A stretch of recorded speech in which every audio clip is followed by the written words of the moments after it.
Here's Hull to Milan, who gets a bit of room to work with here. This is going to be it. This is going to be a 29th first-class century for David Milan. As easy as you like. Consummate from the man, the left-hander, who raises his bat to all who applaud here at Headingley, and he just clipped it away through point. From Yorkshire putting some runs on the board, and they're continuing to pile them on here, and Milan has just pulled 6 through mid-wicket, so the change of bowling. But certainly was a false shot.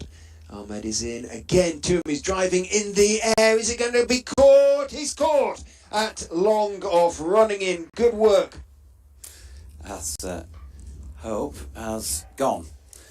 He's opened the face and he's chipped one backward of point, and he has been caught running into the protected area. His back foot. He's got a wicket though with the very next ball, and on this occasion George Hill, walking out of his crease to try and play the shot, has been beaten. This pair have put on 46 in that 28 minutes. Fining in here, and a big appeal for LBW. Milnes is beaten. Would have liked to have done it for a little bit longer. 5th wicket of the morning for Leicestershire. Right to Thompson, who's got underneath one and smashed it for 6. Looking for his 4th wicket of the innings. Is in bowl short, pulled up into the air and over the boundary and deep into the western terrace. Extra jumper, I think. As Jordan Thompson's got underneath this one, he's hit it high in the air beyond Chris Wright, and that is another very good catch indeed. In bowl, slightly short, best short-armed pull over the backward square boundary for 6. So what Jordan Thompson could do was not a subject for discussion. Wright is in, short-arm pull, and again it's another 6. So adding insult to injury is done best to Chris Wright. Wright is in, bowl, stepping across and lifting it down to fine leg. Brilliant piece of work for 6. What an astonishing shot that was by Bess. Leicester aware of that. They brought the field in as in goes Ahmed. Bowls, drops short, but it goes through Bess as he tries to pull it away and bowls him. Off stump is out of the ground, so Don Bess is bowled by Rehan Ahmed for 49.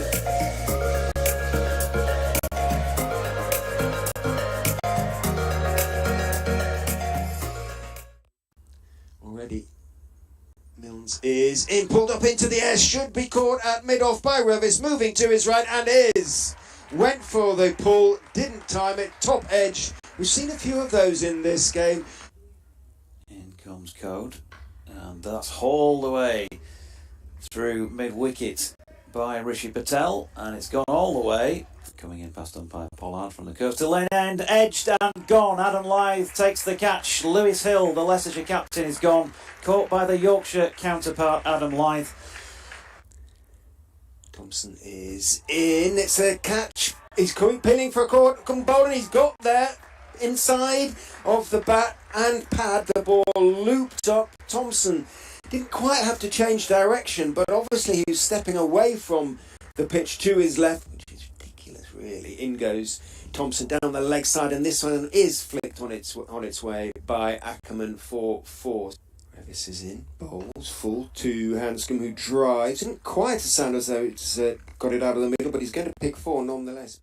Comes in past umpire Paul Pollard, and again straight, just a little bit leg side as straight as it turns out, because Ackerman has flicked that away and brings himself up a well-deserved half-century. You're not tracking forward. Revis is in outside off stump, driven beautifully by Ackerman for 4. It was too full, it was too wide. Milnes is in, and that's dropped into the leg side by Peter Hanscom, who draws some deserved applause from the crowd that remain here at Headingley. That's Division 1. Here's Milnes bowling in Division 2 and taking a wicket, and that of Colin Ackerman. And here's Milnes. How's he going to deal with that? He's going to bowl one that Wian Mulder has nicked to slip.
Good morning and a very warm welcome from Headingley on a sunny day 3 of this Division 2 County Championship match between Yorkshire and Leicestershire, which sees the visitors in a spot of bother. They're 201 for 5 in their first innings, trailing by 316 runs and needing a further 167 to avoid the possibility at least of being asked to follow on, although whether Yorkshire would do that we shall see in the fullness of time. Richard Ray of BBC Radio Leicester, myself, Jonathan Doidge of BBC Radio Leeds and the Yorkshire stations, and Katie Levick of the Northern Diamonds, your trio in the commentary box today. And Peter Hanscom walking out 62 not out against his name, Rehan Ahmed not out on 10. I think we're set fair for a good day weather-wise, Richard. Whether or not it'll be a good day for Leicestershire, your thoughts? Yeah, morning, Doidgy. Good morning, everybody. Well, Yorkshire have 104 overs. Remember, we're still making up a little bit of time from the first day. We managed to make up 8 extra overs yesterday. Every prospect of those overs being available to Yorkshire today as well, should they need them. So they have 104 overs to take 15 wickets, if, that is, Leicestershire do not avoid the follow-on. 368 is their target in that respect, which will make things interesting then, because Yorkshire will have something to think about in terms of target setting. Remember, not as many points for the draw this year, 5 instead of 8, so every incentive for both sides in a game to sort of press for the win, but particularly in this case. So Ben Coad, who's been having quite a good warm-up actually on the pitch that they were playing on in the warm-up game against the Universities, a couple of strips to the right as we look from behind him. He's going to bowl the first over of the day, right arm over the wicket. There's an immediate edge from Ahmed, but there is no third man in place and only 2 slips, so that was a vacant area and it's raced away for 4 from the first ball of the day. That was curious because nobody moved for a few seconds after he'd managed to edge it along the ground through the sort of gully area. It all was all a little bit casual. Everybody was kind of looking, where's that one gone? Into the shadow of the new, I'd say new, the Howard stand. What is it now? 3-4 years old? Something like that. Yeah, about that. You get used to things very quickly, don't you? I'm trying to remember the old... Actually, I do remember the rugby stand. I met Richie Benno in the old rugby stand once, emerging from those little commentary boxes. It will still be cold sitting out there, and it's certainly, I remember the com box over that side of the ground was pretty parky most of the time. Here's Ben Coad again, and Ahmed pushing into the offside where Finlay Bean fields. No run. The commentary position, a la where we're sitting now, was sort of to our right, a fair way across, wasn't it? If I recall, we used to call it a rabbit hutch. The press box wasn't a bad one. They built a new one sort of in the rugby stand, didn't they? And it was quite a nice one, really. Yeah, pretty much behind where the sight screen is now, really. Maybe It was. a little bit to the left of that. Here's Coad again, coming past umpire Paul Pollard, and Rehan Ahmed pushing to Jordan Thompson at mid-off this time. And there was a period when Sir Geoffrey was involved with the club management, when he used to send a sort of basket of sandwiches and fruit and all sorts to the press. You know, lunch was spectacularly good for a while. Them were the days. No such luck anymore. Yeah, indeed. But it's nice, just nice to receive some. We are very grateful for everything we get. Coad again. And Rehan Ahmed, with runs to his name already this morning, playing positively forward. I mentioned the 2 slips. There's also Dominic Best just backward of point, really.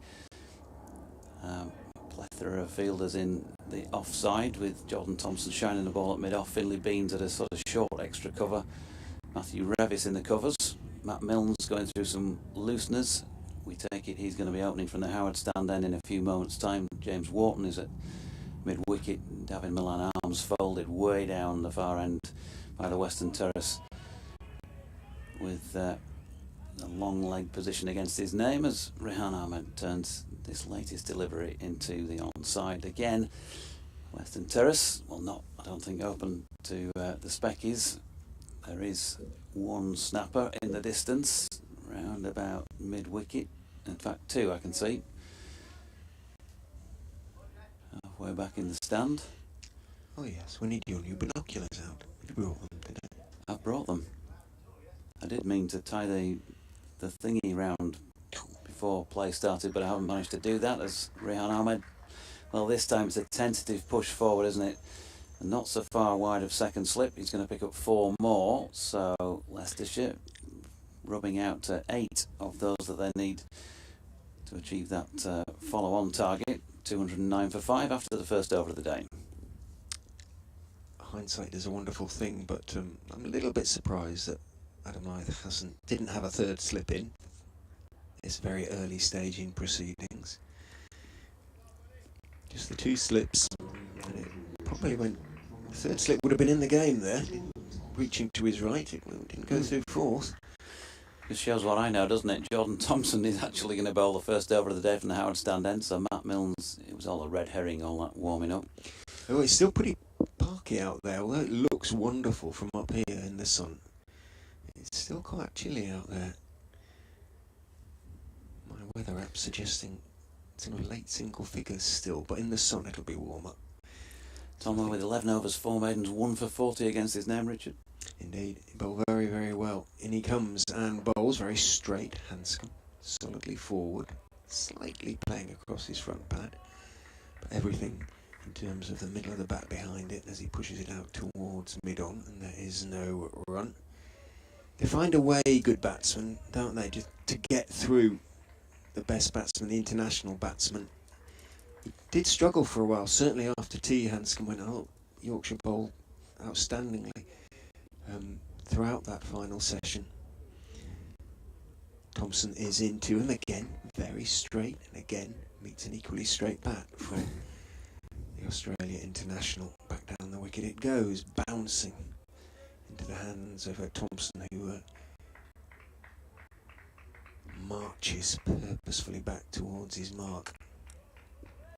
44 on his back. Now there's little mannerisms, don't they? We talked about Hanscom's sort of tilting of the bat out towards point. He's just done it now.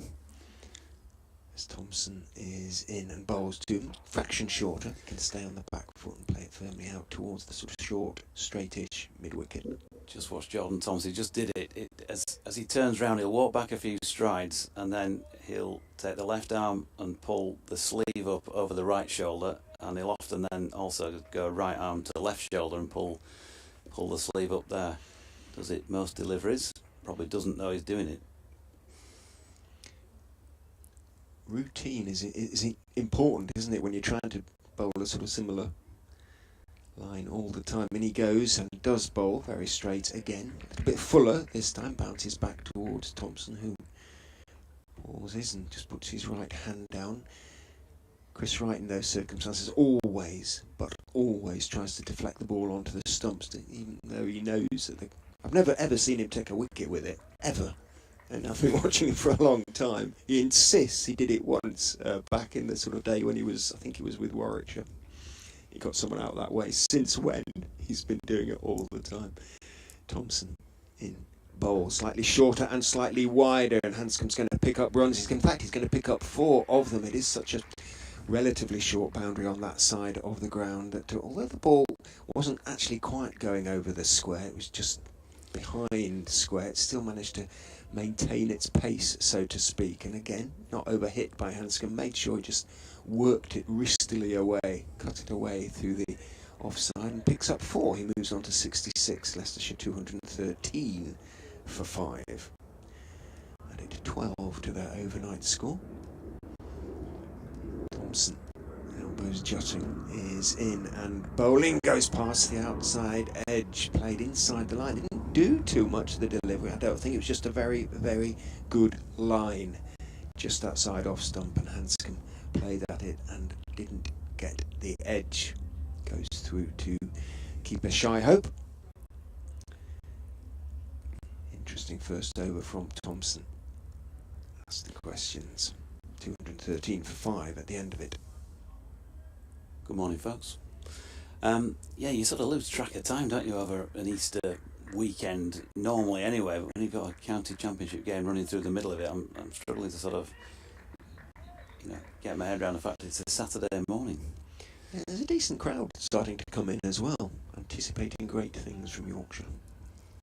Here's code then to Rehan Ahmed, who's hit a couple of boundaries. I say hit as if they were struck as intended, but a couple of edgy boundaries in Code's first over. It was solidly behind that first ball of this one. He has brought a man back into a catching position. Finley Bean's been taken out of that short extra cover. Matthew Revis has adjusted a little bit to his right to sort of block the gap to some extent. And Bean is fourth slip come gully, really. There's a gap between Adam Lythe and him. And of course, you know what that'll probably mean. Here comes Code. Ahmed right behind that, pushing to Jordan Thompson. So Rehan Ahmed, 18 years old. What a year he's had. One test match, 7 wickets in it. One day international, a little bit less successful.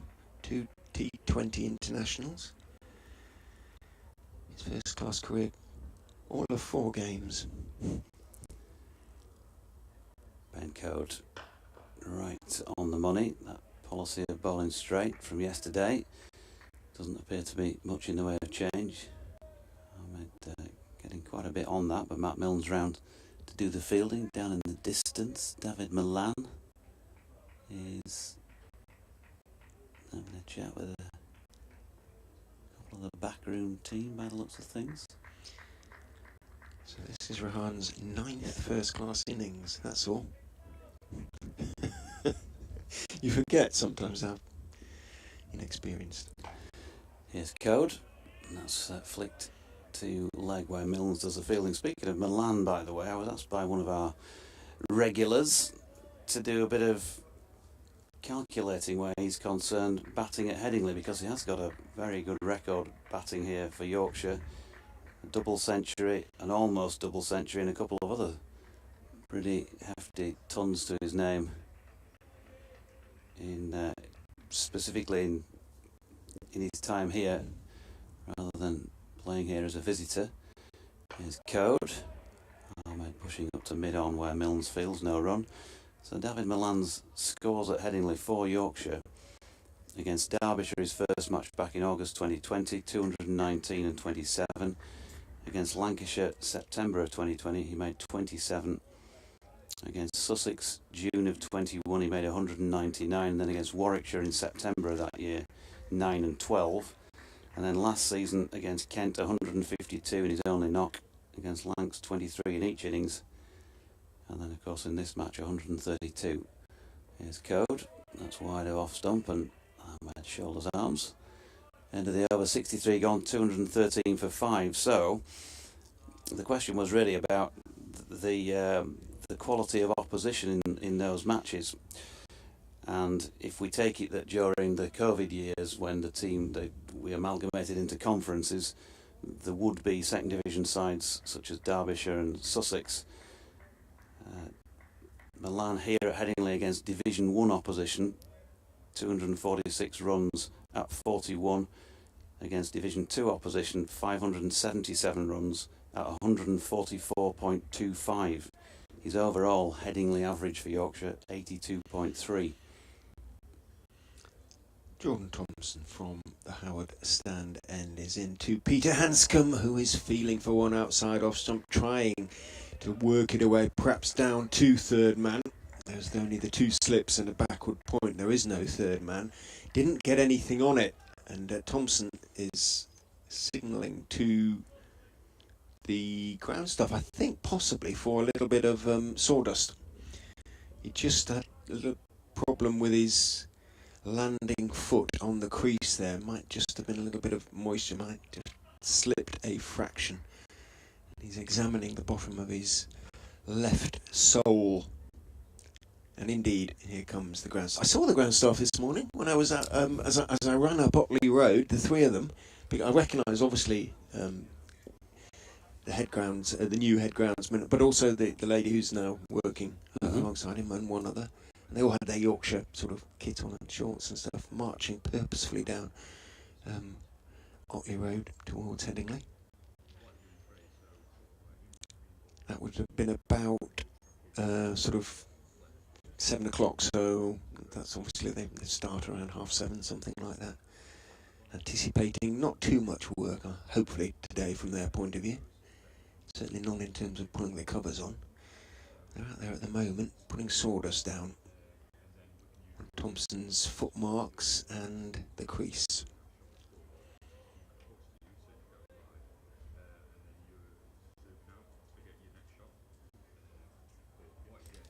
Jasmine Nichols was the lady, or is the lady. Richard Robinson, of course, Richard Robinson, yeah. The new head groundsman. Remember that one. Not to confuse him with Richard Richardson, of course, formerly of this parish. Thompson is in and bowls straight, and Hanscom is careful, studied in defence. Little bit of a follow through to the push. Slight flourish, pushing it out to mid-on where Milnes is the fielder. Hill and Lythe, first and second slip, standing pretty close to each other. Alongside Shehope, obviously. Yeah, good idea really not to have a third man in one respect, as Thompson is in and he's just let that one drift down the leg side and it's full, and batsman as good as Hanscom isn't going to miss out, just turns his, gets a little bit of bat on it essentially, turns his wrists on it and it flies down to fine leg, a 4-4. Thompson crosses himself understandably, no chance at all for long leg to get round to that. It is a bit, it's been retrieved by one of the members of the ground staff, who, contrary to what I asserted earlier, worked quite hard this morning retrieving the ball or taking out sawdust and anticipating a day in the sun. They're long days, aren't they? If they're starting at 7:30ish, 8 o'clock, I got out of here on day one, or we. Thompson is in outside off stump, adjusts his line on the back foot, slightly twitchily. Hanscom drops it out into the offside. You heard the call of no, as Matthew Revis quickly closed on the ball. Morning, Doige, says Neil Dutton. Headingley looks a picture in the sunshine, but still looks like a wickets day. Sadly, won't be tuning in this afternoon, as the eldest is 10 today and wants to go to an escape room. A Leicestershire escape attempt doesn't count, apparently. Very good. Thompson. Very straight run is in and bowling very straight again, and Hanscom this time with his weight on the front foot, not a big stride, but his weight on the front foot, leans into his defensive push, no follow through, drops it out into the offside. Revis again is the fielder coming in from cover, hands it on to Milan at mid-off, or throws it underarm to Milan at mid-off, who isn't really a polisher, he just throws it on to Thompson. No red streaks down Milan's whites. Thompson is in, bowls again, line and length, and Hanscom can only lean forward and block it out into the covers again. Another over survived, and indeed an over in which they added 4 to their score. Leicestershire move on to 217 for 5. Hanscom on to 70, so he's now the top scorer in the innings. Remember, he was dropped on 41. We say dropped, I don't think they did. They get a even hand. He'll get a little hand to it when it went between he and Shehope. That was off Jordan Thompson. The score was 151 at the time. I haven't seen the replay, but and I was walking between here and the press room at the time. So when I walked in the door, it just happened. Yeah. Ben Code continuing. 64 overs bowled, still 100 overs remaining on day 3, and he's coming in now to bowl to Rehan Ahmed, who turns that to James Wharton, coming in from mid-wicket. Forever Dormo says, good morning, Doige and crew. Good to see the sun shining at Headingley. I see the forecast is for sunny intervals, 14 to 15 degrees all day, and 0% chance of rain. Looking promising. Excellent news, because I've just gone and got the shades out of the car just before kick-off this morning. I keep forgetting to bring them. At Jonathan Doige, at Fox's Crick 2023, or at Katie_Levy, your Twitter points of contact, as we see Ahmed play a beautiful shot, this time Ben Coe just slightly over pitching, leaning into that, but he played it with really good control as well, just to the onside of straight, and a well worth 4 runs. Yorkshire have just tweeted a lovely little video of Paul Nixon with a couple of Yorkshire fans, very young Yorkshire fans in one day kit, but just giving them a little bit of advice, how to stand and how to catch. He's absolutely inveterate. The enthusiasm that Nico exudes is... Got again, Ahmed behind it. He's gone from 10 to 22 this morning with 3 boundaries. You can't help but be inspired by him sometimes. It's good to hear, well, good to see as well. I noticed Levitt got involved with something junior cricket-wise the other day. I forget what it was, you know me. All-Stars ambassador. There we go. Well, she's a star herself, so why wouldn't you want her as an ambassador for All-Stars? Here's Code. Good delivery this time. Ahmed sort of curtain railing it in a sense, but I think you'd have to say he looked like he was playing at that to me. 2-2-1 for 5. On another day, he might have got a nick. Matt Milnes continues with an extravagant programme of looseners. No harm done for Leicestershire at that moment. And as Richard said when he came into bat yesterday, he can bat. He's got a first-class ton to his name already. And he's opened the face and punched that away backward at point. I think Don Best might just have the legs to reel it in. He does. But they're going to get through for 3, taking Ahmed to 25 and Leicestershire to 224 for the loss of 5. Still one more to come from Ben Code. Ball is, 65 overs old nearly now. You wouldn't expect him to go on too much longer. Might be giving Matt Milnes a spell. There's also Matthew Revis, of course, George Hill and Dominic Bess. Hands come back on straight, does a bit of guard scratching.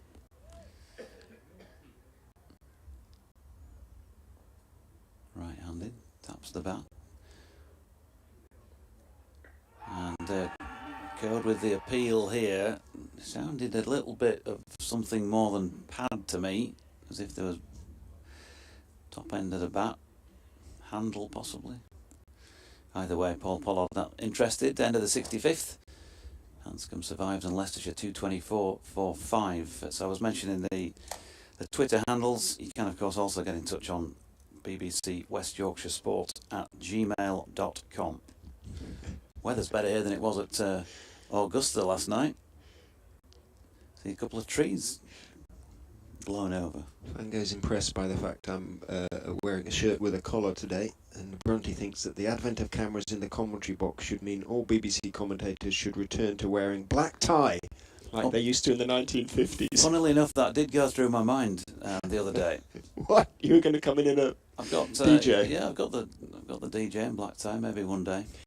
Well, we've got them. We could all blow the dust off them. In goes Thompson, Jordan, that is, and bowl short to Rehan Ahmed, who in the end ducks out of it. He got in position to hook and sort of went through with it. He rather periscoped his bat, and on another day, he might just have flicked it en route to Shy Hope behind the stumps. It didn't.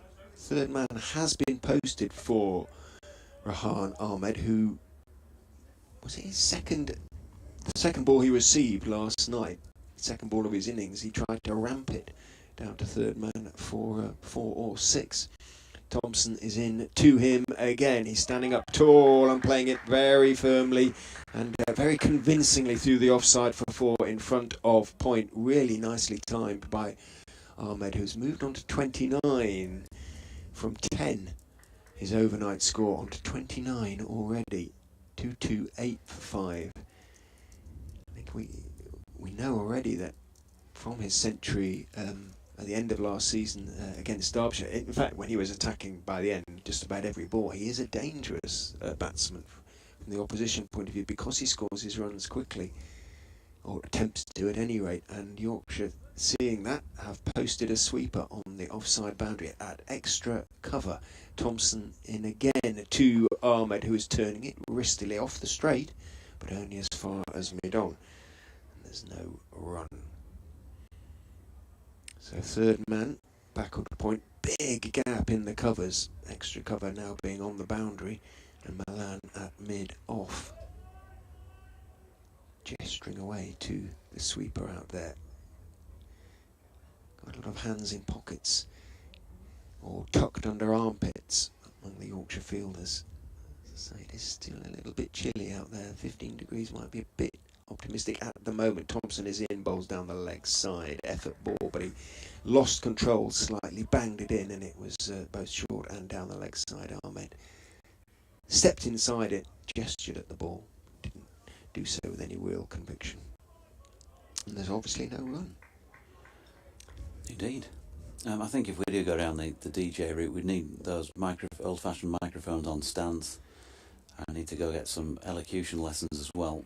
What would and probably a bottle of claret. What would Katie have to wear in those circumstances? What would be demanded of the female commentators? In goes Thompson and bowls again down the leg side. Did he get a little glove on that? There's an appeal for a catch behind. Ahmed is waving his thigh. Thompson was celebrating. He went running through down the pitch and started to sort of high-five Adam Lythe before realising, and I may be cynical here, but I suspect he might have known anyway that it wasn't going to be given. There was absolutely zero reaction from Ben Debenham. Certainly the umpire had nothing to do with it, and Ahmed immediately was sort of pointing to his thigh pad. It's a slightly dangerous game, that, from the batsman's point of view.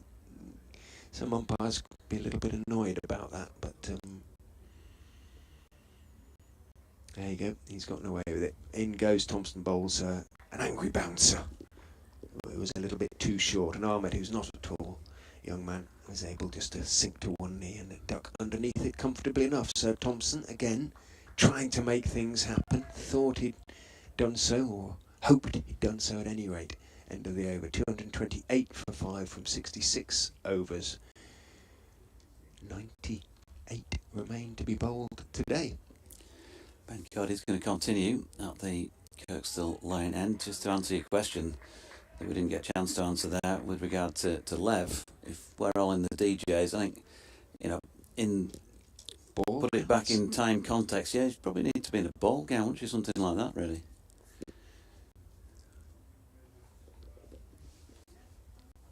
Silk, not quite sure really. Here's Code, and dropped into the leg side where Wharton will field, no run. Problem is, I've got mine in the 70s, and although I can still get into it, it is of the 70s, if you know what I mean. Massive wide lapels. It's wider than one. I think I'd have to have it all narrowed a little bit. And the frills on the shirt are going to be, they'll also be exaggerated if it was 70s, and the dicky bow is going to be It's not no, it's not too bad, because even there I prefer it narrow, but the trousers, you might even say they had flares. Here's Code, and Hanscom solidly behind it. And there is no run. You'd want to do that early season and late season. In the middle of the season wearing it, I mean, mine's wool. You wouldn't fancy sitting in here with the sun blaring in the Tell you DJ. what, even, I bought it in Leeds. Did you really? Yeah, on the hedgerow.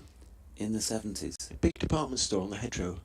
And I can't remember, it's not there now. That Lewis's? Yes, might have been Lewis's. Well, that was the big department store on the hedgerow, yeah.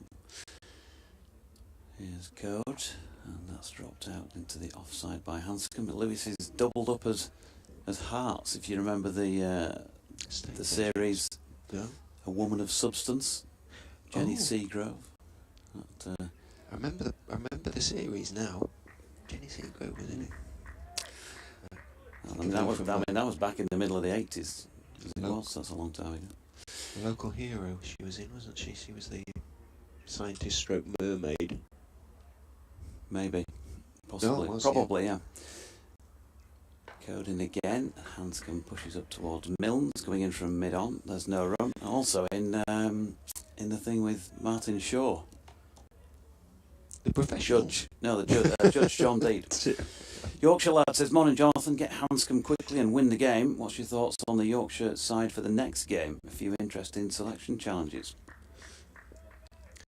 Yes, a few nice dilemmas for Mr. Gibson, Mr. Goff. Here's code. And Hanscom turns that to Wharton. Does the captain have a say as well? Is it a sort of selection committee as such? Who has the final word at Yorkshire? Good question. I suppose ultimately, if the captain really wants somebody, then you'd expect the coach to be backing the captain on that front. But I don't know what the actual situation is between the pair of them. Will Adam continue to captain in the absence of Sean Masood? Not if Jonathan Tattersall plays. Code in, that's flicked to leg by Hanscom, who's going to get a run for his skills. James Wharton doing the fielding. So, I think to what he's referring really, as we get to the end of that over at 2:29 for 5, is that Matthew Fisher is a targeted game 2. That's not to say at this moment in time he's definitely going to play at Bristol on Thursday, but if he's available, then he plays, clearly. So, whatever happens in this game, I think if he's available, he plays. There's been talk about rotation of the bowlers because they've got quite a number of seam bowlers, of course.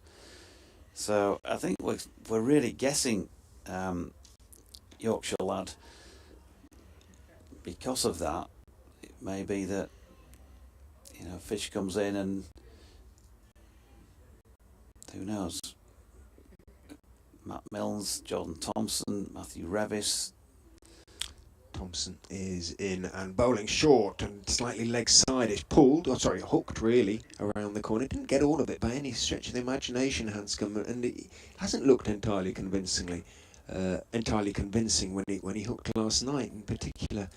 And Thompson bounced it down the leg side a couple of times. It ran out towards deep backward square, and he's taken his one, but the way he hit it or failed to hit it, you might get one or two more of those from Thompson and his fellow seamers in due course. He's got Rehan Ahmed to bowl at now. In he comes and bowls. Fuller and straight at Ahmed. Pushes it firmly back down the pitch towards the Yorkshire all-rounder, who puts out a meaty right hand and half stops the ball, deflects it on its way towards Milnes at mid-on. A few tweets coming in from Leicestershire supporters. Good morning, Si from Montreal, he says. Good morning from Montreal, Si Bale. Great to hear you again. Here's to a good season. And Jake on Twitter, as Thompson is in and bowls down the leg side again. A fuller delivery, but badly misdirected. And although, again, Ahmed gestured at it, he missed it by a long way. Jake says his other half is a seamstress, so any alterations to the DJ that's required, bring it along to Grace Road. That's the place. Leicester is a place, of course, for a lot of that sort of thing. Yeah, I think mine might need letting out. Clothes. These days. A bit of a squeeze. I did get into it last time I needed it, actually. But Not that long I was going to say, when was that? As Thompson bowls fuller and straighter again, on driven by Ahmed. Nicely timed, but only as far again as mid-on. The waist was a bit like a weightlifting belt, I admit. This is where the old cummerbund comes in useful, isn't it? Yeah, very much so. Let it out a bit. Don't quite get the top button done.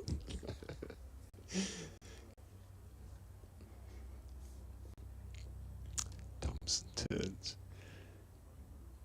Is in and bowls. Straight but slightly short of a length on towards Midland leg, and Ahmed on the back foot can just turn it and does. Almost 2 feet off the ground. He is a sort of a bundle of energy, Rehan Ahmed. And his feet often leave the ground when he's playing off the back foot together. Worked it out towards mid-wicket and took a single at the end of this over. We'll hear from Katie from the first time. I'll go off and have a short break. She'll maybe tell us what she would wear if we were in our DJs. She'd be on the floor laughing too much, I think. Be too worried. In goes Thompson and bowls foolish on the leg stump and just turned off the leg stump. He's would have been a shout for leg before. He hadn't got on anything on that. He was a little bit late on it. Hanscom pushed it out to mid wicket in the end. Don Bess is the field, and it's the end of the over. And Leicestershire 231 for 5, having begun the day on 201 for 5. So not completely without alarm, but from their point of view, they'll be pretty happy with the first half hour's play this morning. Yep, I should have thought so. Now, further addition to the wickets column, despite the fact that I've only added the 30, they've just got to grind away. 44 this partnership worth. And we have got a change now at this coastal lane end. Ben Coates bowled a few this morning. 4 to be precise. Matt Milnes coming into the attack. Just back on Yorkshire lads' tweet. Well, Katie gets herself set. I mean, you've got the 11 in this match, obviously. And you look down the list. Adam Lythe's going to play for obvious reasons. Finlay Beans definitely got himself another chance. David Milan plays.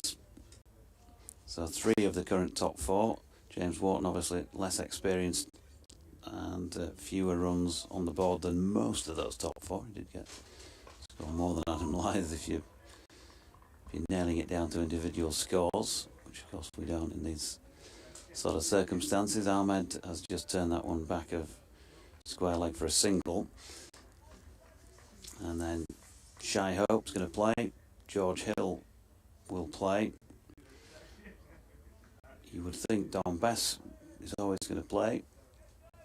You wouldn't want to go into a game without a tweaker. So there are, and Ben Coad, if available and not picked up any injuries that we're aware of in this match, having just seen him bowl, will play.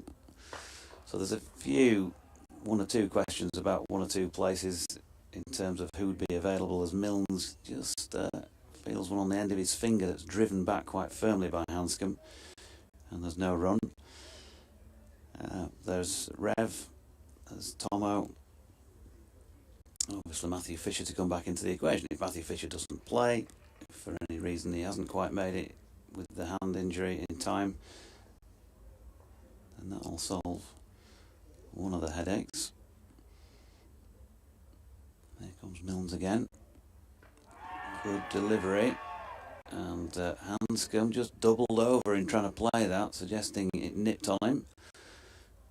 Dropped into the pitch, and there's no run. And then, of course, Jonathan Tattersall to come back into the equation as well. But who knows, after this, he may miss out, whether he's fit or not. Lev, any thoughts? Yeah, I mean, it's a great position to be in for Yorkshire. You'd like to think Tats would be in the running again to come back in if he was the preferred skipper at the start of the season, in for the absent Sham Masood. So he's another headache to bring into this selection. Milnes in, nicely driven by Hanscom, and also well stopped by the bowler in his follow through. Still got 12 overs just under that to go before another new ball can be taken. Where's the in for Yorkshire here in the wickets column? Yeah, we've seen so far over the last couple of days, it's a difficult pitch to bowl on, and it is literally just going back to the basics, and it's about discipline, and it's trying to string together some dot balls and some pressure and hoping that the batters make the mistake for you. Milnes again, nicely played by Hanscom, solidly behind it. Who can offer something different? Well, obviously Don Bess does something different to what we've seen this morning. 3 right arm seamers. Matthew Revis just keeping himself loose, but another right arm seamer, although used in a different way. He might offer something maybe to break up the partnership. George Hill with a bit of swing. Here's Milnes, just towards the inside edge of the bat. Hanscom this time turning it to the diving James Wharton, who stops it well. End of the 69th over then, so 9 bowled today. They've gone from 201 for 5 to 232 for 5 Leicestershire. Hanscom 72 and Ahmed on 31.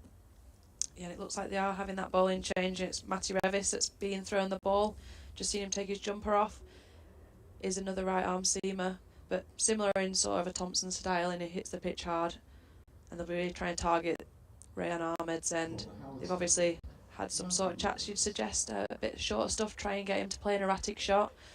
He is the younger of the two. Hanscom can probably grind it out all day, and Ahmed's the end you really need to try and attack. He's a young lad very early on in his career, and it's a long ask to try and bat for this length of time, so the more Yorkshire can bowl at that end, the better, and you like to think that's where the wicket's going to come. Matthew Fisher, just having a wander. It is Fish, isn't it? Down the bottom. See if we can get him up in the box at some point. Here's Matthew Revis, though. Punched back down the pitch by Rehan Ahmed. And there's no run. They thought about...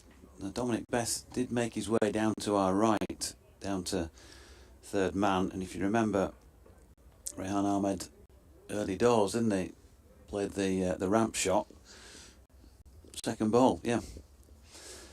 But they thought better of sending somebody down there in the end, and he's up at Gully at the moment. So no third man. Lovely little punch from Ahmed this time, but he can't get it past Milan.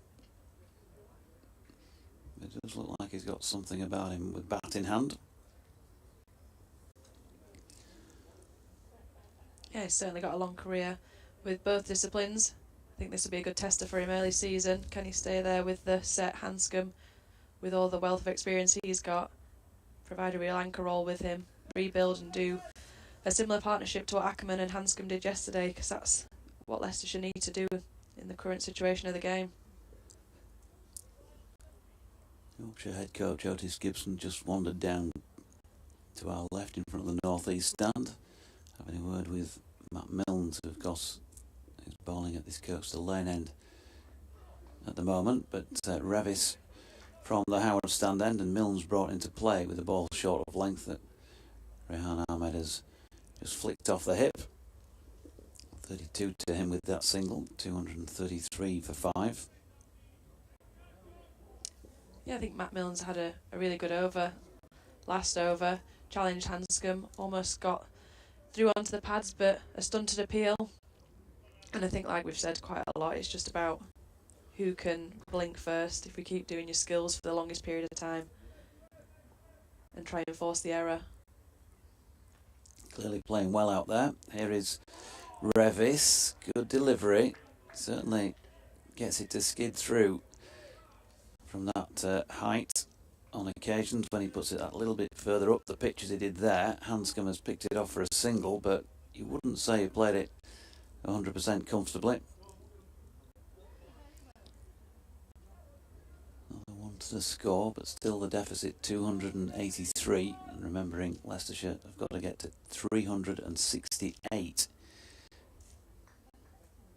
before they can't be asked to follow on. Whether or not Yorkshire would enforce that is a different matter.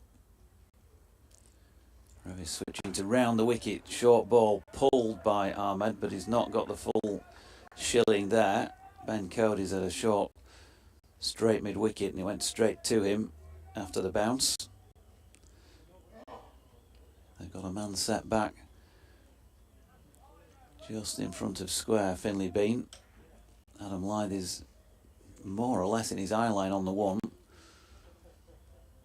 Finley Bean will just be able to see over Adam Lyth's left shoulder. Also a leg slip now being brought in. About second, third slip sort of position down the leg side, George Hill. And one mirroring that on the other side, Jordan Thompson. No, if you like, orthodox slips in place at the moment. Another dot ball. Well, no from ball. Revis, no ball. So no dot. 236 for 5.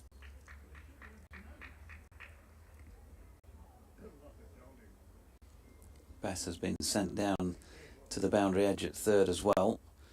Revis again, short. Ahmed got something on it. He's got quite a lot on it in the end and played a lovely controlled pull shot. So Finley Bean is out there to try and sweep those. I'll certainly catch them if they're in the air. But good placement by Ahmed, who's got it away probably about 15 yards or so to the right of Finley Bean, and it had easily enough pace on it to get to the boundary. 50 partnership from 94 deliveries, 14 of them scored by Hanscom and the other 36 by Ahmed. 240 for 5 after 70. Yeah, look like there's a clear plan there to Ahmed from Revis, coming round the wicket, packing that leg side field and probably trying to get it in short and try and force a loose shot. Adam Lyth didn't seem to pick up that last 4, he didn't move at all at normal orthodox square leg, and raced away past Finley Bean out there. But it's interesting, they've obviously gone away overnight and tried to have a think about how they want to try and target Ahmed. He's more likely to play shots out of these two, and they're certainly going to give him the option to. Here's Milnes at the coastal lane end, bowling to Hanscom, solidly behind it. Bent Nielsen, good morning to you. He says, which other teams are expected to join the fight for promotion? Glamorgan seem to start their campaign with some vigour. They have, haven't they? Never easy, I don't think, to score runs at Cardiff, and they've got a pretty hefty total, or had before play started today, on the board. So you'd think that they will be, if that's anything to go by, they got 404 in the end, all out, and they're 222 in front at the moment. Gloucestershire 17 without loss in their second innings. Milnes in, Hanscom pushes into the offside, and Harry Duke, who's out there as a substitute fielder at the moment, does the fielding. Yeah, so you think Glamorgan to be up there. You would think Durham probably going to be up there. No, Richard's shaking his head. Richard obviously got more experience of second division viewing than I have. This is the first match I've ever seen in the second division since commentating. So Sussex? No, so nobody's got a chance then, really. Yorkshire? Getting the nod for that. Worcestershire? Worcestershire up there, he says. Milnes is in. That's pushed into the offside by Hanscom. Northants are in the first division, so they're going to do quite well in Division 2 if they're in Division 1.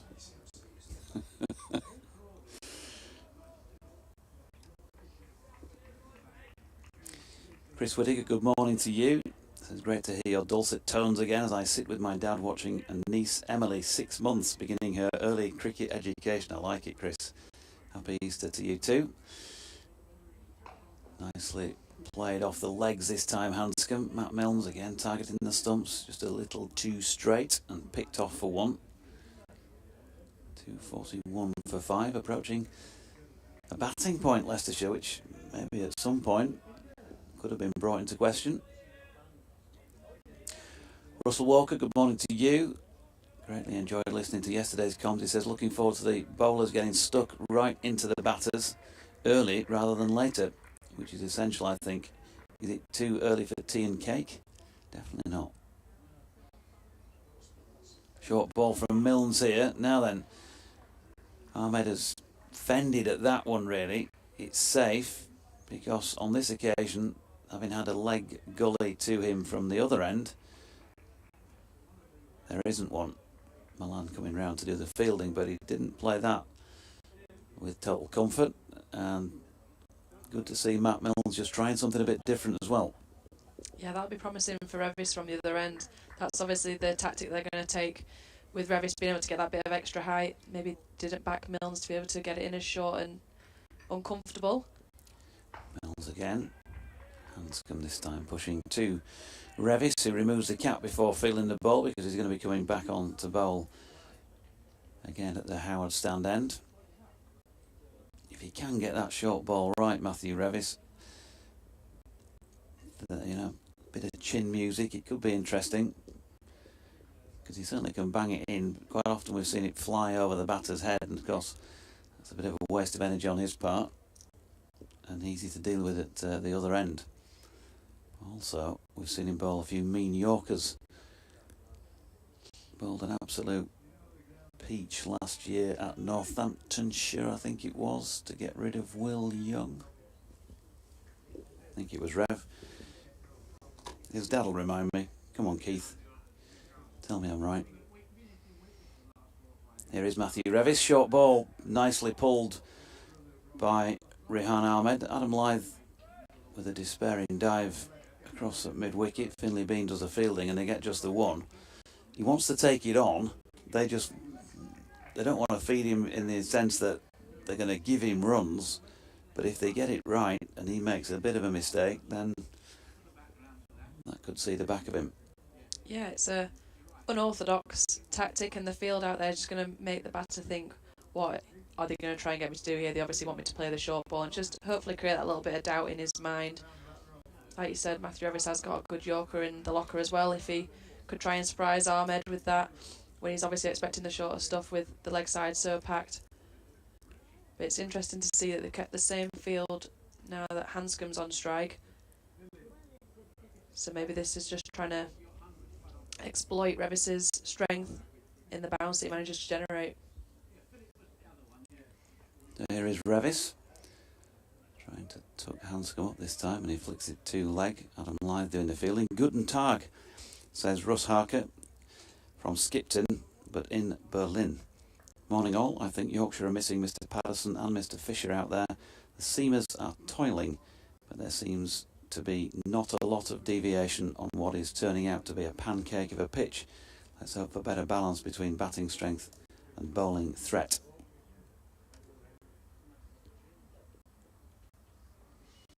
And Revis again, short. Hanscom pulls. Not quite as efficiently as Rehan Ahmed had done earlier in the over, but he still gets the same number of runs for it. 1. Charles Kitching, good morning to you out there in sunny Spain. He says we can't judge Ahmed's bowling at this time of year. It'd be difficult for an experienced leggy, but I've been impressed by his batting. Yeah, I think we all have. He says I'm disappointed we've signed 2 overseas batsmen at this stage of the season. What message does this give to our youngsters, especially with Milan, JB and perhaps Root available for a few games? 1 would have been perfect. Short ball from Revis, and that's what I was alluding to earlier. Banged it in so short. It's a no ball, in fact. Signal by umpire Ben Debenham. So short that Rehan Ahmed would have needed step ladders to get anything on that.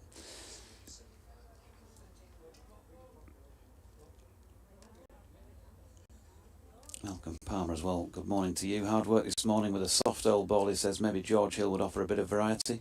Question mark. Ahmed looks really dangerous. It's hard to see an innings win coming out of this, but I hope I'm wrong. As Ahmed flicking to Lyth at mid-wicket, no run. Yeah, Ahmed looks comfortable so far this morning. Certainly showing that he has got that ability to be an all-rounder, and they have spoken in the winter over him making his appearances for England that he could end up being a batting all-rounder, more so than his leg spin, and you can certainly see why they've got that encouraging early signs. It's a tough ask for these Yorkshire bowlers, and it's not often you talking about complaining about a pitch being so batter friendly in April, but that's what we are dealing with. Credit to the ground staff for getting such a good wicket prepared so early on in the season, but it just means all the more discipline for the bowlers to try and take 22 wickets. Now then, the appeal for a little feather down the leg side. But no interest whatsoever from anybody except Matthew Revis. That was stifled at best. 4 runs shy of a batting point.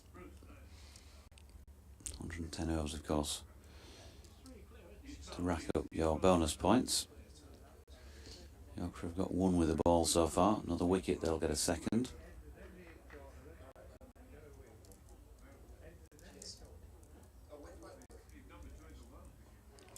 Short ball. Oh, now then he's pulled that one straight back to Matthew Revis, who's put it down with the right hand. Not easy. Never are off your own bowling.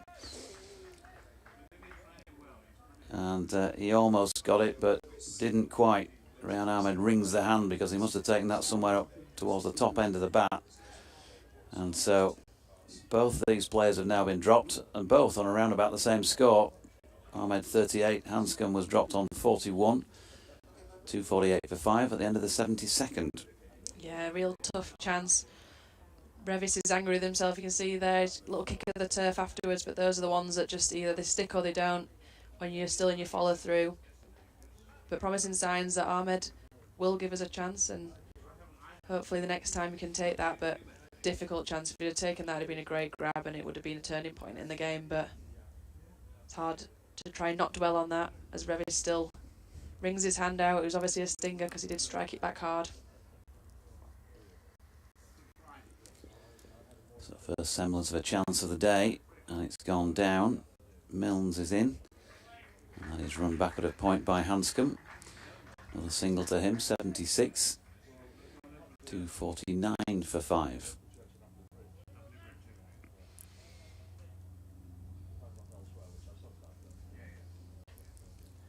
Trying to make out who's gone off the field of play. With Harry Duke still on there. Just sent James Wharton back to the square leg boundary.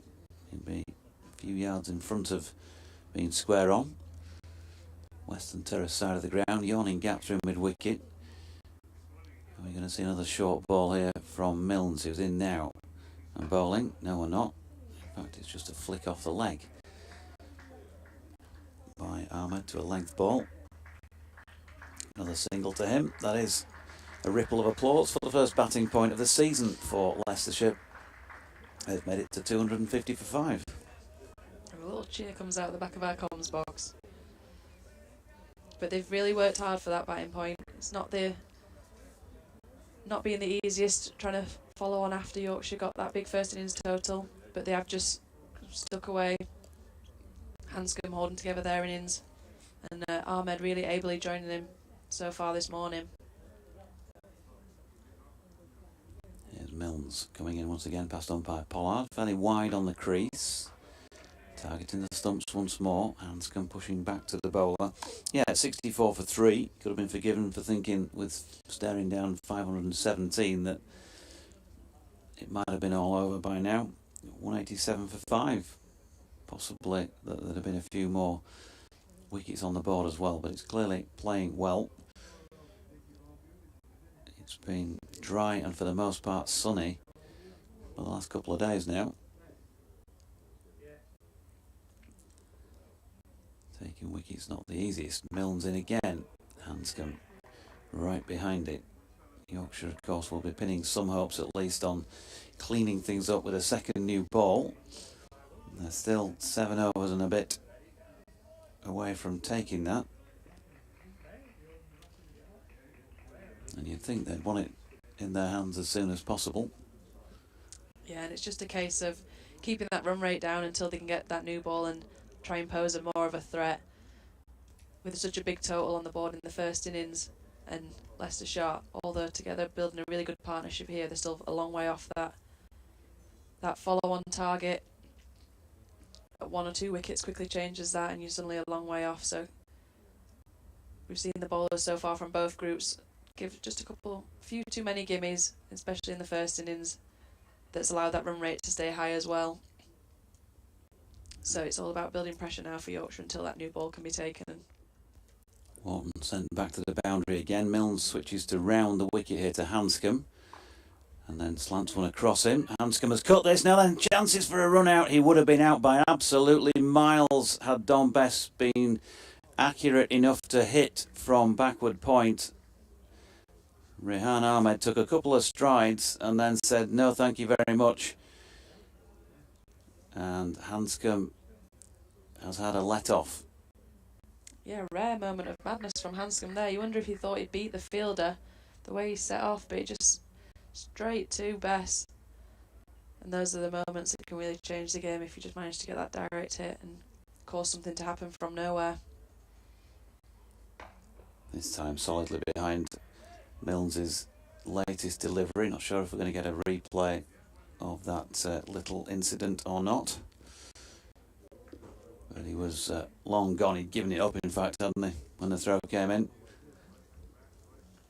Yeah, not even worth trying to get back. He was that much in no man's land. I wonder if it was a mix-up in communication, because Ahmed has taken quite a distance down the pitch himself as well.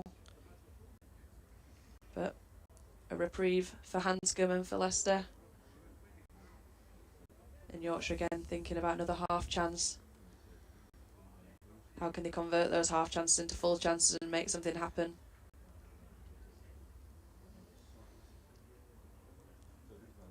But with the single not being taken, it leaves Ahmed on strike and Revis to try, you would imagine, the short ball tactic they've employed so far this morning. Round the wicket, Revis, short, very short, but this time not so short that it's a no ball. Ahmed does manage to reach it, but it's pretty much head height as he pulls it round to mid wicket. Relatively clear for all to see, I think, what they're trying to do here. And have been for the last couple of overs when Rev has had the ball in his hand. And he comes once again. This time goes fuller and is pushed. No more than that, but nicely timed by Rehan Ahmed, and a good diving stop by David Milan, who's not had a huge amount to do in the first 73 overs or so in the field. But he was ready right on cue when the moment came. Might have saved a boundary there, timed it pretty well. Looked like it was certainly going for a boundary, and it was well received from the Headingley crowd. Stuck out a paw, and it's just managed to save those runs, keep Ahmed on strike, and that's what you need to do if you're trying to employ a tactic so specifically for one batter. Looking at the whites as a result. Revis again, and, round about the hip area this time. Ahmed tucks it away into the leg side, but Lythe makes a diving stop. Also just noticed George Hill looked like he was having a little warm-up of the arms. Previous ball suggests maybe bowling changes coming soon. Yeah, I think that's a good move as well. See if he can get a couple to swing, maybe break the partnership. Done well in that respect in the last couple of years. Revis in, flicked off the legs by Ahmed, who was about to sort of stroll down for one and then decided to get the hurry up on, put a bit of pressure on the field. As it turns out, he succeeded because Finlay Bean couldn't pick it up cleanly. But by that time, they decided they were going to sit on the one. Yeah, I'm surprised to see so many bowling changes and Best not be one of them so far. You thought they might try and rattle through a couple of overs with the spinner and the old ball, see what could happen. It's what Leicestershire did yesterday, had Ahmed and Ackerman working in tandem. Granted, they were trying to get the over rate back under control, but it's also a way to quickly get to your new ball and not have your seamers already with some overs under the belt this morning. Revison again, short, Hanscom, nicely played, good control, watched it all the way. It was probably somewhere around a foot above his right shoulder by the time he played it, but he's pulled it through mid-wicket for two. Yeah, no real threat there from the short ball. Hanscom seemed to have a lot of time to rock back and wait for that and pick where he wanted to place it. Didn't race away, it's just maybe a bit dewy out there still, despite the sunshine being out. And we've seen from the whites, it's still a bit damp in areas in that outfield.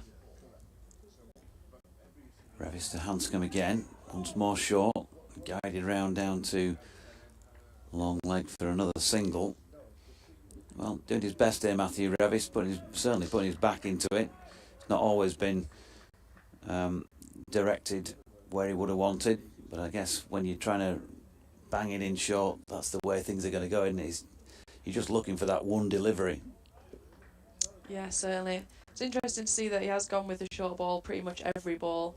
You do wonder when you put a bit of an unorthodox field out there, try and make the batters think, try something different, chuck in that Yorker and try and catch them off guard and surprise them, but he's stuck with that short ball. He's really put his back into it this morning.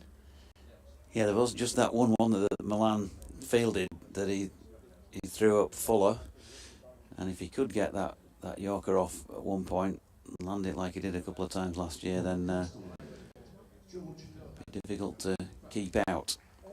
George Hill, he's coming into the attack at the Kirkstall Lane end. Bring Richard back in after this over.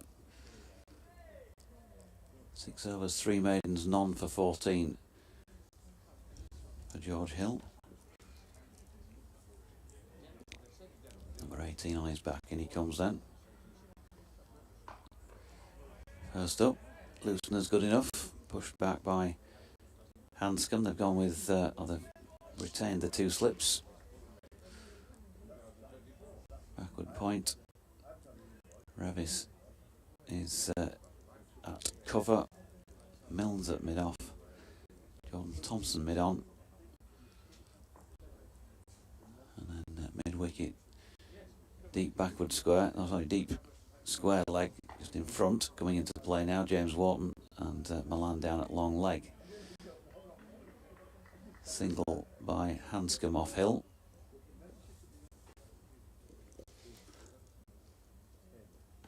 Pretty decent turnout. Away to our left, the predominance who've come in this Easter Saturday. North-east stand, east side of the ground. And, quite a few scattered around opposite us as well. The Howard stand end, where it'll be pretty parky, you would have thought, in the shade. Hill's latest delivery turned out through mid-wicket by Rehan Ahmed. Another single to him. He's approaching a half century, and Hanscom could be forgiven for thinking about the 3 figures at this stage. He's on 80. Yeah, so far Hanscom's looked completely at ease. Only the odd moment of madness back when he tried to take that single in the previous over. But until then, and Hill comes in, driven down the ground to mid-on, no run.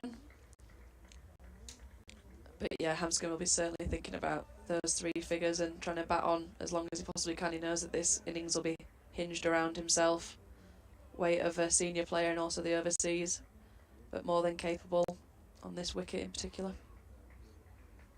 Was that ball by ball commentary? Katie Levy. I noticed you were off, so I thought. Here's Hill, and nicely driven. That's a lovely, lovely shot by Peter Hanscom. Beautiful cricket shot. It's one of those that whoever plays it and whenever you watch it, you won't tire of seeing, will you? Just full from George Hill. You're expecting that. He's trying to get the ball to swing. But the control with which Hanscom played it was a joy to watch. And Jordan Thompson, diving to his left, couldn't quite get the hand on it. Yeah, so far this wicket's shown that if it's not swinging, you can play it pretty true. And back-to-back shots through the mid-on region for Hanscom. Hill again, not quite as full this time, but driven again by Hanscom. Straight to Milnes at mid-off. That's the end of the 75th then. End of my stint on air as well. 260 for 5. A few words from Lev, and then Richard back in the chair. Decent return for Hill there in his first over of the day. You can see that he's going to try and follow the Milnes method, get it up there, try and find a bit of swing, but it's always going to be tough with this very old ball now. It's gone soft on this pitch.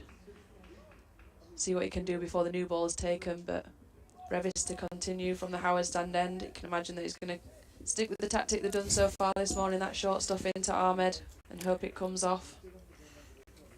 He's played it reasonably well so far, hasn't he, the short ball, but he has taken it on, so you can understand Yorkshire persisting with it. Revis around the wicket, bowls short down the leg side, just sways inside it, and having said that he's been taking it on, left it alone. As is always the case, he try and make you look silly. They succeed more often than not. D60 for 5. Rehan Ahmed, and he does have that first class century to his name. But that's his only sort of time he's past 50 in first class cricket. As I say, this is just his 9th innings. I think I said it was. Waits with back raised. Revis is in. Bowl short to him. He does try to take that one on. Revis is appealing for a catch behind, but it was an afterthought of appeal from Shai Hope, having taken the ball, moving away to his left behind the stumps. And in those circumstances, an umpire is rarely going to answer in the affirmative. Yeah, it wasn't fancied from anyone from behind the bat, which I think is always a telling sign. But as you said earlier in the over, promising that for Revis anyway, that Ahmed is willing to take it on no matter where his radar seems to be with this shorter ball, so you're always in the game. Turns. Runs in past umpire Debenham. Bowls, full toss. That is a bunted back past him, on driven past him. A full 4 by Rehan Ahmed. Moves on to 47. got that one wrong. Maybe looking for that famous Yorker that Doichi has been talking about. Didn't quite manage to get it right. And Ahmed didn't try and overhit it. He just made sure he played it firmly back past the bowler, well to his right, of course, and between he and mid-on for 4. You don't need any assistance from the bowler on this sort of pitch. There's just gimmies. That was 4 all the way off the bat. Probably just a bit disappointed with his previous effort and the appeal going unrewarded. Revis in, bouncer ducked underneath by Ahmed, and then just raises his right ankle into the right heel into the air, as he often does when he's actually playing a shot. It's a funny thing though with sort of catches behind sometimes. I remember actually it was in a final playing in a game in North Yorkshire from our village side, and I absolutely hit the cover off it. And the bowler started to go up, but nobody behind. Everybody went, ooh, behind. And you know, I could still hear it echoing around the ground. But they just didn't somehow hear it behind. In goes Revis and bowls down the leg side again. A little bit fuller, but even so, not able to get anything on it. And the bowler sort of looked at me, and I looked at the bowler, and I couldn't stay in the end. You know, I'd hit it. You know, it was so obvious. I just turned and said, yeah. Far too honest. I don't think I'd be walking in the same scenario. No, some of my teammates were a bit cheesed off with me, but it was just so loud. It was embarrassing. A chunk of your bat just on the pitch as well. Well, it was a bit of a giveaway. But as I say, none of the guys behind thought I'd hit it. In goes Revis. Bowl short. Straighter and short-armed pull by Ahmed. He's got it out towards deep mid-wicket, who puts in the dive, makes the stop, flicks it back, flicks it a long way. Ahmed is going to turn for a third, take on the arm, make his ground and make his 50. Well batted, Rehan Ahmed. A half century to the 18-year-old. Who, well, there's an awful lot of talk about him, an awful lot of what some people might say is hype, but I think you have to say that so far, Leicester's youngster is justifying some of the hype. Yes, certainly. Known for his leg spin bowling for England, but there has been talk of the winter. They think as he progresses as a player, he will be more of that batting all round, and you can certainly see why they're already having that talk. A lot of pressure on the young man here, a lot of eyes on him that he wouldn't have necessarily had last season. Then, with how his first over went in this game, again, some more pressure building, and he's certainly answer some of the critics with this discipline for sure, and very mature innings to just put handscoming. What could have been a difficult period late last night and then early this morning, a wicket that could have fallen for Leicestershire, and it's a completely different game, but he's just done a great part in steadying the ship. 72 balls, 7 fours for Rehan Ahmed in going to that 50. Yes, an awful lot of the national cricket writers picked up on that first over that went for 22. And Rehan will have to get used to that. But as one of the reports pointed out yesterday, you learn more about people in adversity sometimes than you do in good times, and he's responded well in this game. He responded well with his bowling as well. Ended up with 3 for 85, was it, in the end, which in the circumstances of an innings of 517... you'd have probably taken, especially with 0 for 22 from your first. Absolutely, and it's often a thankless task being a wrist spinner in England in particular. So in April. In goes Hill, bowls to Ahmed, who balletically defends it out into the offside. I say balletically because once again he raised his right ankle, but he raised his entire right back leg into the air there, played it almost on one leg, didn't he? Showed great stability. That's one of the exercises we warm up in the gym with, and I can never do it on one leg, let alone with a bat in hand and a ball coming at me. I can think of a few cricketers who would immediately have toppled over playing that shot, but Rehan remained balanced on his left toes of his left foot. In goes Hill, bowls to him again. That's a more conventional back foot defensive push back towards the bowler, who sticks out a big left foot of his own and slows the ball on its way to Milnes at mid-off. He's an animated batter. Ahmed, after he plays every shot, he always plays a number 3 or 4 that could have been options by the looks of it in his head, but he's looking very accomplished so far this morning. He's clearly got a wonderful eye, hasn't he? Waits as in goes Hill, bowls a little bit short. He stays on the back foot and defends again back down into the ground on the offside. He's all sort of little movements as he walks away. There's no real routine as such. He's only 18, so as I say, hasn't been batting out there in first class cricket that long, really, to pick up a genuine routine of movement. But unlike some players, the ball's being examined, might just and thrown back by Paul Pollard. I haven't seen them try to put it through a gauge. As I say, the relatively new batches of Duke balls have retained their shape rather better than those of last season. Short, and it just pulls out of the pull in the end. It was a short, straight delivery from Hill. Ahmed got in position, but he sort of pulled out of the shot by pulling underneath the ball, so to speak. It went at an angle of around 45 degrees from his shoulder down towards his left pad, but clearly deliberately playing inside the line, so to speak. 267 for 5. That new ball not so far away now. He bustles in and bowls outside off stump, and he gives the way 4. Doesn't really give it away. I'm not entirely convinced that Ahmed was looking to place the ball where it went, which was to about 4th slip. The bat was quite a long way from the body, rather sparred away outside off stump on that one, but he got enough of it, and it's run down to 3rd man for 4. Convinced by that one? Looked like it was a low outside edge. Certainly not the shot Ahmed was playing. I was looking towards the extra cover region. I thought that's where he was heading, but you take those 4s all day and he was never in any danger. Hill in, bowls Fuller, but again Ahmed, not too much foot movement, leans forward into his defensive push at that one, bounces back towards Hill, who fields in his follow through. 8 overs, none for 24 for George Hill. The other end, Matthew Revis has been going through it physically. 14 overs, none for 70, banging it in. We are now going to see the... Has he actually had it? Has he dyed it a bit? It's very fair. Oh, Don Bess's hair. Absolutely bleached it, yeah. Bleached it, is that the word? Put me to shame. I thought the bleach hair was my look, and he came with very fresh hair for media day, and I did not. It is glinting in the Yorkshire sunshine. Don Bess's hair. It's catching the sun. Talking about blonde hair, in comes with the helmet. Is it Mikey Edwards?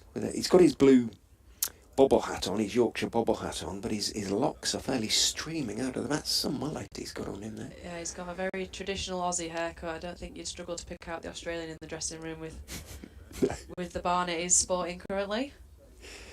Are we suggesting that there's fashion sense is slightly questionable? I'm really not one to question fashion sense. If anyone's seen my hairdo. Don Bess from the Howard stand end is in, bowls rather wide, and it's slap driven away, if you like, by Peter Hanscom for 4. It was a bit of a gift. First up from Don Bess, it was wide, it was a full toss. He had to reach for it a little bit and played it slightly cross-batted in the way that he sometimes does, Peter Hanscom, but got all of it. Very much a loosener there from Bess. There's absolutely nothing for width on this pitch. Just a gimme to Hanscom.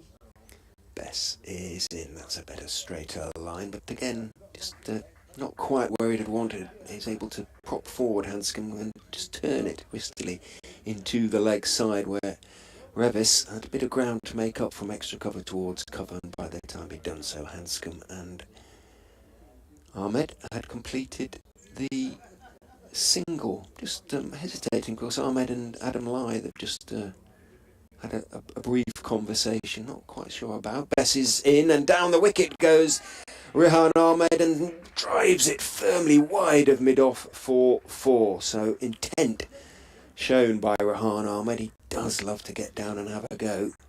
And once he's in that sort of frame of mind, he tends to stay in that frame of mind, so to speak. So we could have an interesting period if he hangs around. And as we move towards lunch, which will be at 10 past, remember, today.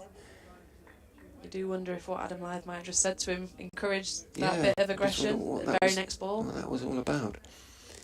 Bess is in, and Ahmed is just forward, calmly saying, no, I'm not going to go for everything, I'm just going to push that one out into the offside. Might just be trying to get under the youngster's skin, exploring his mental strengths as well as his game. A little bit Yorkshire here. Bess is in, bowls, slightly short outside off stump, cut away impressively and decisively by Ahmed for 4. Took full advantage of that one. Bess will be cross with this over. It's been too loose. He gives away another 4, so that's 9 from the over already. 284 for 5. Just getting through the overs until the new ball, you feel, Yorkshire here, but you don't want to be giving away too many runs in the process. Bess is in, gives that one some air. It's a little bit short, and Ahmed goes back and pulls, but doesn't time it. Hits it hard down into the ground. It does go past Rebus, diving to his left at extra cover, and runs out towards long on middle, on having retreated down there. So he is able to take his single, Rehan Ahmed, and make it 10 off the over. He moves on to 63. He's catching Peter Hanscom at a rate of knots. Hanscom on 89. And Leicestershire to 85 now for 5. Yeah, you certainly can tell from that first over from Bess. Ahmed's probably going to look to take on the spinner a bit more. He looks very comfortable. There's not that much in the wicket for the spinner, what we've seen from both innings so far. It's all about discipline and lines and lengths. Anything short, you can trust it's going to be pretty true onto the bat. And it's very slow, it's holding the wicket. Anything short, just give Ahmed his options either side of the wicket. And Ahmed is now asking Ben Debenham and gesturing towards Adam Lyth. So Debenham gestured sort of back, so something's going on out there. In goes Hill and bowls full and straight, and Ahmed leans forward, having a single having come off the last ball of the over, and blocks it out into the offside. Interesting little passage of play. If Adam Lyth is having a little word with the young man, the elder county statesman, known for a bit of chat, but he is captain in this scenario, and Ahmed, new to the county setup and the game in general. See if he can withhold the psychological mind games. Hill is in, bowls, forward goes Ahmed, thick inside edge, hence the howls from behind the stumps, led by Lyth, that is to say. Runs out towards deep backward square. Is that James Wharton out there? Who comes in from wide long leg and makes the stop. Single taken. Ahmed can recompose himself. I don't think he sort of ever really loses his composure, to be quite honest. He's, as I say, very level-headed young man. He's on 64 now, watching as Hill is in. 2 Hanscom, who on drives, clips it away. The full delivery off middle and leg down to the straight mid-wicket boundary for 4. Lovely shot from Hanscom. Wonderful timing there, and it was all timing. It wasn't necessarily a bad ball from Hill, just straying a little bit towards the leg side, but that's pure class from Hanscom. Picked that up and found a boundary where they've not been as free flowing so far this morning, but they're just beginning to pick up the run rate in the last couple of overs. Much applause, because that's a century partnership, I believe. It came together with the dismissal of Vian Mulder last night when the score was 187, and the 103 has come from 146 balls. Hill is in, on driven, on, it's a no ball as well. It thumps into the stumps at the non-striker's end, and I think that may have saved Hill conceding 4 to add to the 2 from the no ball. 292, I think it is, for 5. I don't think that no ball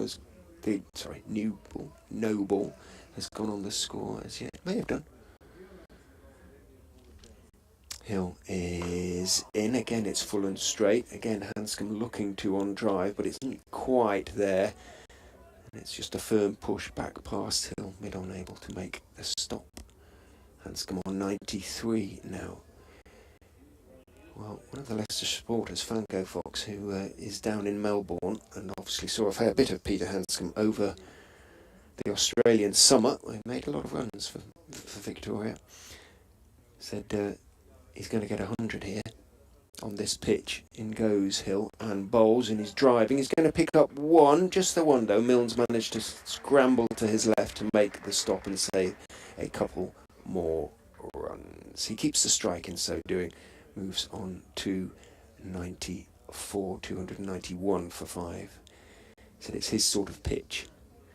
You think, oh, coming from Melbourne to Headingley in early April. But Headingley pitches are good now.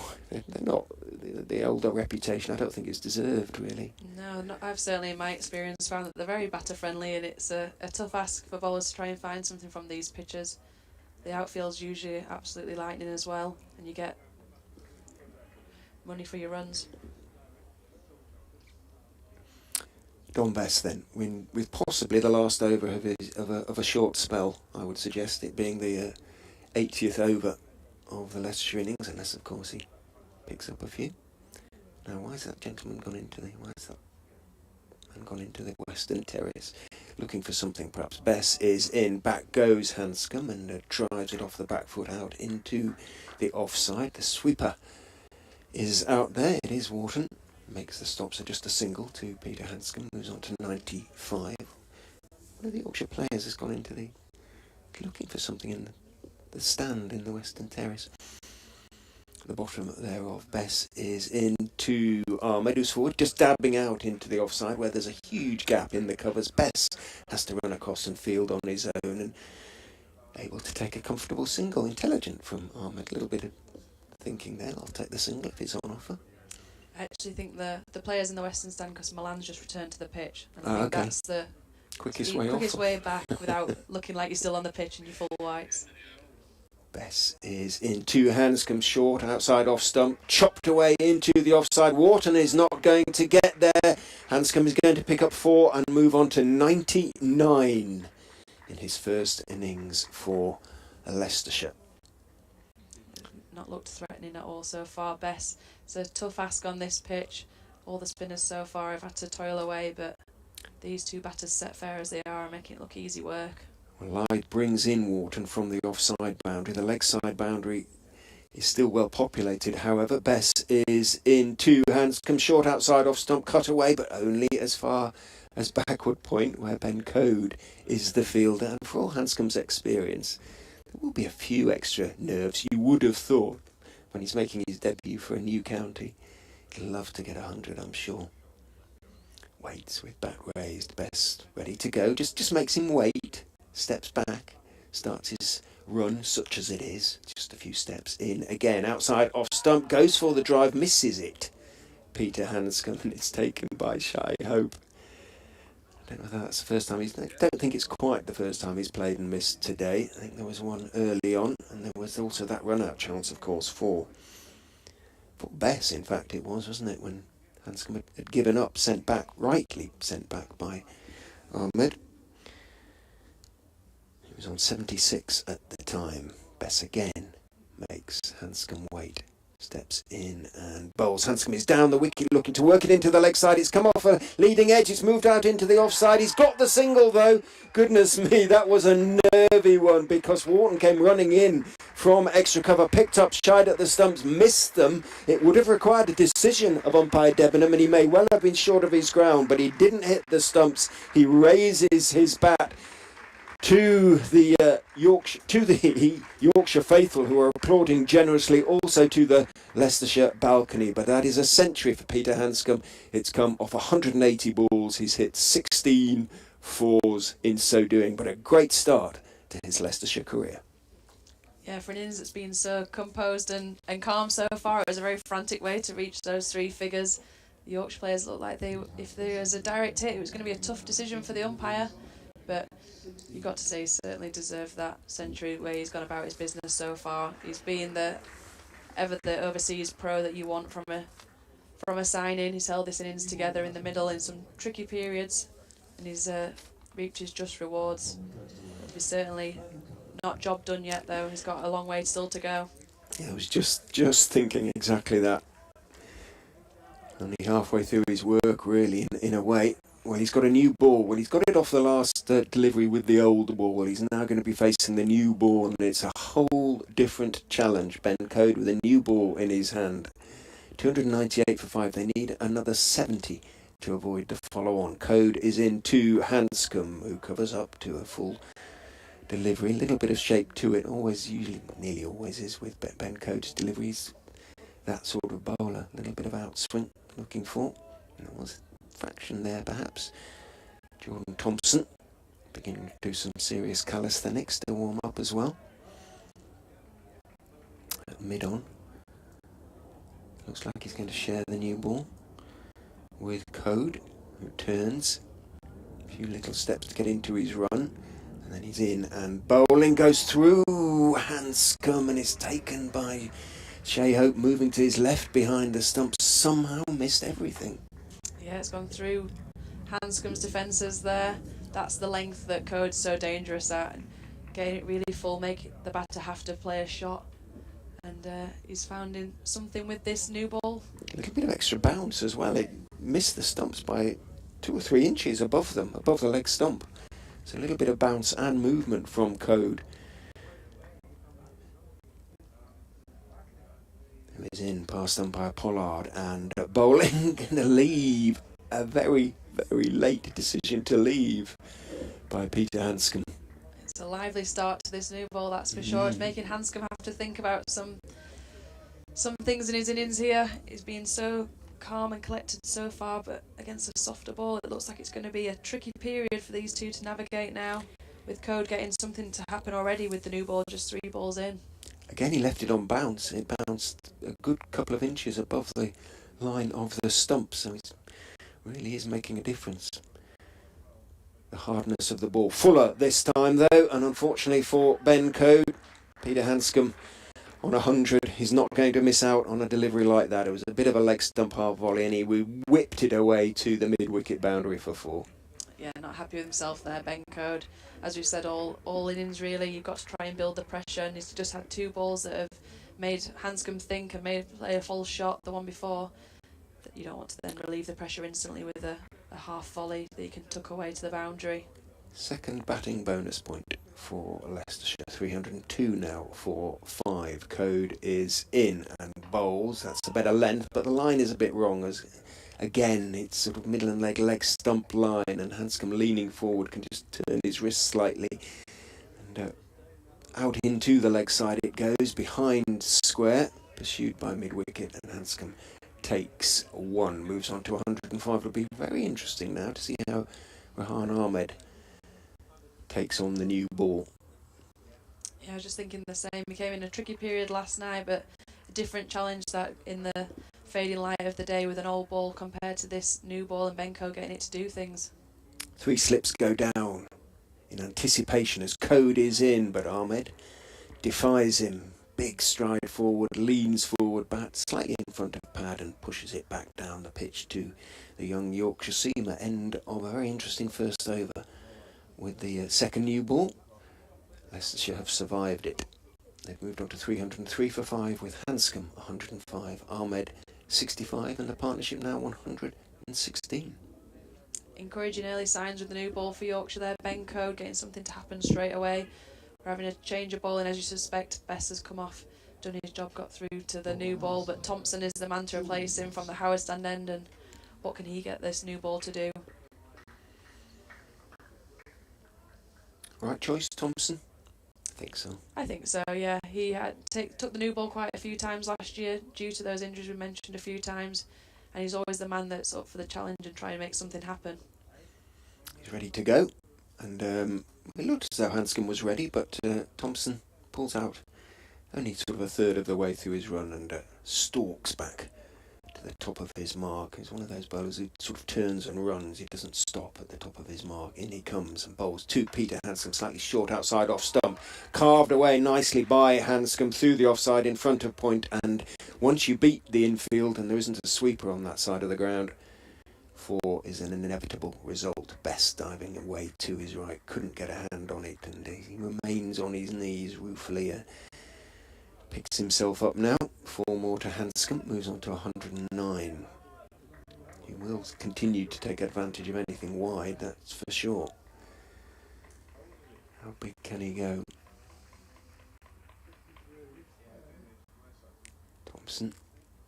3 slips go down. Runs in and bowls. Again, slightly short of a length. A bit straighter though this time. Hanscom on his toes, drops it down. Just a couple of pitches away into the ground it runs.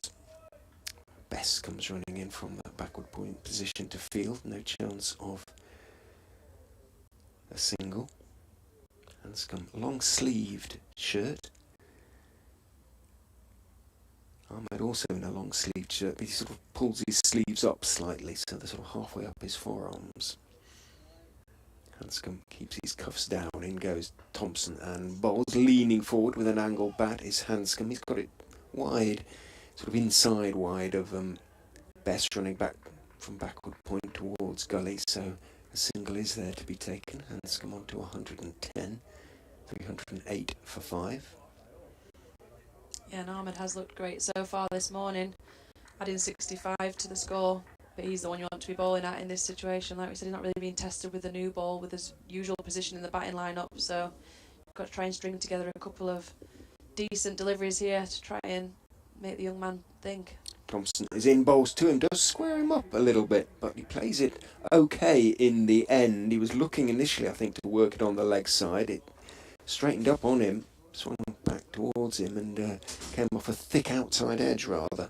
Ran out towards Bess at backward point, and the old right heel went into the air again from Rahanov, but not in quite such a pronounced way as he did earlier.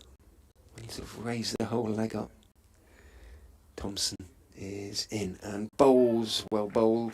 I think that one did go past the outside edge, although Ahmed, always in these circumstances, curtain rails his bat back inside the line as though he left it. Not sure he did. Now you've always got to try and save face against the bowler, haven't you? You can't let him know he's won that little battle. It's a good delivery from Thompson. That's the sort of line you want to try and question when you've got those 3 slips in. And Ahmed is one for a bit of flair on the back foot raised. Waits and looks up. Sees Thompson coming in towards him and bowling. Again, probably not quite the full length he might have wanted to bowl. And Ahmed can stay anchored in his crease. Tries to work it on the leg side, doesn't time it, runs out towards mid-on. End of the over, 308 for 5. Luigi is going to come back alongside. KT is going to have a bit of a break.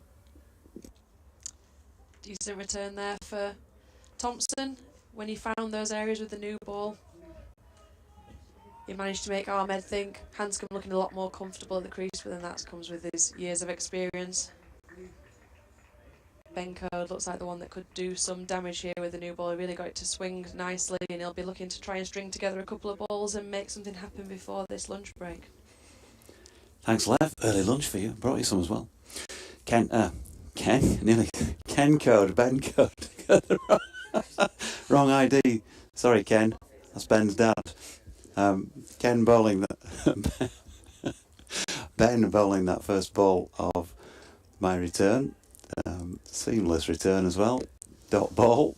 Peter Hanscom dropping into the offside. 308 for 5. Did you say Ken was his dad? Mm. Yeah. Might have been a good bowler himself. Mm. Usually there's something in the family, isn't it? Yeah. In comes Code again, and that's turned around the corner. James Wharton doing the fielding, and they've got through for a single. Can't believe I said that. 309 for 5 into the 83rd. So the new ball, the second new ball, yet to do any damage from Yorkshire's point of view, and a very, very good morning indeed for the visitors here, who look at the moment now as though they're going to discount any possibility of being asked to follow on. 5 wickets in hand and 50 odd runs to get, but things can change quickly in cricket, can't they? Code's led his delivery, a little bit of a waft from Ahmed. 65 coming number 4 by the sound of it. Got some walkie-talkie going on out there, picking up on the effects mic. Could do with that being turned off. Is it Captain Scarlet, perhaps? Stingray, something like that, you know. Anything can happen in the next half hour. Here's Code. Ahmed solidly behind it. You got in a bit of a tangle there. Let me just dress you. You've got a bit of wire over the top of you. There you go. I don't know. Stiff collared shirt or not. Captain Scarlet and the Mister on, so I remember them. Morning, Lily. Or good afternoon, I should say now, as you say. Here's Ben Code leaving us behind and coming in and bowling to Ahmed, who pushes it out to Revis in the offside. There is no run. Yeah, good afternoon to Lily. It's warm in the northeast stand. You're out the window, but it is now. And Mark Francis. He's paired to bat till the close tonight, 200 lead, and then bowl them out on the final day. You never know. Well, from being told by the press yesterday that Yorkshire were probably going to win this by the end of day 3, Code bowling to Ahmed, who works another one off the hip down to Milan at long leg for a single, taking him to 65, the total to 310 for 5 at the end of the 83rd. I don't know, you look at it now, we've got 35 minutes still to go in this session because of course lunch is, as was yesterday, 1:10, and tea is going to be taken at 4 o'clock, schedule closed 6:30, but we know we're going to be staying well beyond that. So you've got 5 sessions and a half hour or so. Pitch is playing well. There's still 5 wickets to take in this innings.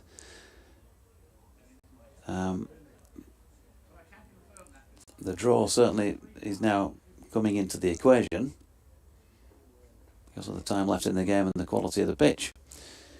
Jordan Thompson continues from the Howard Stand end, and I think he genuinely did, although it bounced and left him, bring the bat back inside the line there, curtain rail style there, Rehan Ahmed, because it wasn't quite full. He stayed on the back foot. He's wandering off towards a short leg Ahmed at the moment, looking towards the Leicestershire balcony below us. I'm sure he's getting lots of encouraging signs from his teammates out there. See us through to lunch, and the job will be not done, but it'll be well on the way to being done in terms of saving the follow-on. Thompson is in, bowls, short armed punch through the offside off the back foot for 4 by Ahmed. That is a classy shot by the young man. Thompson stops at the end of his follow through and looks pensively at Rehan Ahmed, who pointedly avoids his eye, prods casually at the pitch, wanders back into position. He's moved into the 70s now, on 270, with that back foot punch away through the offside. Fine shot. Scoring his runs at a good rate. He's only faced 95 deliveries for those 70 runs. He's hit 11 fours now. Be benefiting from Hanscom's experience at the other end. Thompson is in to him again, goes past the outside edge. Minimal foot movement, gestured at that one, tried to get it away through the offside. It went past the outside edge. It swung a little bit into the gloves of Shy Hope, but could easily have just feathered the edge. Got away with it. Ahmed enjoyed a little bit of good fortune there. 314 for 5 remains the score.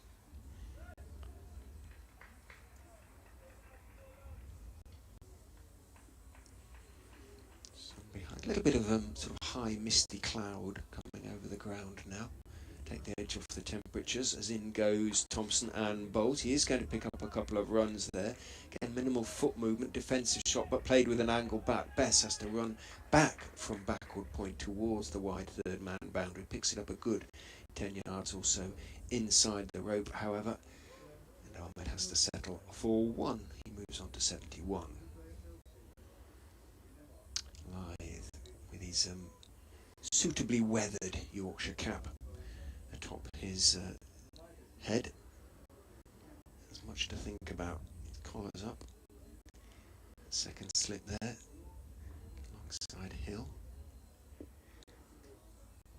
Thompson is in and bowls onto off stump. A little bit of a twitch from Peter Hanscom as he blocks that one out into the offside on the back foot. Drops it out towards Wharton, running in from cover. Thinking Wharton was one of the characters in Billy Bunter, but I think it was Harry Wharton. Maybe wrong. He was one of the Fat Owls remove. Billy Bunter fan? probably too before your time. In goes Thompson and bowls outside off stump, allowed to go through by Peter Hanscom. Sorry, I'm just trying to sort out the techies of updates for later on in the day with staff back at the station. Yeah, Billy Bunter, I do remember Harry vaguely. Walton, Bob Cherry, Yeah. the Fat Owl.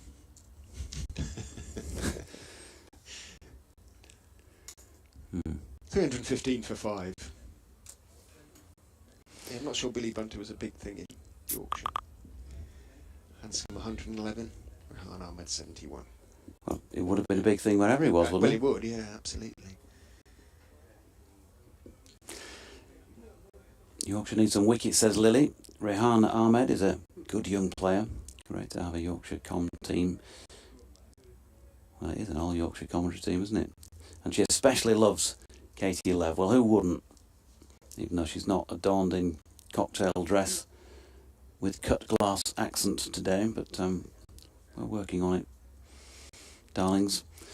Here's Code, bowling to Ahmed, who pushes to mid-on. Jordan Thompson walks round to do the fielding. Bit of good news for Peter Hanscom is that by scoring a century, he gets a hedgehog named after him. Bronte works in a hedgehog rescue centre from time to time. And each time a Leicestershire player scores a century, they get a... I don't know what baby hedgehogs are called. They probably have a specific name.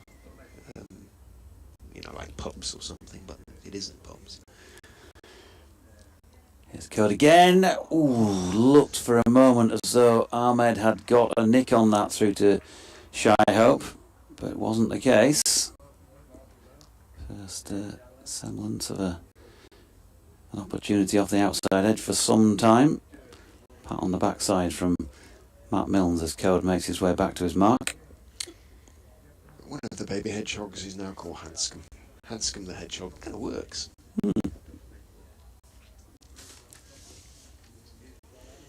Problem comes when they start, if they score any more than that, I suppose, then it has to be Peter perhaps or something. Here's Code and Ahmed with an open face runs it out to point. No run. Yeah, double century. What's that? What happens then? Yeah, no, I've no idea. Bronte will no doubt let us know in due course. Maybe his twin. Well, he's certainly shown some spine, has he not, for Leicestershire. Peter Hanscom, but he's watching on from the non-striking end. Rehan Ahmed on strike 3. Slips in place with Ben Coe with a new ball in his hand. That's very much a hopeful rather than confident appeal. We noticed when he beat Hanscom, or Hanscom let one or two go as well, with the first over with the new ball, that was cutting. It was high above the stumps. He was really getting good lift, but that can be an issue when you're appealing for leg before as well. Cut back well above the stumps. In comes Ben Code once more, past umpire Paul Pollard. Ahmed from the crease watches it well and punches it to Matt Milnes, and there is no run. So disappointing morning from Yorkshire's point of view, because they ain't taken a wicket in an hour and 42 minutes of play. This partnership has taken Leicestershire, 128 runs since the most recent wicket, 187 on the board after 54.3 overs when Vian Mulder was walking back to the changing rooms. Code in and Ahmed turns it to Wharton in front of square leg, and we conclude the over with a dot. So Ahmed on 71, Hanscom on 111, so 54.3.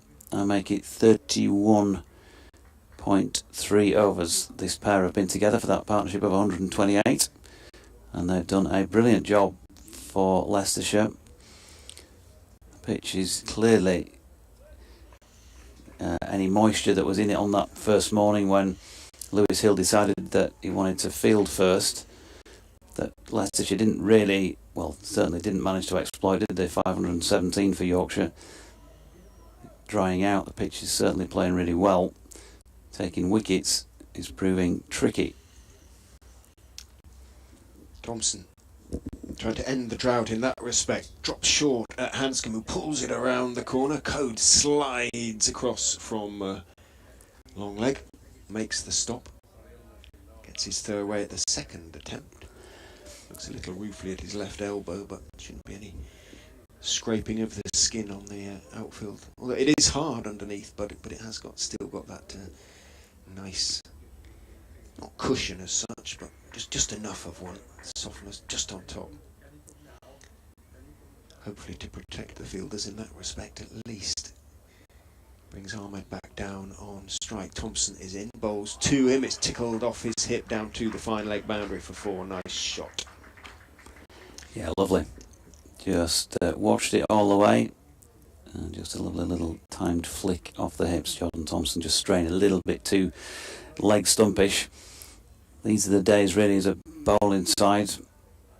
Been out there a long time, 80 odd overs, where it is somebody like a Matthew Fisher who's just got that few mph extra in him. He's got the height as well, who might be able to pick you up a wicket. BBC Radio York are just calling for an update, so I better just pick things up from here. So Jordan Thompson about to make his way in from the Howard stand end once again.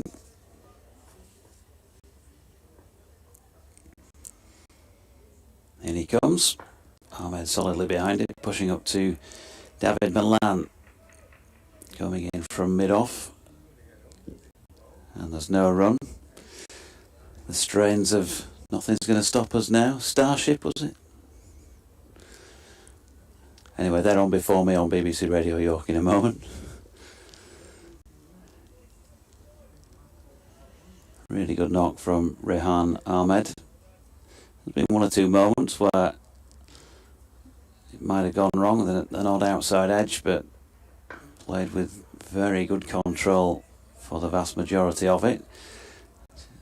Not a lot of foot movement with this latest delivery that Jordan Thompson bowled at him. He's pushed it to Milan, who does give it a bit of polish this time.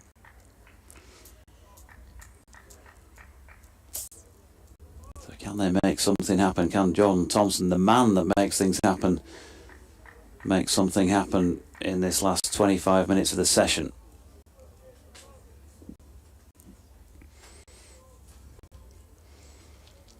They need to find a partnership breaker, Yorkshire. Here he is again, and it's not going to be from this ball. Once again, not a huge amount of foot movement for Rehan Ahmed, but he's clearly got a good eye. Was given a little bit of width by Jordan Thompson, and he timed that really well once again through point down to the foot of the Western Terrace. Excellent shot. He's not going hard at the ball, which I think is a really good thing for him going forward as well. Just happy to rely on a little bit of natural timing by the looks of things that he's got. 79 to him now. Had he gone at that, you never know. Might have been a different result.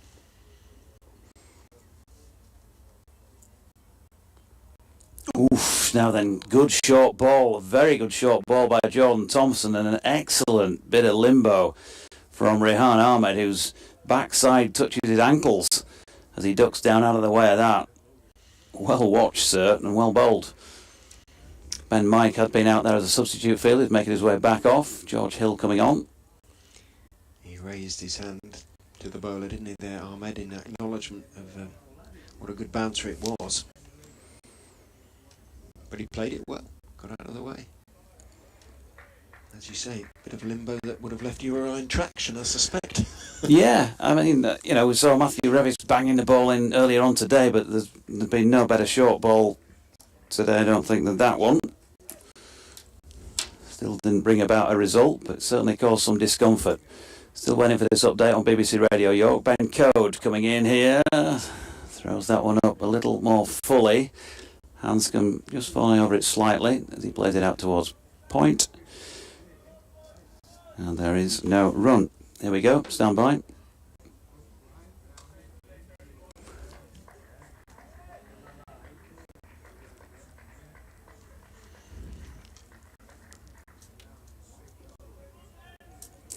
Yeah, good afternoon. Leicestershire having much the better of it on day 3. Yorkshire have failed to take a wicket so far. That's the key story here. Leicestershire 201 for 5 at the start of the day's play. They've added a further 123 runs. A partnership now for the 6th wicket unbroken of 137 between Peter Hanscom, of course, did play his trade here at Yorkshire a while ago. He's 112 not out. And young Rehan Ahmed, who made his test debut for England during the winter, he's 79 not out. They've both played really well. With a ball that was ageing for the earlier part of the day, Yorkshire have now taken the second new ball half a dozen overs or so ago.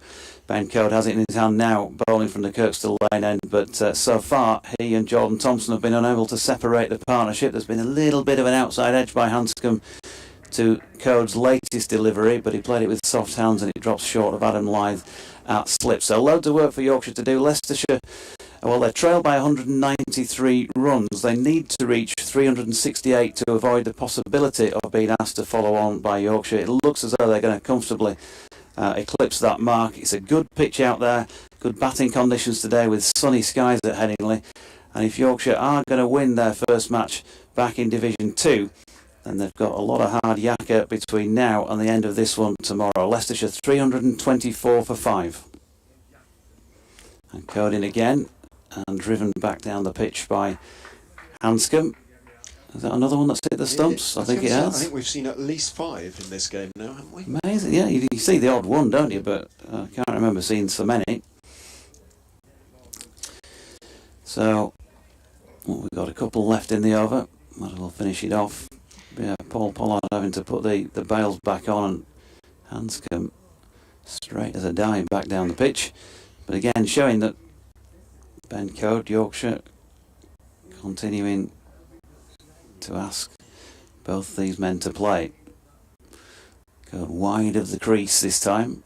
Hanscom takes it right underneath the eye line and drops it out to Revis. As soon as you say sunny skies, of course, the clouds roll in. Would you like a hedgehog update? Oh, yes. Little hedgehogs are called hoglets. Ah. Brunty says, if he gets 200, another Leicestershire fan who works at a garden centre, he will name a fish after him. One of the carp, presumably. However, Code in again. Final ball of the over is a good one and has the measure of Hanscom, but can't quite find the edge. End of the over, 324 for 5. Bronte points out he doesn't know what to do in the event of a double century because he's only been volunteering at the rescue centre for 10 years and it's never blank happened before. Marcus Harris had a few big centuries. He got a few hedgehogs named after him, did Marcus. Now down at Gloucestershire, of course.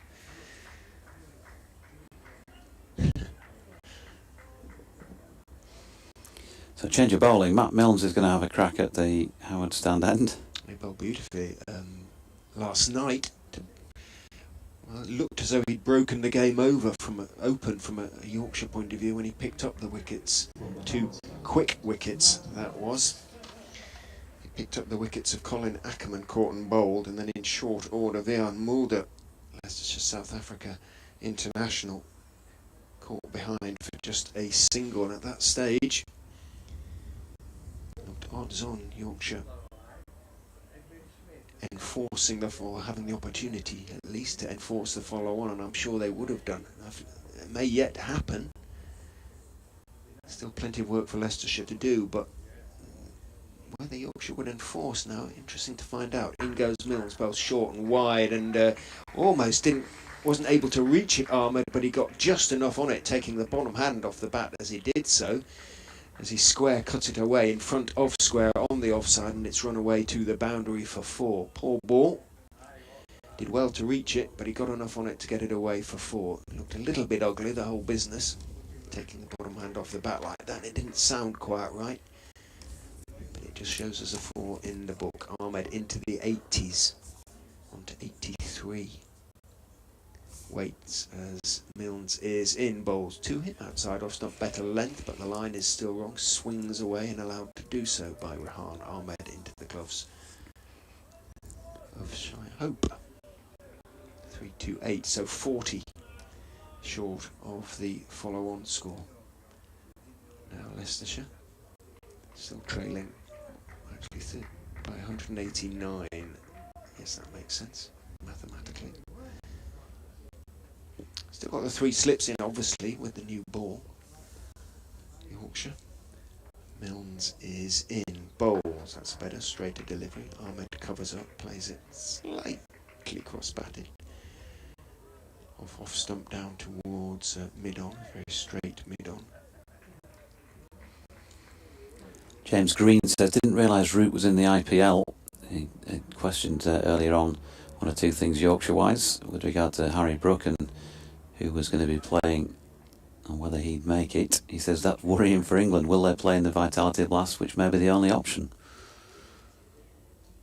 Milnes is in. Bowles, Fuller, length. No, minimal foot movement again by Ahmed, but relying on his eye and the pitch and the fact he's been in such a long time to play it firmly out to Milan at mid-off. I think the answer to that, James, is at this stage, as usual, really, we don't know. We never know, really, do we, until a little bit closer to the time. James is shocked that Yorkshire are recruiting batsmen when they clearly couldn't bowl teams out last year. And if we can't bowl out Leicestershire, he says, doesn't look good. Little harsh, James.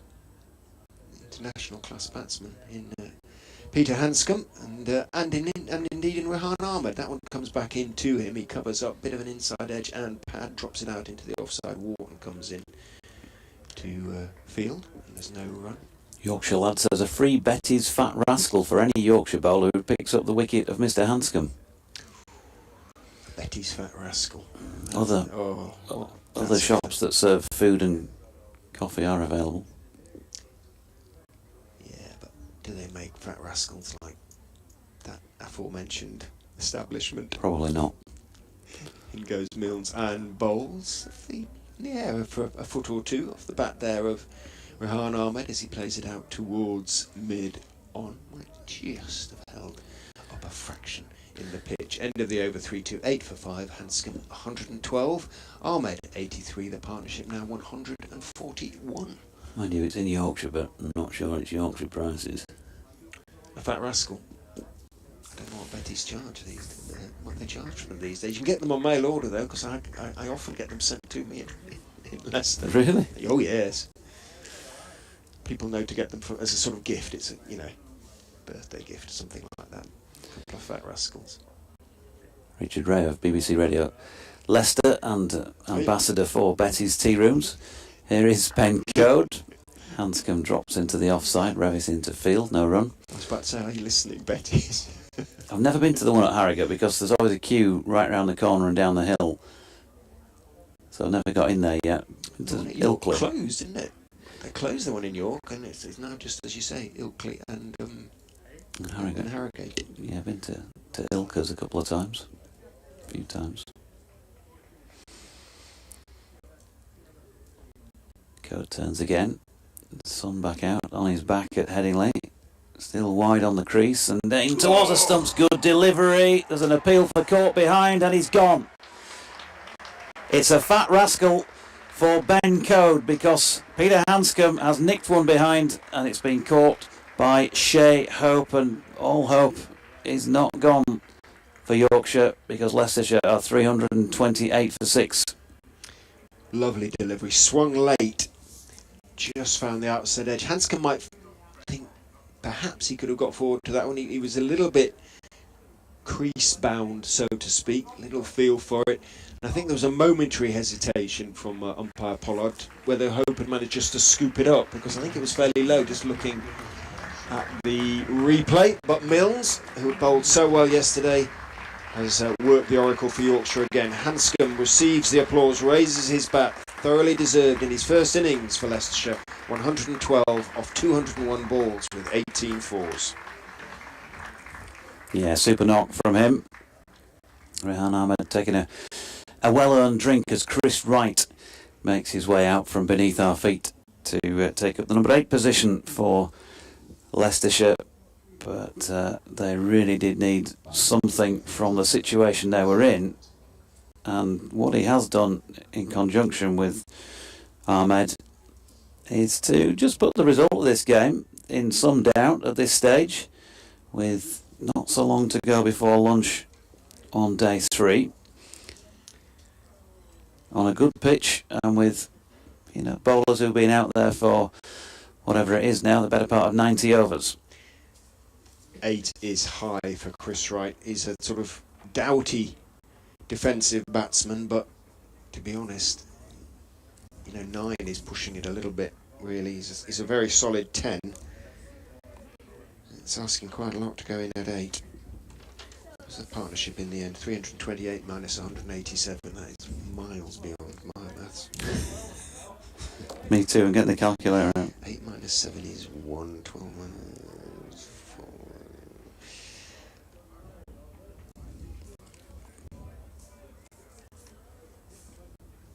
141. Sound right? I'm not arguing. Not arguing at all. So, 88.2 overs. That was a tremendous partnership for the 6th for Leicestershire. And it is Code then to Wright. First up is a good delivery, and suddenly it looks a different game, doesn't it? It's a very similar delivery to the one that got the wicket the ball before, just outside off stump and easing further away from Wright. It wasn't good enough to touch it, really, to be brutal, where Sanscombe did. Yeah, 100 partnerships for Leicestershire against Yorkshire for the 6th wicket. There'll be a few, probably, but... I can tell you what the 6th wicket... Actually, they've missed it by 1. Oh, you see, good to see you're on the money. If I'm He's done right, all the planning and prep, he's got it all down here, folks. If I'm right, if it was 141, then the actual record for the 6th wicket for Leicester against Yorkshire is 142. That's how good it was. Code in, and Wright drops this square on the leg side. Tell you what, Rehan Ahmed was lickety split from the non-striking end, fancying getting down the other end and taking the pressure off Wright, and could have perished there had that been a pick up and throw to the non-striking end by James Wharton. It was, to be fair to him, he had a fair bit of ground to make away to his right, coming round from cover, from mid-wicket I should say.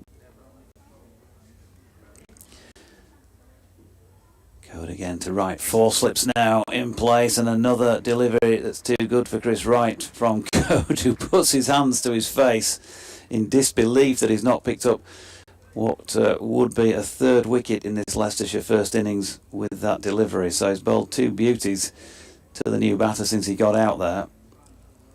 As I said, after Chris Wright's first ball, take the proper batter out of the equation, if you like, Hanscom, and it can suddenly look a different game. That's not obviously including Ahmed in that comment, because he batted tremendously well and looks like he can play. James Wharton's just skipping backwards towards the mid-wicket boundary as Code tries the 5-card trick and throws another one up outside off stump that Wright, in the end, I think we'll give him the benefit of the doubt that he probably just about left it. 89 overs complete. It was the first wicket of the day in that over for Ben Code. 23 overs, 7 maidens, 2 for 67 for him. Leicestershire 328 for 6.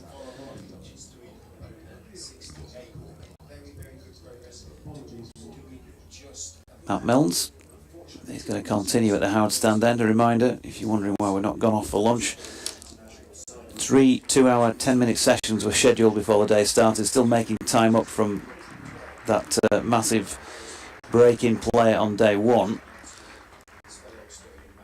And so 10 past 1 lunch. They'll come back on at 10 to 2, and they'll be on until 4 o'clock for the afternoon session, and then 4:20 until whenever it is they finish the final session, and that's been 7 o'clock and more for the first couple of days. Ahmed turns that into the leg side first ball from Milnes. Revis doing the fielding.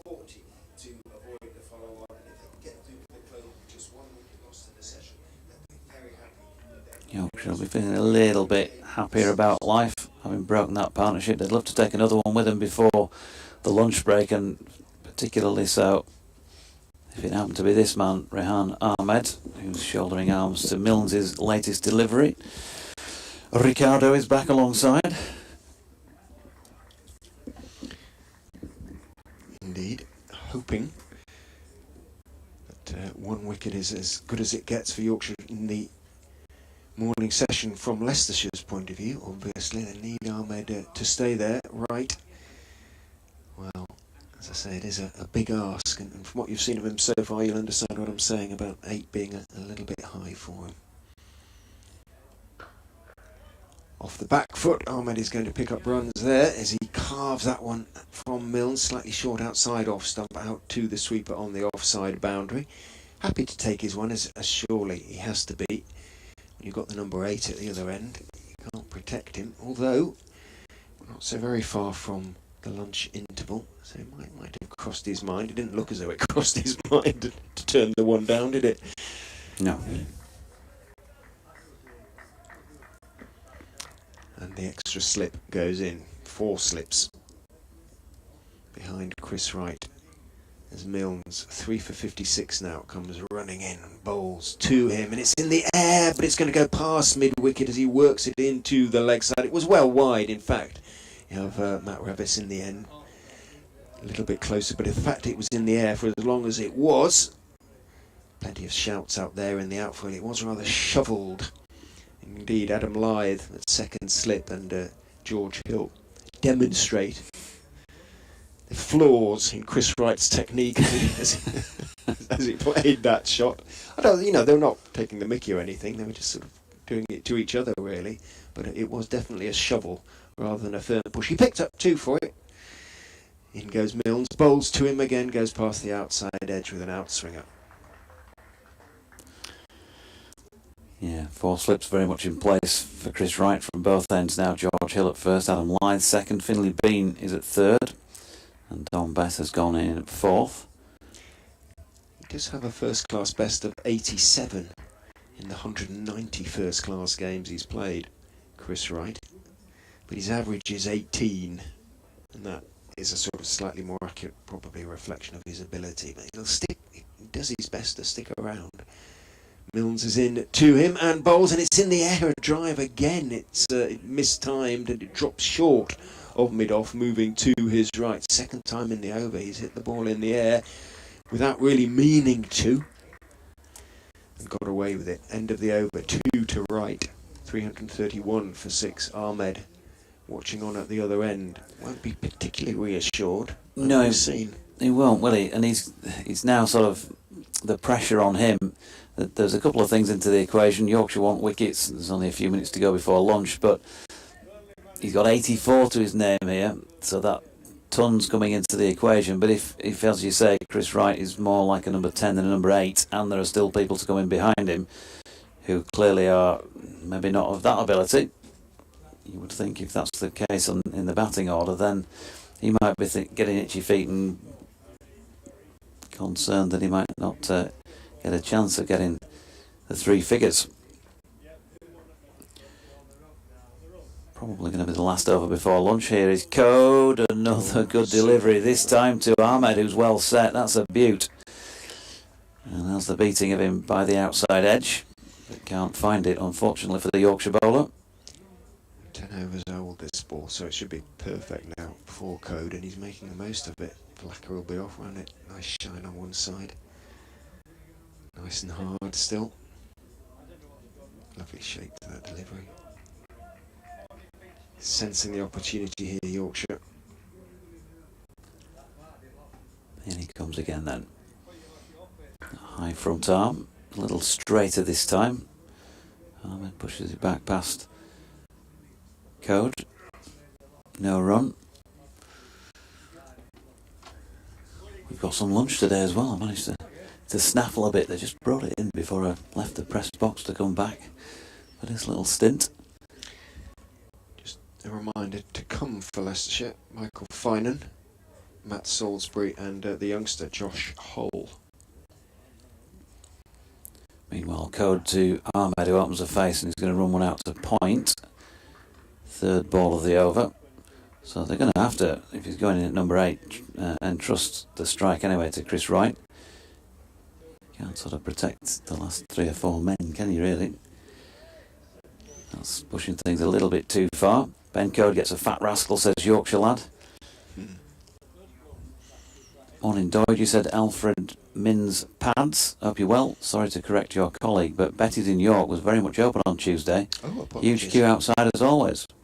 Yeah, I did wonder when you said that. I hesitated slightly because I was over there in October time and it was rammed. I seem to remember not being able to get in there either then as Wright pushes one out into the offside. It always was busy, but for some reason they haven't moved it, have they? It was right in the centre or something like that. I'm sure something happened. I bet he's in York. The table became free. As you say, it's always full. 2 to come in the session. Code coming in past umpire Pollard, bowling to Wright, and he's right behind it. Pushing into the offside, no run. Russell Walker says, good lord, that wicket was long overdue. I hope we've got the bowling firepower for the season, because we need it to win matches. It's been sketchy so far, sadly. Code's running back to his mark in the hope of getting another over in Yorkshire. 13:09 on the board, 1 ball to go in this over. Here he is to Wright, who doesn't play it wholly confidently, but drops it well enough into the onside, and they are going to get another one in then. Well, it depends what Ben Debenham will look at the clock there. It's ticked over. I think that's it. Yeah. And Pollard sees that and heads off to the pavilion. So 1 wicket in the session. 1 in the session. Leicestershire, great session as far as they're concerned then. 332 for 6 at the end of it. From 91 completed overs and at precisely 110 as scheduled. They're walking off. Rehan Ahmed, really good morning for him. 85 not out. Chris Wright on 2. And that's super century as well from Peter Hanscom. He made 112 before he became a second victim for Ben Code. 3 wickets for Matt Milnes. Leicestershire 185 runs behind Yorkshire. They still haven't avoided the possibility of being asked to follow on. So that may still come into the equation. But whichever way it does, we'll be here to find out with further ball-by-ball coverage in around about 40 minutes' time. But from Lev and from Richard and myself, we'll see you then. Bye now.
Well, welcome back to Headingley, the afternoon session on this third day of the County Championship match between Yorkshire and Leicestershire. Umpires Paul Pollard and Ben Debenham heading out into the middle, followed by the Yorkshire side, led of course in this game, just in this game, by Adam Lythe, and the two not out Leicestershire batters, Rehan Ahmed, the shortest of them. I think we can definitely say that.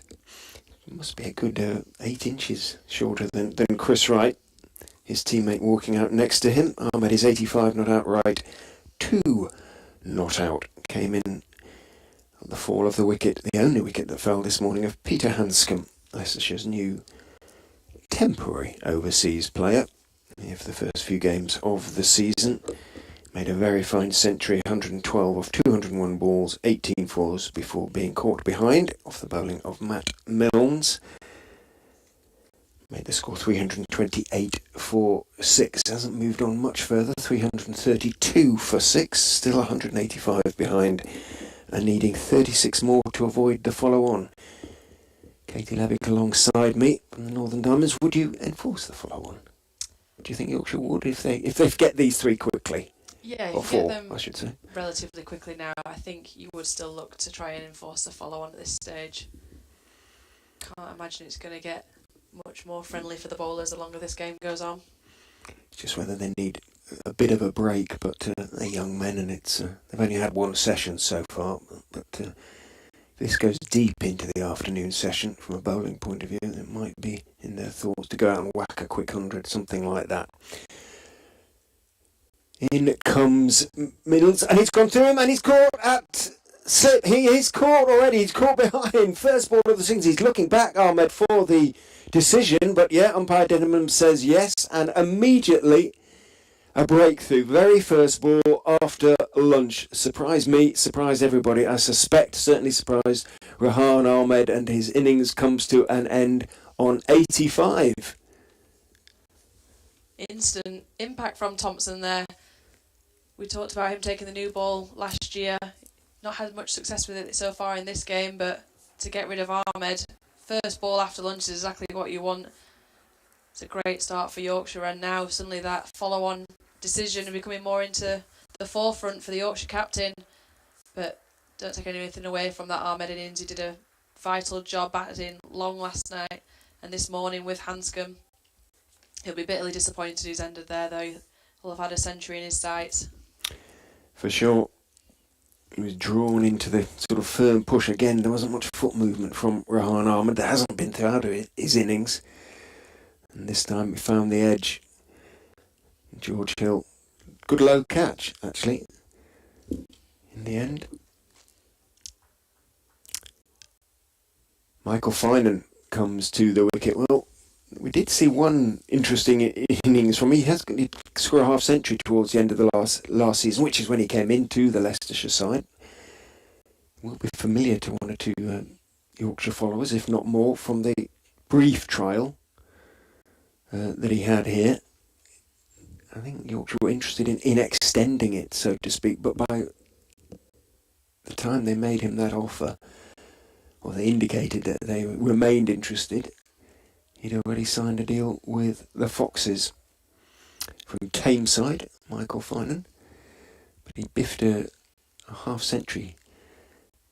Could do with something similar as Thompson goes in and bowls to him, and he just rocks back, slightly short ball outside off stump, and pulls the bat back across his chest, outside the line of the ball, inside the line of the ball, goes through to Hope behind the stumps. He'll be pleased about that, because he did put one down yesterday off Hanscom on 41. I think Hanscom was on a difficult chance, but a chance nonetheless. Hands on knees, he waits as in goes Thompson, bowls, and it's an appeal for leg before, and he's gone. 2 in 3 balls, Finan goes, and suddenly the end is in sight for Leicestershire's first innings. So first class cricket, an extraordinary game. All that work for 1 wicket this morning. We're still in the first over of the afternoon session. We've only had, what have we had? 3 balls of it, and 2 wickets have fallen. Another excellent delivery from Thompson. Looked like it kept a little bit low on Finan, but they'll be absolutely delighted with that start after lunch.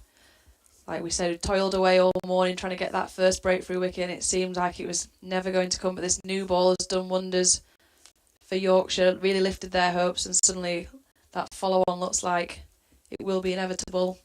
If we can pick up another couple, Leicestershire will have to make a decision now about Salisbury, who was injured in that first innings bowling. Yeah, because he was injured in the game, obviously he is entitled to have a runner. Didn't come into the game with the injury, so very interesting to see what happens. But ahead of him comes the giant figure of Josh Hull. Well, you have to do everything these days, bat and bowl, even if you're primarily a bowler, and I'm sure Hull has worked on his batting, but this isn't like being at Stamford School and facing schoolboy bowling, with respect to them. This is facing Jordan Thompson with his tail very much up, charging in from the Howard stand end, looking to make it 3 in 4 balls. I have no idea what sort of batsman Josh Hill is, and we are going to find out. Very open stance for the tall left-hander. Bat looks like a matchstick in his hands. In goes Thompson, bowls to him, it beats him to the wide, and it misses the off stump by a coat of paint. Yeah, that's not what you want to face first up. Good delivery from Thompson, who, ever the competitor, is raring to go now in this over. He's changed the game in just a couple of deliveries.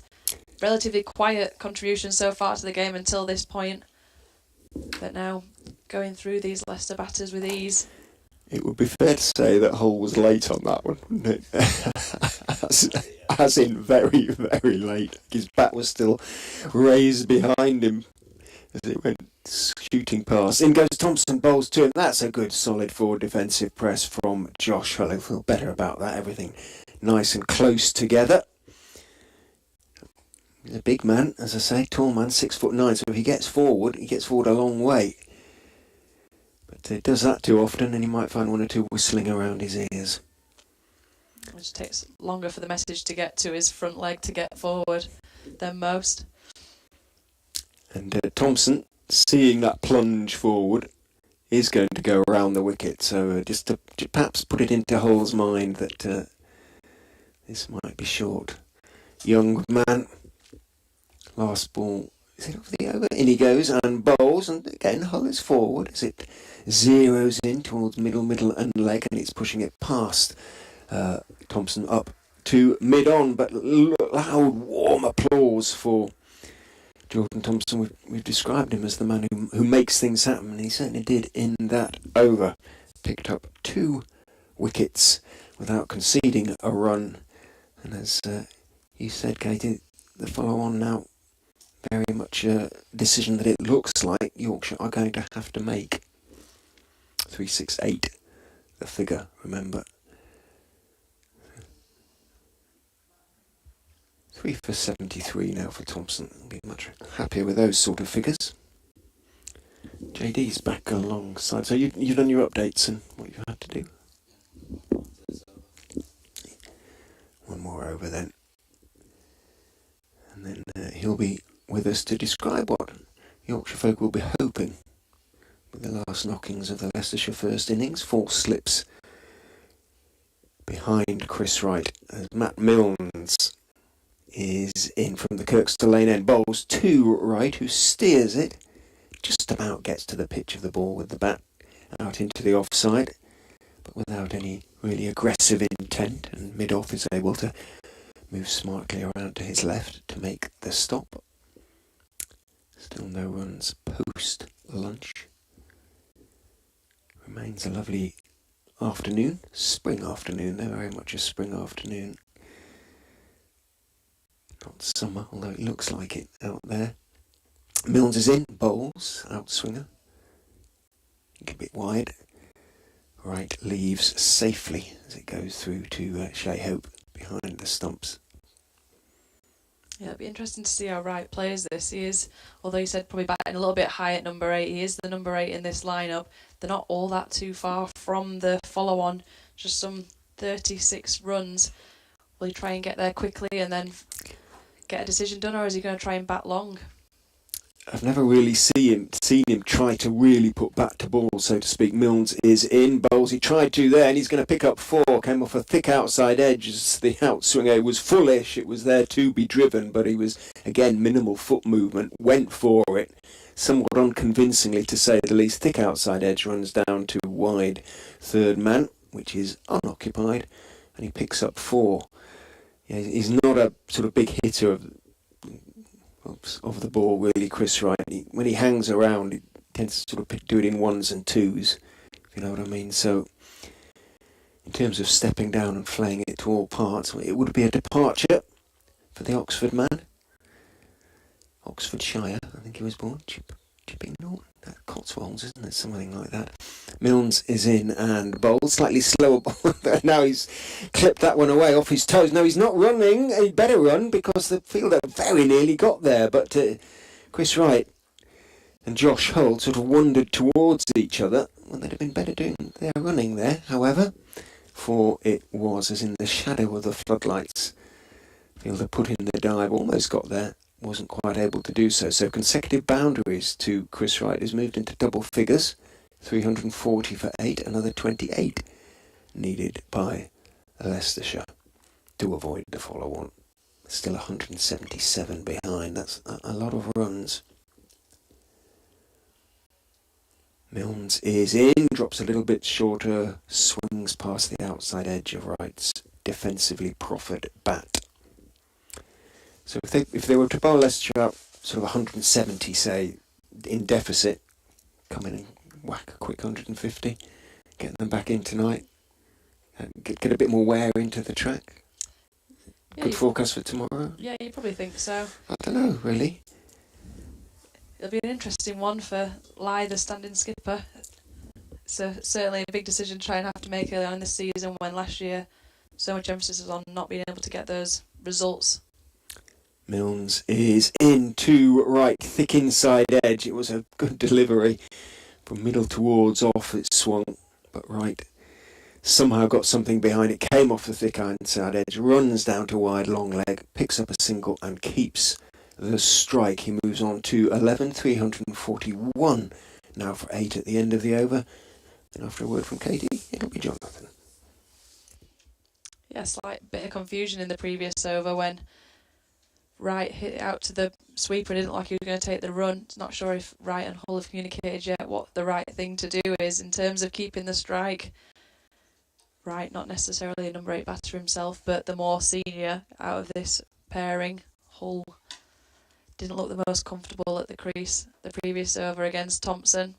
So I think Wright is going to have to try and steer as much of this innings as he can towards that follow-on number. As we have Thompson running in now. And bowling. Oops, sorry to steal your commentary thunder there. I was just about to say where he steered it to, but you came in, Doiji, and I'm thankful for that. Never apologise. Where did he steer it to? Can't tell us. Just a backward point there. Almost looked like he'd beat the man, but no run. Yeah, James Walton doing the fielding. First ball of the 94th. We've been joined by MJ Fisher. We'll go on in a few minutes. MD Fisher and MJ Fisher as well. He's out the back. As Chris Wright pushes one up to Milan at mid-off, and there is no run. Matthew David. Correct. Well done. Glad you know your middle name.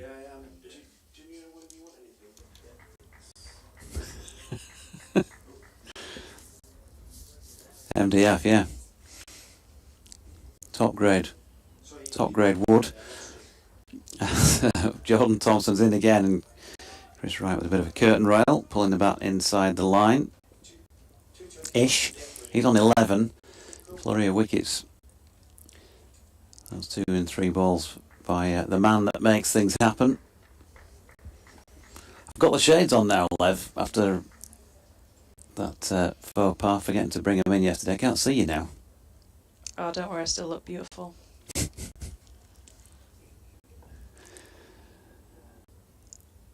Will there be any beauty in this Jordan Thompson delivery? Well, he's got Chris Wright to play. Punched it up to mid-on. No run. They've gone with 3 slips at the moment for Tomo. Point, cover, mid-off, mid-on, mid-wicket. Ben Cody's a sort of short, long leg, as it were. He's probably 20 in from the boundary. Doing a few stretches. 176 runs the deficit, so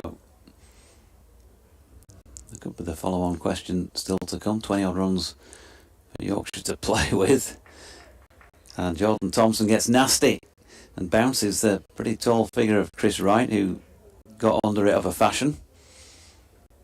Interesting leave, very much leaving up the submarine periscope that could have just got an outside edge. Didn't look the most convincing against the short stuff. But he's got a job to do here for Leicester. They're going to require him to stay at and get him past that follow-on mark. 2 to come in the over. Jordan Thompson from the Howard stand end, and Chris Wright right behind it, punching into the offside. In fact, there was 1 to come in the over, and so I'm going to have a change in the com box then.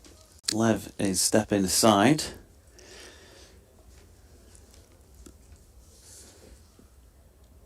We'll let you get your headset on first, Fish, before we mic you up. Welcome along, Matthew Fisher. Thank you. How are you? Great to see you. Well, I'm pretty good. And you looked all right out there, doing a bit of... Good to see you doing some catching out there on the outfield. Was that with a hard ball? It started off with an incredi. Okay. And then some harder incredis, and then cricket ball to finish. If we get a commentator cam shot, you might be able to show us which is the offending hand. That one. The right hand, just to the outside, the top of the little finger. Feels all right? Yeah, it's fine. Gripping things okay? Yeah. Punch your brother all right? And those little sibling scraps that you have. Matt Milnes' first delivery of the over past Josh Hull's outside edge. So, are we officially all set for Bristol this week? Yeah. Yeah, I'd be very disappointed if I was not in the well, you might not get squad. picked. I mean, to be honest with you, in the squad. I'm not sure you're doing enough with it, to be fair. No, it's feeling really good. So I've been batting indoors today and catching, and that's probably the only thing that needs to get upped. My bowling loads are fine now. So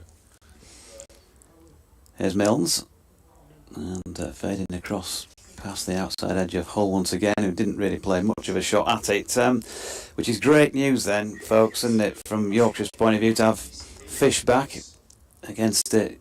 Well, you only play against one set of opponents these days, don't you, Gloucestershire? yeah. Have you got an aversion to playing against everybody else? No, I'd love to, but it's just felt like that, hasn't it? So. Well, let's hope for what we saw against them last year. Not in terms of the result, of course, up here. Here's Milnes, ball just shaping in towards Hull, who's tentatively pushing outside off stump. You'd love to be on at this moment in time, wouldn't you?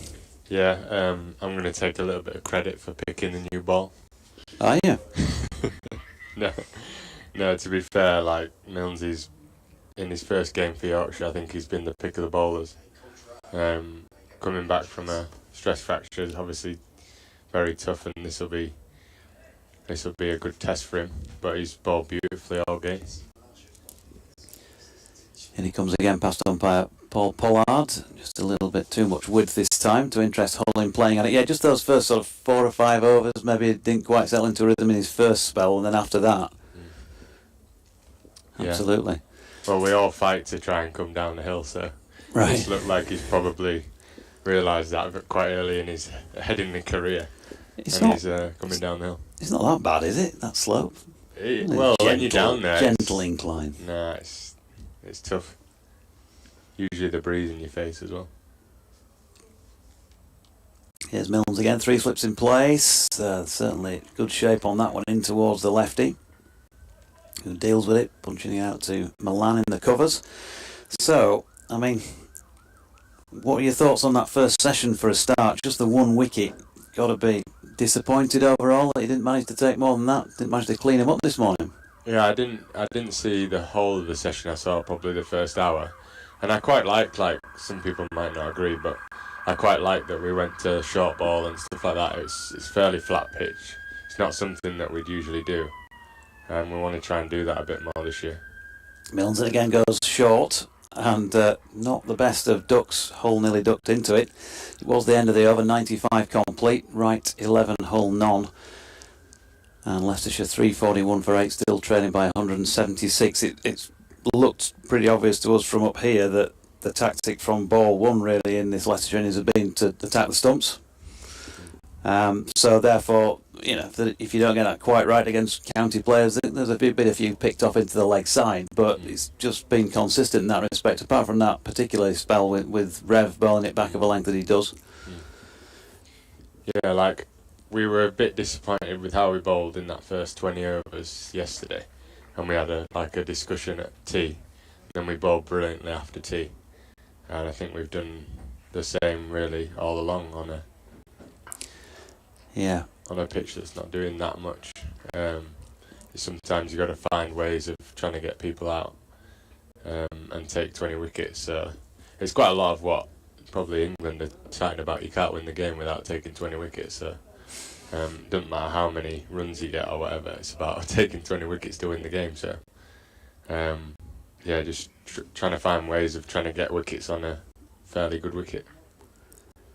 Chris Wright just played out a dot to James Wharton at point, and Jordan Thompson's coming in again, and Wright has got again towards the outside of the bat with an open face on this one, but he's going to get 4 through point. Tomo looks like he wants to send his man back now by the looks of his signal just then. Those enterprising fielding positions that we saw, particularly when Rehan Ahmed was on strike today, there was kind of no regulation slip, but a third or fourth slip really, and a leg slip, and got a man down at third because we saw him play the ramp shot early on. Who's making those calls out there? Would that be Lythy? Is that process of committee suggestions? Yeah, like, we obviously have a team meeting before games, and that was kind of a plan for Rehan if he did get in. Thompson in again, right towards the inside of the bat this time. He's trying to drive that offside of straight, and actually pings it straight back to Jordan Thompson in the follow through. Good stop. I spent some time with Rehan this winter before his Pakistan tour. We had a bit of a camp in the UAE, and he was on that. And one of the things that makes him really good is how confident he is. And he wants to take on the short ball, but sometimes we got him out a couple of times in some scenarios with that type of field. He just wanted to play it. But it's actually probably that he's learned from them scenarios this winter, and he played it actually really well. He did, yeah, good control for the vast majority of it, and ducked the best bouncer of the day so far from Jordan Thompson pretty well. Chris Wright did a pretty good job there himself as well. Another nasty, mean Jordan Thompson delivery. Yeah, so in these scenarios in the UAE, like, we were just bouncing him, and we would have that fly slip about third slip just on the third man boundary. I think he got out 3 times in about 6 overs doing it. But obviously he's learnt from that. Thompson coming into right once again, and it plays that nicely enough down to Finley Bean coming around from third. He had the confidence today. He's playing on a really good pitch. We've not even mentioned that yet, but it's sort of got better as the game's gone on, hasn't it? Drying out. Tough work out there for bowlers. Yeah. You can just see from here, can't you, that middle of the wicket, that kind of diamond shape looks pretty good for batting. Jordan Thompson coming in towards us once again from the Howard stand. And now then, Chris Wright has got underneath this one and flicked it with a fair bit of bottom hand, but it cleared what would have been the infield, even if somebody had been in the right line for that. Matthew Revis wasn't. He's having to pick the ball up from over the boundary rope. So 4 more to Wright. He's on to 19. 3:49 for 8. Richard Ray at the back of the box, BBC Radio Leicester. When Chris came out, said number 8's a bit too high for him, number 9 maybe, number 10 probably a decent number 10. So you're obviously thinking that way as a team as well. You kind of know the capability of the opposition. You must think long tail, we should be wrapping this up pretty quickly. Yeah, but it shows there, like, if you do stray and try and search for wickets, players can pick you off. So I think batters, lower order batters these days, they can hold a bat. So it's about just being consistent with your areas and try and get the wickets how you got them, how you got the top order really. But it is hard. You do kind of go searching for. Tomo will see a fifer because there's 2 wickets left. If he gets another wicket, what a fifer. The big show. Here's Milnes. Good delivery. Hull just holding the bat inside the line of that. He's yet to get off the mark. 3-4-9 for 8. You've been put up there as the bookmakers' favourites to win Division 2. Who do you think, if that's going to be the case, are going to be up there challenging you for promotion positions? Maybe Durham. I think Durham have got a good squad. I think there's a lot of good teams. Like, we have to be on our best game to win games, even in Division 2.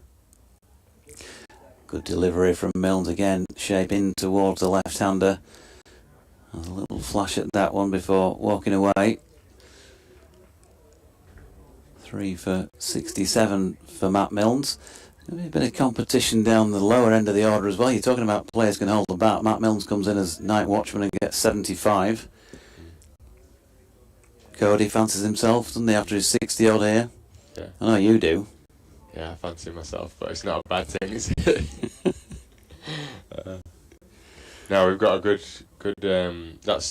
We want to try and make that a strength this year, like lower order runs, because we feel like we can make an impact and keep teams out there longer than they should be.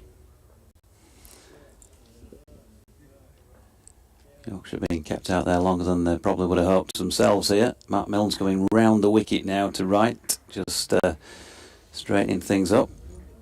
I was thinking that a couple of balls ago, try and come round the wicket, because I felt like with the angle that he goes, when he goes across, he can like play inside it, or if he does play it, it seems away from his bat. But I think the angle from around actually helps with left-handers nicking it with the angle that you bowl it at. Something that I did last year, like, because Gloucester have got a lot of left-handers, straight around the wicket basically, especially to Bracey and Hammond. But that's what I've been working on this week before next week, because they've got a lot of lefties. Here's Milnes round the wicket again, but this time a little too wide to interest Josh Hull. When you're lining the ball up in your hand and that sort of thing, do you change the way that you do that when you're bowling over and round the wicket, or is it the same grip? Yeah, so to a right-hander from over the wicket, I'll go away, and then the odd one will wobble back in to try and get them LB. So that's kind of my wicket ball, but the away swingers are the setup.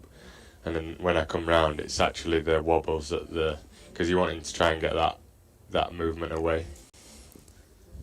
Here's Milnes again. That's pushed into the covers. Milan doing the fielding.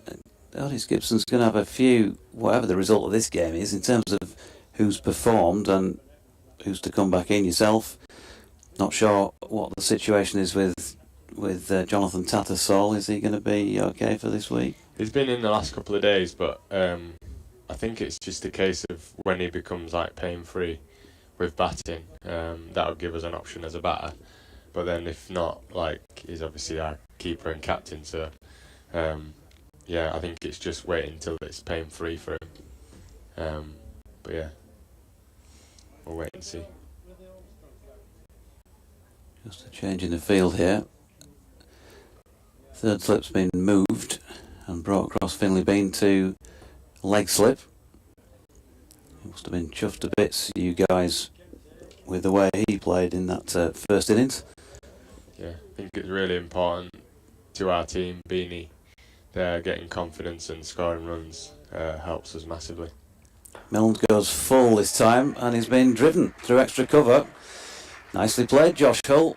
First runs in first class cricket is a 4 through extra cover off Matt Milnes. 350 up on the board as well. That'll be another batting point. I'll make that 3 now for Leicestershire. And I'll change of ends. Are we going to see a change of bowling? We're not. Jordan Thompson is going to continue. Well, he's going to devil's own job for Lythy to get the ball out of his hand here, with a couple to take to try and get that fifer. Don't come round that often, do they? Not loads, no. I don't know how many Geordie will have in his career, but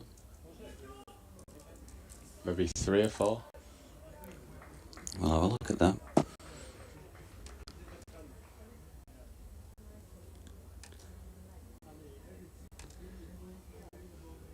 Gives the ball a shine on the back of the trousers, and he comes then to bowl to Chris Wright. It's straight. Wright opens the face. He's going to pick up a single because James Wharton was back out on the edge at point where he'd hit a boundary previously off Jordan Thompson, who has, in first class cricket, taken 3 fifers and 4 forfers.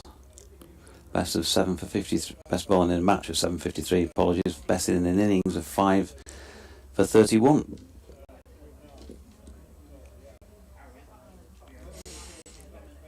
Three slips for Josh Hull. They've not gone leg slip this time. Let's see what JT can produce. In he comes past Ben Debenham. Roundabout off stump and driven by Josh Hull, who, from what we've seen so far, he's had a nibble at 1 or 2, but certainly does not look hopeless with the bat, does he? And number 10. Yeah, it looks good.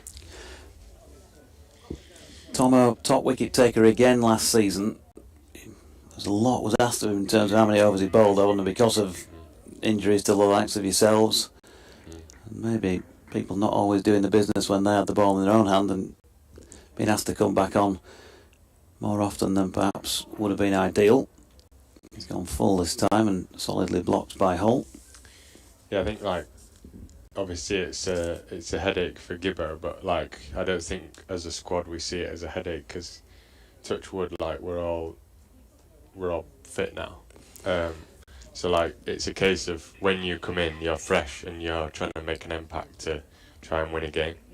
So I don't know, next week you could easily take 2 of the bowlers out, put another 2 in, and you're fresh and ready to go. And then the week after you could rotate again. It keeps people fresh. Thompson to Hull, goes short. Now then, well, those who are watching the streaming, it's there for all to see. Those who are just listening, Josh Hull backpedaling 5 or 6 paces there, having lost his balance trying to get out of the way of another well-aimed short ball by Jordan Thompson. What has he got to back it up with now? What would you be doing having bowled that one? Go again. I spoke to Josh Hull, is it? Yeah. At the start of the game because he had trainers on, spiked up, and I was like, "You bowling them?" Thompson 2 Hull. He's not gone the same again. He's gone full. Wraps the pad, but not out. I said, "You bowling them?" Because that's pretty flat, that. And he said, "Yeah, I can't find any size 15 cricket boots anywhere to bowl in." So I was like, "Oh, fair enough." Not great, is it? So it's a long way, and I think he's 6'9" or whatever. So it's a long way to get down if he's ducking. Yeah. There must be a manufacturer out there listening or watching who might fancy doing some bespoke size 15s for Josh Hull, who's facing again and plays that nicely with soft hands out to point to complete Jordan Thompson's 22nd over. 6 maidens, 3 for 82, 354 for the loss of 8 wickets. And so that early flurry of activity, first ball back after lunch, 3rd ball back after lunch. They've managed to see off 6.5 overs between them, this pair. I did get some stick for coming up here, actually, Doji. You did you? Yeah, they said, "We just got 3 wickets, you can't move." And since I've come up here, we ain't got a wicket. Just lay off the blame on us. It was Ali. We'll take it was Ali Maiden that told me not to move. Mentioned the catching at lunchtime, by the way. Great to see you down there bowling at the couple of young fellas as well. Yeah, smacked me through the covers, he did. I've noticed that. Yeah, you were bowling at a few half volleys at them, weren't you? Milton's over the wicket, and Wright drops that one out towards gully. No run. Were they just from the crowd, or were they relations of somebody? They were just down there squad? playing just where the front row seats are. They were just playing with their dad, just bowling and batting. So I thought, let's get them on. Something that I would have liked as a kid. So. Yeah. And your sort of quality of opposition as well. Yeah. Well, that's sort of. Bit of good rehab. I noticed you did struggle a little bit to take the wickets. Yeah. You know. I hope I don't struggle as much as I did. Didn't have it doing much off the outfield, did you? No. Here's the Milnes goes short and pulled down to Milan, who's just about bang on in position to prevent the boundary, and they get just the single. But all joking apart, did you get the names? We'll give them a mention. Tommy and William. Tommy and William, well done. One lefty, one righty. Yeah. And then you took them out to the middle as well. Yeah, showed them the wicket. Mm. One of them, Tommy, the little one, says he bowls right arm seam and left arm spin. Does he? So I thought, Tell you what, he's a talent. carry on with that. Did he get his number? I think Otis might be interested. So 355 for 8. Matt Milnes. Couple of deliveries into this 99th over. In past Pollard, but it's wide of off stump and Hull doesn't play, I think. So we're back into this sort of dormant period between wickets, but the Hanscoms and the Ahmeds of this world are back in the pavilion.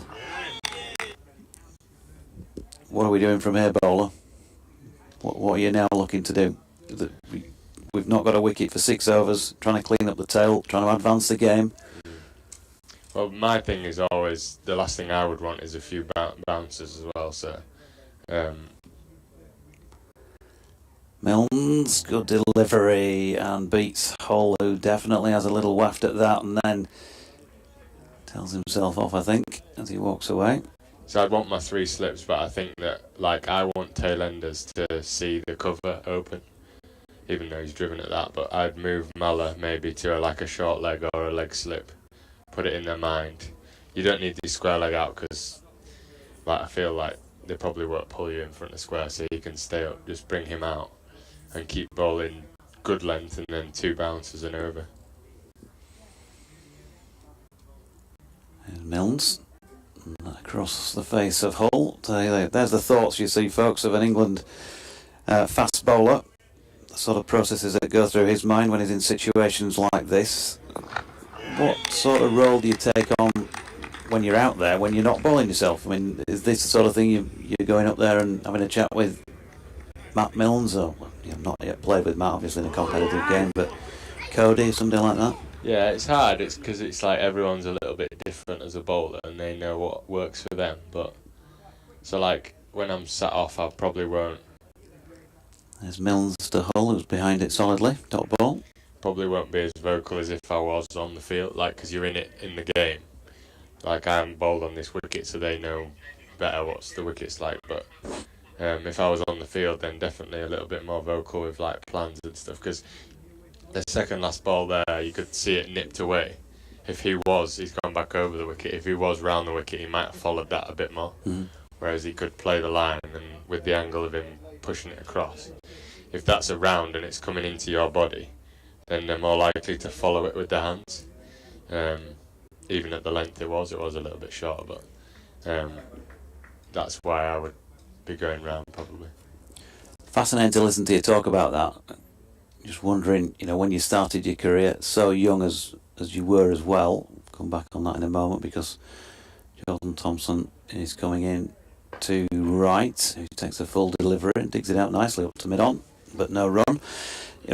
When did this sort of side to your game start to come in? You're 15, we've all been 15, and as much as we'd like to think we knew the game at that age, there's a lot of experience to build. You've built that now, and where did you pick this up from? Who were the sort of bowlers you were talking to? Yeah, well, for me it's I've always been into the game and working out how to get a batter out. That's from a young age, so watching test matches and listening to the commentary and stuff. Thompson to right, it's off the thigh pad this one, which I hope's going to get round and keep him to one leg bite.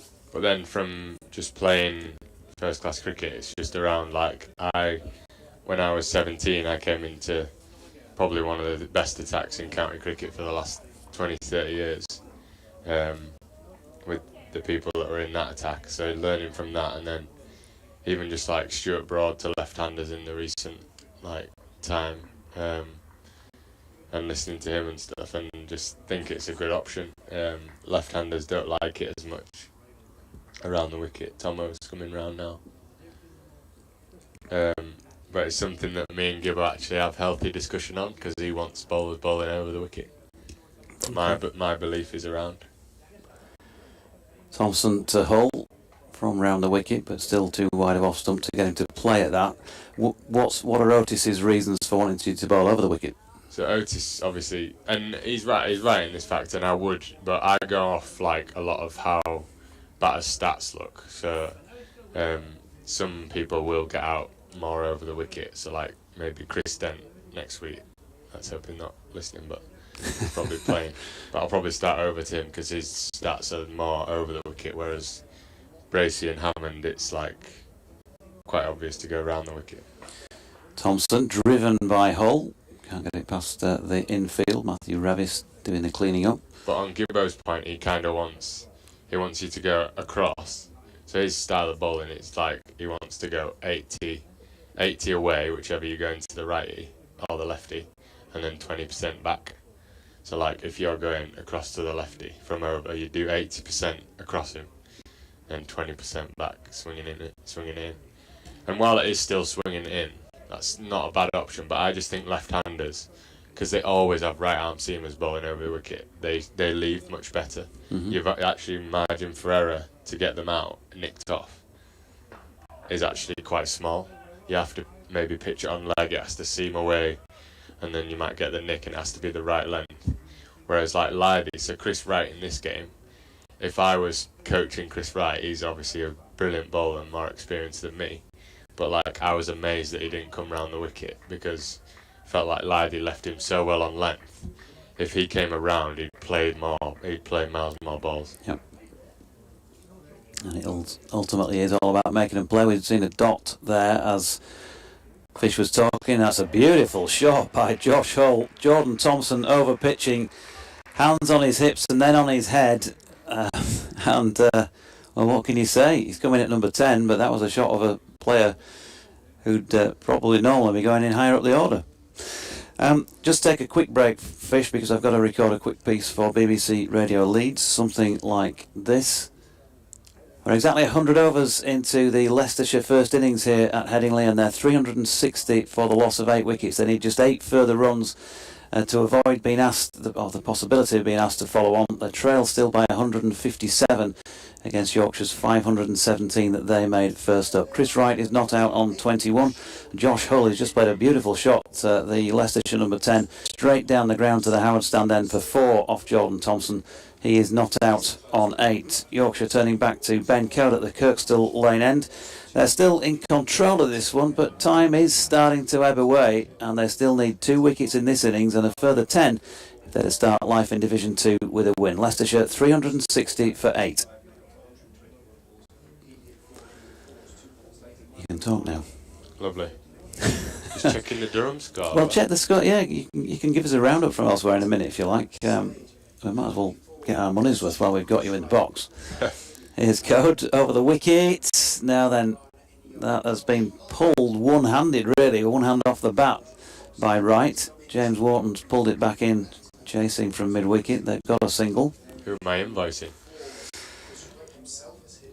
Lev, I think she said that if you came up, she'd probably throw you a few quid, because it means that she can put her feet up for a while. Brilliant.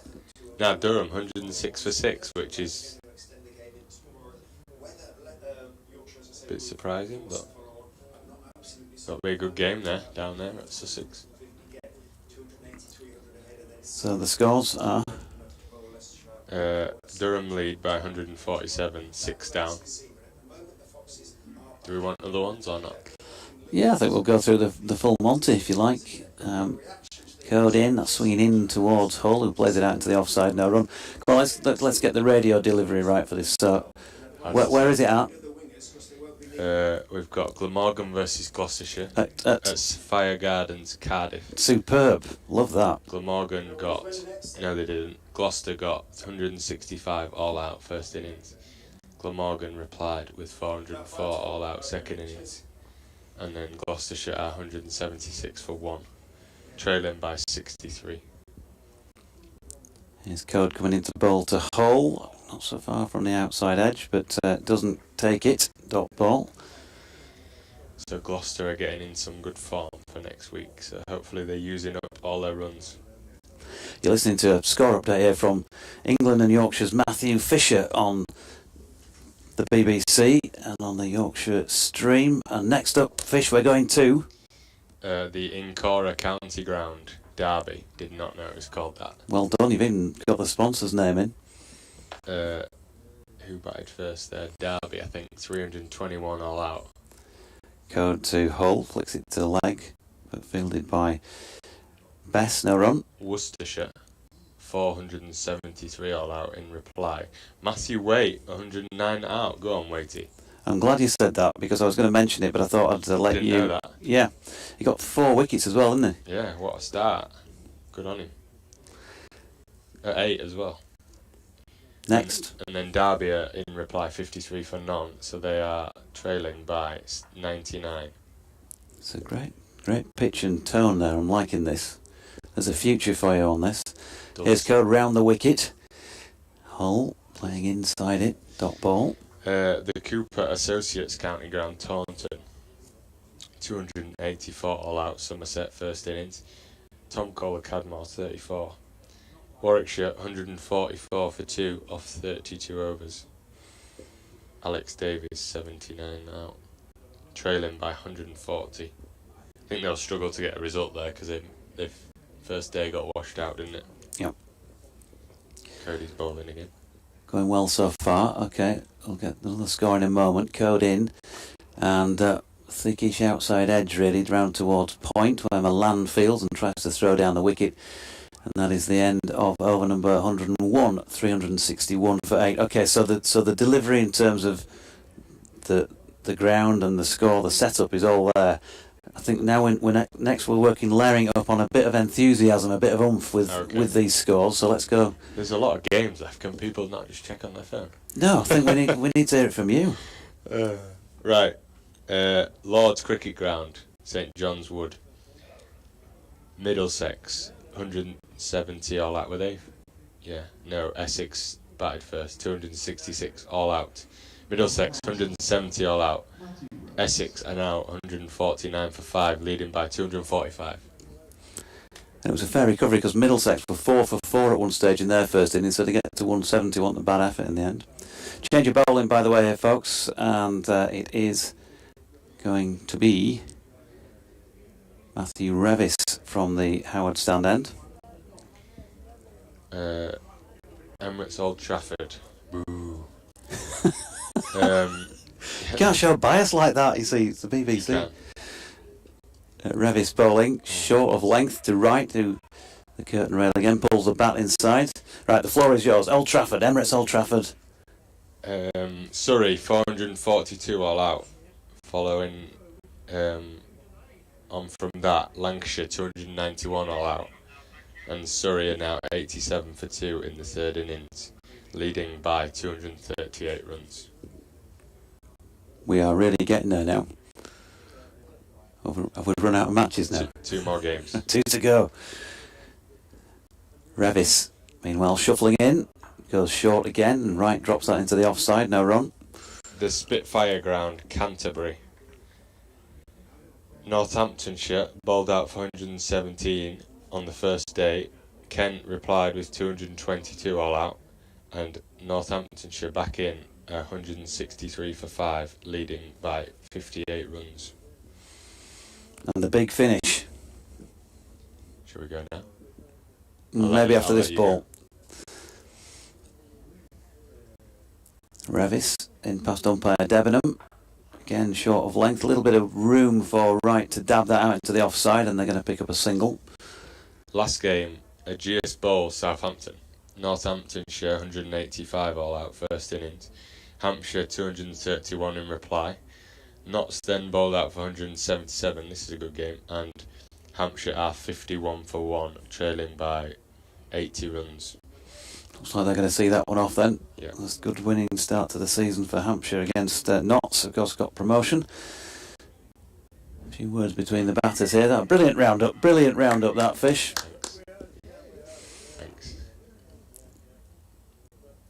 And Revis in, and Hull, goes full this time and gets solidly behind it. So I think the challenge is down at Bristol next week, because we're not that far from the changing rooms, the commentary position there. So when the team are batting and you're not in, early doors in each innings, you need to pop up to the box and give us the fish cricket roundup. No, I don't think people want to listen to that again.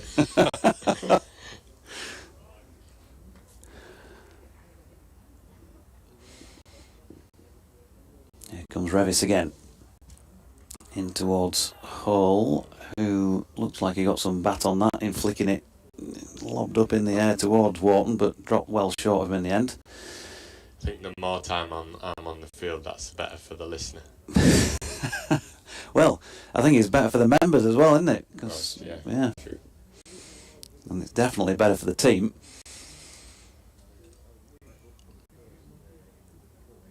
But, the other end of you can probably play for 25 years from the age you were at your debut. At the end of your 25-year stint, then there might be a place for you on air. Matthew Revis has just thrown one well wide.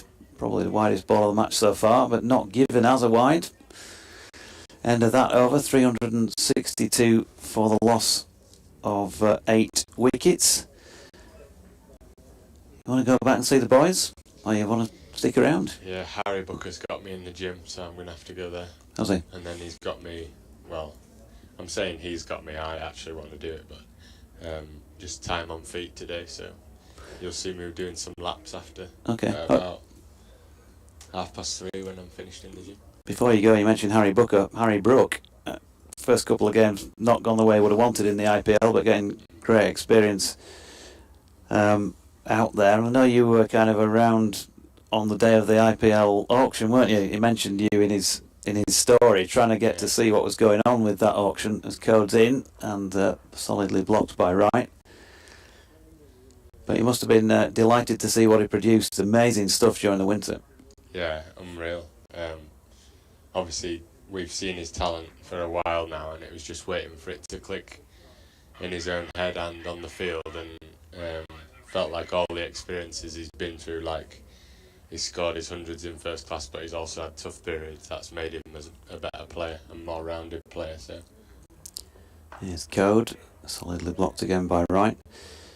For me, it's a matter of time. Like he probably is worrying a little bit about not getting any runs in the first 2 games, but he shouldn't do. He'll play on a pitch which is perfect for him, and he'll smack it. So I think obviously that money comes with a bit more pressure. So I hope he's kind of not put that on himself. But yeah, he'll come back. Whatever happens, he'll come back an even better player. Code in again, a waft from Wright here. Gets away with it though. Has he taken you out for breakfast or anything like that for helping him out on the day of the auction? Nah, to be fair to him, not breakfast, but he did take us out on New Year's Eve. Quite a few of us. So yeah, that was very kind of him. Good, great to hear. Well, not a great day for him yesterday, but he's obviously doing very, very well, and we wish him every success. Even though, of course, Yorkshire supporters are probably not going to see very much of him if that's maintained for quite a long time. Code into Wright, who dropped it into the leg side. No run. Are you going to promise that you're still going to be around from time to time, aren't you? I mean, no. Once you hit the ground running again, injury free, you're going to be the next bowling sensation, obviously. Well, hopefully. My big thing's just and it's been very frustrating, and I've obviously spoke to you about it and lots of other people, but yeah, I just want a period of time where I'm on the field and I can build on every game and stuff like that. And I do back my skills if I play a lot. Good, right, taking a quick single. Revis tries to throw down the stumps. It would have been interesting. The height of Josh Hull suggests he would have had a fairly lengthy arm extension to get the bat down, but either way, it didn't hit the stumps. We've got one to come in the over, and then we'll let Fish go off and do his fitness bit. Yeah, so just trying to get some rhythm next week and try and help the team. That was one of my biggest disappointments last year, but was not being able to help the team try and win games. And I think, without like bigging myself up, I felt like other players might have like written the season off, but I didn't want to do that. Code round the wicket. Hull has a little nibble. End of the over then. 368 for 3. It is what it is now. It's Division 2, and if we can get you on the park, then it's yours to help get the boys back up into Division 1. Thanks for your time as ever. Thank you. Cheers. Thanks for having me. Matthew Fisher, off to do a bit of fitness stuff.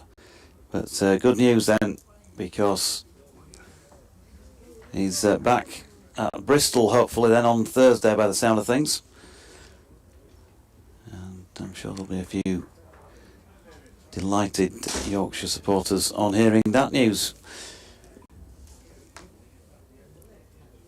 Richard coming back in, 363 for 8. So there's 2 wickets in the first 3 balls of this session, which were going on for an hour ago now.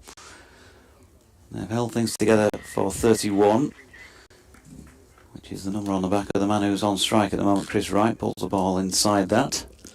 We needed Mr. Fisher to hang around a bit, like he said, since he came up here. Leicestershire haven't lost a wicket, so Ali Maiden knows what he's talking about. Leicestershire supporters do know that. There's something behind these superstitions. You can't help feeling. Good crowd in now. Good crowd.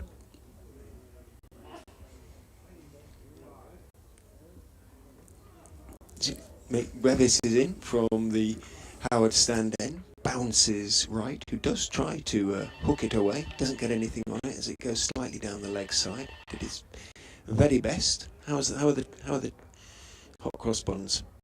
Bought this morning from Headingley Farmers Market. There you go. I'm going to do this in a sort of style of somebody who's on a cooking show. When they eat something, they always go, delicious, don't they? Well, I've still got it in the mouth. I'm glad that it's good. Revis in. Bowles, right, is looking to fend one down to third man, and all he very nearly did was give the slips catching practice. Again, minimal foot movement, it bounced, it was a little bit short and swinging away down the offside, and tried to guide it perhaps in the gap between Lythe at second slip and Gully, and didn't get anything on it. He was cross with himself, Chris Wright, and he was possibly correct to be rather displeased with his efforts on that occasion. Revis, encouraged, is in, and Bowles goes past the outside edge again. Quicker delivery. Right, went for the flat-footed drive, nowhere near the pitch of the ball. And fortunately for him, his edge was not sufficiently close to the ball to tickle it through to Shy Hope behind the stumps. Another 5 runs for Leicestershire to definitively avoid a question of the follow-on, being asked to follow on. I was wondering those circumstances as Revis is in, and I think this time he did just about withdraw the bat inside the line, Chris Wright. The technical term is you ask the other side to follow on. What if the other side said, no, I don't think we will, thanks. And bearing in mind this is Yorkshire, you'd never be asked, would you? You're following on. Yeah, well, I mean, you get your send in again. It's just one of cricket's little phrases, isn't it, that implies a politeness that isn't necessarily part of proceedings. Matthew Bloomfield, by the way, tweets it wasn't caught behind. It was LBW off code. That was the Hanscom wicket. In goes Revis and Bowles and goes past the outside edge again. Down on the scorecard, he's right, is Matthew, so thanks for that. Well, looked like he nicked it behind, didn't he? Apologies, indeed. It still obviously goes down to Matt Milnes. I hope must have instinctively gone for the catch. It clearly hit something, and we all assumed, I say we all, I then therefore assumed it was caught behind him. We all did. Lily says, hi Richard, JD and Katie, fantastic over from the man who makes things happen, Jordan Thompson, great watching him bowl that over from the north east stand. Ben Code now has the ball in hand, right arm round the wicket, and Hull watching that one go by. Joe Cameron says, what the heck? Went to Tesco's and missed 2 wickets. Yeah, you only had to be slightly late back in your seat.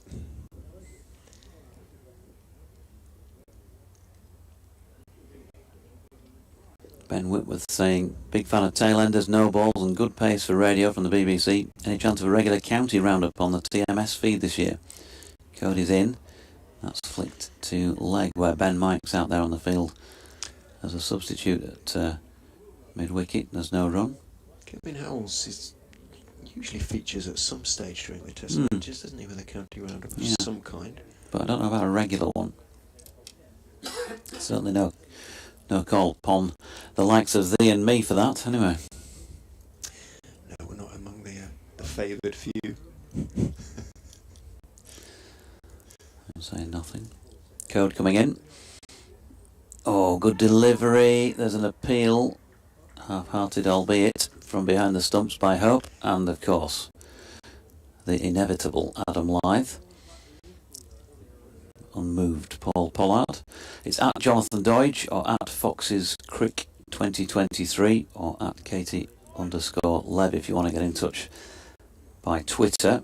The emails, I think the account must have been closed today, but it is BBC West Yorkshire Sport at gmail.com if you want to give us a try on that. Code again, 4th ball of the over. Hull not interested in playing a shot at that. You're giggling, Richard Ray. Brunty, one of our most regular correspondents, his wife is extremely patient with him, bless her, because he's got one of those daft little sort of horns they used to, with a bulb on the end that that they used to have on old cars. And when she's enjoying a quiet doze, whether it be in the lounge or in the garden, he can be relied upon to sneak up behind. Good. To Hull, another nice shot from Josh Hull. He played a beautiful straight drive down the ground. He's not quite going to get a boundary out of this because Don Beth has chased it down. He's going to get a couple. But he presented the full face. And, affects said implement to her chagrin, but she always ends with a smile, which my wife would insert that. She would be furious with me if I tried anything like that. Jeepers. Can imagine. Once she climbed out off the ceiling, that is. A lesser spotted patient wife.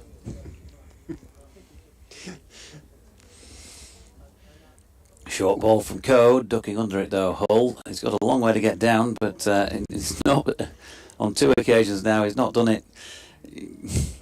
He's not done it sort of Steve McQueen cool style, has he really? No, but he's managed to get underneath. I was just thinking his technique in evasion hasn't been perfect, but he's shown absolutely no fear, has he? He's got in line bravely, and they'll work on that, I guess, in the nets. The Leicestershire coaches, just to how to sway out of the way might be the answer for him, rather than ducking when you're 6'9". I'm not sure how many bouncers Steve McQueen did actually attempt to sway out of the way of during his film career. But no, when he was chucking the ball against the wall when he was in the cooler in the Great good Escape, arm, yeah. Perhaps he surprised Surrey didn't try and sign him. Practiced there a few times. 365, 3 more runs, 1 boundary. Edge would do it for Leicestershire, but as I've been saying, saying to BBC Radio Leicester, I'm not now at all convinced Yorkshire would enforce, because we're into the 106th over of the Leicestershire innings, and the likes of Code has now he's bowled 27 overs, and young and fit though he is, that's a lot of overs, and to come in without a break again after that is a big ask. Don Bess is going to get a go with the second ball still at least reasonably hard. I would think, given the state of the pitch still being as good as it is, that if these 2 wickets fell in pretty quick time now, the better part of an hour to bat before tea, and you've got 10 wickets to play with. Although the lead is not enormous, it's still a very healthy one at 152. You probably bat a couple of hours. Exactly. try and pile on a load more runs. Katie and I were talking about it after lunch. We thought, come in and whack quick another 130, 150, get 300 ahead, maybe even have half an hour at Leicester tonight. Just the faintest chance of the Foxes chasing, do you know what I mean? You've got to put that in the mind, I think, just to make sure that they play a few shots as well. Don Bess is going to be bowling to Chris Wright. He's going to have a slip in Adam Lyth, and he's also going to have a short leg in the substantial figure of Finlay Bean, who's padded up now and helmeted it up and boxed up as Bess is in. Gives it some air. Down the wicket goes Wright, drives for 4, and Leicestershire have saved the follow-on, if indeed that was a factor. Greeted with a cheer from the Leicestershire balcony, implying that they think it might still have been. But that's a good effort from the Foxes, I think, in the circumstances. Good though the pitch has been, from 187 for 5 and still needing the best part of another 200 runs, then you can... The middle order and the tail have done a pretty decent job against a depleted but still a very good Yorkshire attack. Bess is in. Wright is going to attempt to sweep. I think he got a little bit on that as it turned down the leg side. Lyth has turned and is chasing in pursuit. Is he going to get there? He's not. Gave it everything. The man from Whitby put in the dive, lost his cap and tumbled over the ropes as he did so, but it is across the ropes for a boundary. So consecutive boundaries off Don Bess. Lyth picks himself up and hurls it. Great throw, great arm, great arm throw from Lyth. And in fairness to Leicestershire, you're saying depleted Yorkshire. We've had one obviously big loss sitting alongside for the last half hour or so, but barring that, it's not like they've lost a load of players, and last year when they needed them, they were depleted in Division 1. Bess is in again to Wright, appealing for a catch behind, but it's more of the nature of an enquiry as it's taken by Hope, moving obviously to his left behind the stumps as Wright tried to tickle it on its way, and Wharton, who was at short leg, has moved to leg slip. Seeing the way Wright is looking just to sort of tickle it down the leg side, Bess is in, gives it a little air this time, and it's turned through short leg by Chris Wright, much to Bess's irritation, I'm sure. Running across from leg slip is James Wharton. Gets to the ball. Wright takes 1, moves on to 33, 374 for 8. Came together with the score on 332. So the partnership now into the 40s on 242. In fact, 10 of those runs to Josh Hull, whose temperament, as well as to a certain extent his technique and bravery, but certainly his temperament has impressed me in this innings. Obviously the first time I've seen him bat for Leicestershire. It is the first time he's batted for the first team. In goes Bess, bowls to him. Forward he goes, smothering the ball. Didn't quite get to the pitch of it, but nonetheless well on top. He's got a short leg as well in Wharton. Lyth at first, the ball turning in theory towards first. Bess is in, bowls a bit flatter and faster, but forward nonetheless goes Hull with a disconcerting degree of comfort, I'm sure, as far as Yorkshire are concerned. End of the over, 374 for 8 off 106. So 4 overs left for another 26 runs to get a 4th batting bonus point, but I suspect that might not be on Leicestershire's mind necessarily. Might be, given you no longer get 8 points for a draw, just 5 for a draw. Remember, the premium very much on wins. I wonder, was that one of the Strauss report recommendations, one of the few Strauss report recommendations that's been implemented, much to the chagrin of Mr. Strauss's, or Sir Andrews. He is a Sir now, isn't he? He's with United, Strauss. I think so, yeah. Code wide on the crease into the right-handed Wright, who's going to pick up a single out to the sweeping point. Matthew Revis. Yeah. What was I doing the other day? I think it was a BBC Sports Bulletin on the first day, and there was a sort of story kicking around from the ECB. Whoever was quoted from the ECB saying pretty much the Strauss proposals were dead in the water. Here's Code round the wicket. Josh Hull pulling out of that. I think he did get some bat on it by the looks of how it bounced up behind him. Shea Hope stepping across George Hill's first slip position to clean up. So 375 for 8. Giving themselves a chance of coming out of the game with something other than bonus points of Leicestershire. But they're not out of it yet. Still 140 odd behind. And still over a day to go. Code goes short this time. It's a rarity that you see Ben Code bang one in. Hull clearly not comfortable with the short ball. I think even the way he played that, and Ben Code would be nowhere near the quickest that we'll see on the county scene this year.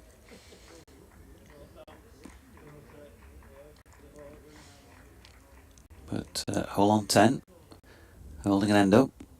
Got quite an open stance. He's got a very old bend to tap the bat down. He's so tall.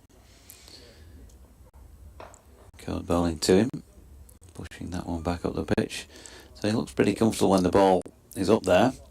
That was very interesting what Mr. Fisher was telling us about his boots. They're not boots as such because he's got size 15 feet. He's, what did he say, spiked trainers. So how he maybe done it himself. I'll have to ask him about that. I'd assumed by this stage he might have found a manufacturer who made a size 15 or would make a size 15. Going again. Pushed back up the pitch by Hull. So Yorkshire can't find another way through at this moment in time, and it's been an hour and 6 minutes since the second of those two quick JT wickets.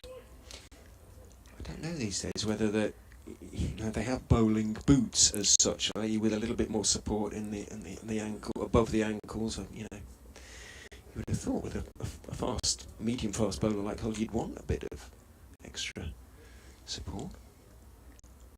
Yes, Code. Driven by Hull. Up to Milnes at mid-off, end of the over. 107 complete. 375 for 8. Fast bowler. Can't call him a fast bowler. But Fred would have had boots with a good bit of extra height at the back, wouldn't he? Just to support the old ankle. I'm sure he would. Hobnails, no doubt, as well. 3 o'clock, top of the hour. Football started, so no updates for BBC Radio Leicester, who are reporting that I can mention it here because we're in Leeds, that former Leeds manager Jesse Marsh has been offered a 3-year contract to take over the footballing Foxes, and I think that may surprise and amuse one or two Leeds United supporters. Don Bess from the Howard stand into Chris Wright, who is forward, carefully leaning forward. Examines his right hand, having defended that one out towards Hill, who finds himself at a shortish mid-wicket, well, fairly conventional mid-wicket, to be honest. He is saving one. Bess, sun glinting on his newly tinted hair, goes in and bowls. Wright stays back and can play the ball off the pitch. No turn at all, frankly, really. I was talking about possible turn yesterday in the pitch to Colin Ackerman. He said, no, I didn't turn a single ball. And he said, I haven't seen one turn yet. And he goes, Bess gives it lots of air this time, but Wright is not to be tempted with long on and long off, both on the boundary. In fact, everybody's pretty much on the boundary, Katie, now, aren't they, with the exception of Hill and the leg and conventional slip. Bess is in, slightly flatter, faster delivery, bounces a fraction. It's a little bit too short, and Wright tries just to chop it into the offside. Doesn't time it, may just to come back in a fraction. Lyth can get to the ball sufficiently quickly to prevent any chance of a single. Yeah, not too thrilled about all the chat about no spin on this wicket. The Diamonds are due to start our campaign here in a couple of weeks, and could do with all the help we can get. Hopefully he'll be on a nice pristine new wicket which is dry and slightly crumbly underneath. With any luck, in goes Bess, and down the wicket goes Wright, drives it out along the ground too long on and takes his one, it being the 5th ball of the over. But Hull has played with sufficient aplomb to not really look as though it needs protecting at the moment. Yeah, it looks like early on they weren't sure if they should be taking the singles or not to get him off strike, but now he seems more than competent. He's able to get out of the way of those short ones that they keep trying to tempt him with, and he's got a solid in and behind technique. Round the wicket comes Bess to the young left-hander, who is looking to whip it away into the leg side. Hands to the head for Bess, because if he did hit it, he only flicked it, and it might have been mainly pad, which saw the ball roll through the 45 down towards sort of short, fine leg. He got away with it a little bit there. A little bit carried away. Matthew Revis was the fielder, and indeed that aforementioned gentleman is going to come on and have a bowl from this Kirkstone Lane end of the ground. I'm not certain he's bowled from this end of the ground before. He's done most, I think, of his bowling from the top end. From the Kirkstone Lane end, Matthew Revis. Yeah, hopefully change of end, change of fortune. So far for Revis, not being able to pick up any wickets. Had a interesting period against Ahmed earlier on in the day when they were employing the short ball technique. I wouldn't be surprised to see them have a go again at that with the lower order batters in. 141 is now the deficit. Still very substantial as Revis gets into his stride, runs in and bowls, slightly short of a good length, straight enough and up on his toes. Chris Wright, who is himself a pretty tall man, lays it firmly out into the off side where Jordan Thompson is the fielder.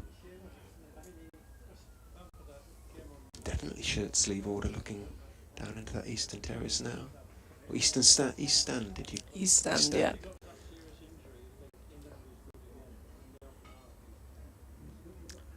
Revis turns, runs in and bowls again a little bit short, a little bit straighter, if you like. It would have been bouncing above leg stump had it been allowed to go through by Wright, well, middle and leg, but he got up on his toes and played it nonetheless out into the offside.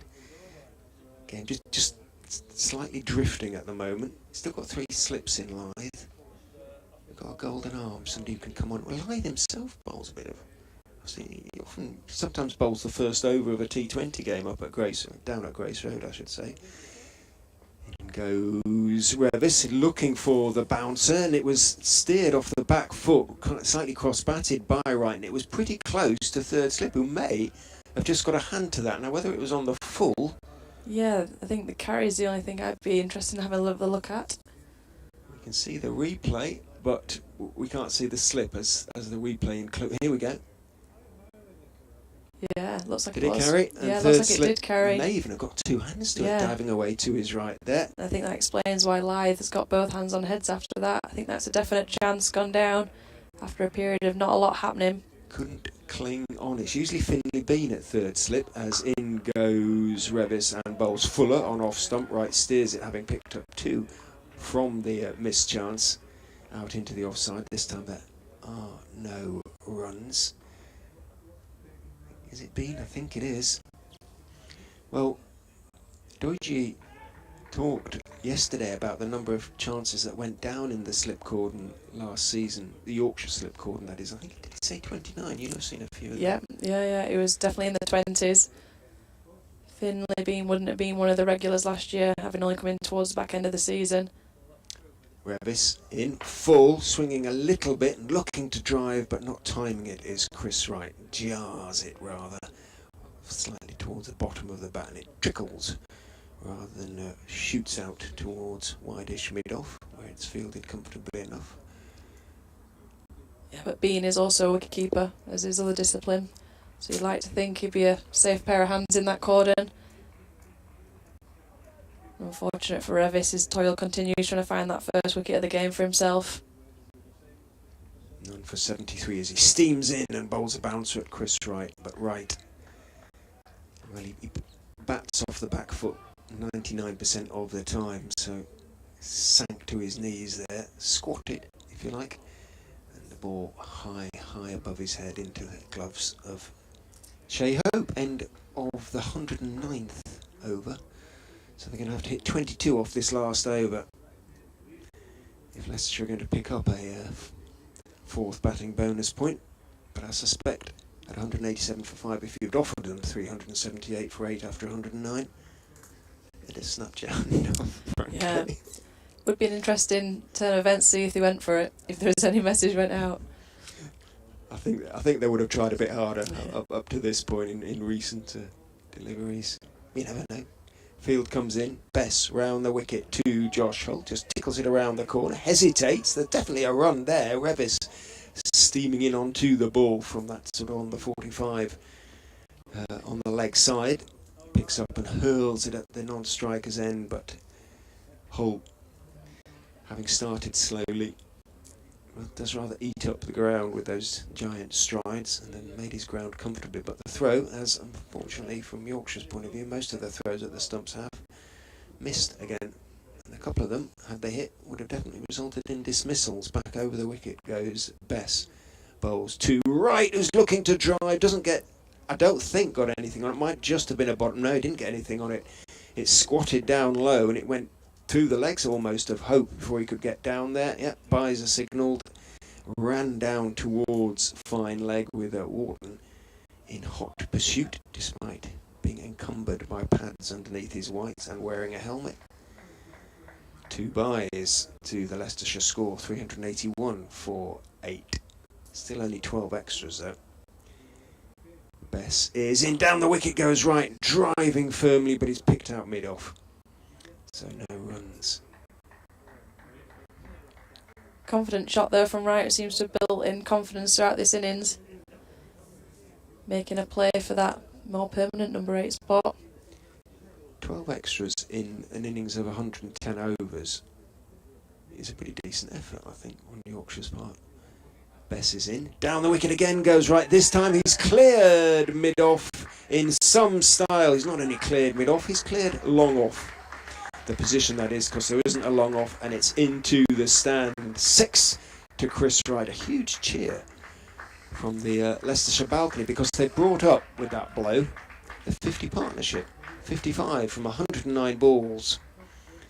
Josh Holt, you would say, has been the junior partner in every sense. 11 runs in the partnership. Chris Wright, well, maybe he is a number 8 and has been all his career at heart, and now he's going to take the chance this season to show it. 387 for 8. Bess in. Down the wicket again goes right, over mid-off but wider this time, and I think that one bounced a couple of times. It did bounce a couple of times before it crossed the ropes.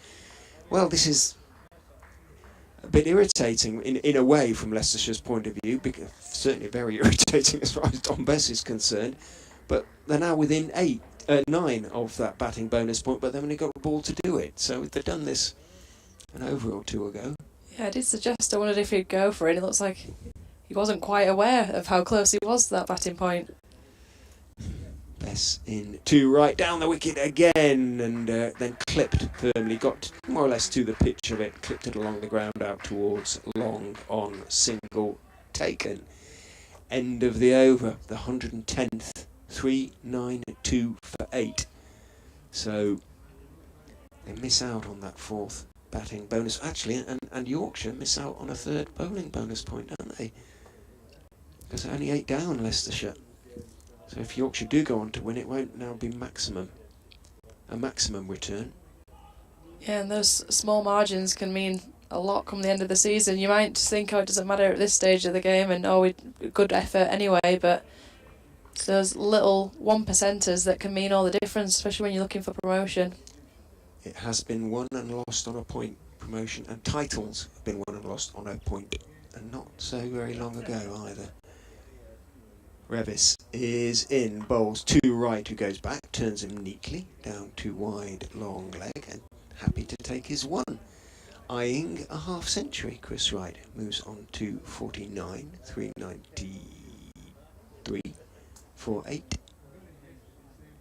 Yeah, after that last over from Bess, he's suddenly holding himself with a bit more purpose and confidence. It hit some lovely shots straight down the ground, appreciative applause from the balcony, and I think they'll all be just as excited as he will be if he manages to get this half century. He has scored 3,615 first-class runs, Chris Wright. So, but as I say, that's in a lot of games. This is his 191st. Revis is in. Oh, good bouncer. Hull, slightly concerningly, turns his head away. He takes his eyes off the flight of the ball, and it was a good bouncer, and it went just over his shoulder as he did turn his head away from the ball. Yeah, I hope that's something that the coaches have been looking at throughout this innings. He's had some dubious technique of avoiding that short ball, and that's the last thing you want, is to take a blow in that danger area of around the head and shoulders. It is the one area where he's kind of looked really like a sort of number 10, bottom order batsman. Bobs at the knees, Josh Holt, as in goes Revis, bowls to him down the leg side, steps inside the line, and with something of a flourish lifts his bat out of the line of the ball. But one thing he's shown is complete courage. He's not in the not remotestly phased by the short ball or tensed up or nervous or anything like that. You can work on technique, can't you? But courage is a sort of different thing. You've got to find that within yourself, but the coaches have plenty to work with this boy, it looks like to me. And I can't imagine he's faced much short stuff at that height he is. It's a mean task to try and get it up at that dangerous eye-line level for him, so he's doing well against what I imagine will be his first sort of foray into the short stuff. He's only just now playing for men's cricket, really. I'm sure at Stamford School, which he's only just left. Leg Gully's gone in as Revis is in and bowls to him, and he smacks him on, drives him back down the ground off his front foot for 4. Well, what a blow that is. It's a real sort of riposte, isn't it, from Josh Holt. Seriously discomforted by a bouncer, but not phased at all, and he was prepared to get on the front foot, and he was ready to do so. Defiant blow from young Mr. Hull. Yeah, he certainly played that shot with purpose. It looked like he had it in his mind straight away that if I get anything here, I'm going to send it back your way, see how you feel. And it was a great shot from the man again. The Leicester balcony, very appreciative of the work and the partnership these two are putting on together. Revis, this might be short, is in. It is short. and Hull knew that was coming. I think we all knew that was coming. Banged it in with purpose, but Hull just ducked underneath that, played that well. I tell you, he'll be happy to see Josh batting like this. Dean Headley, who was cricket master at Stamford School for a good few years.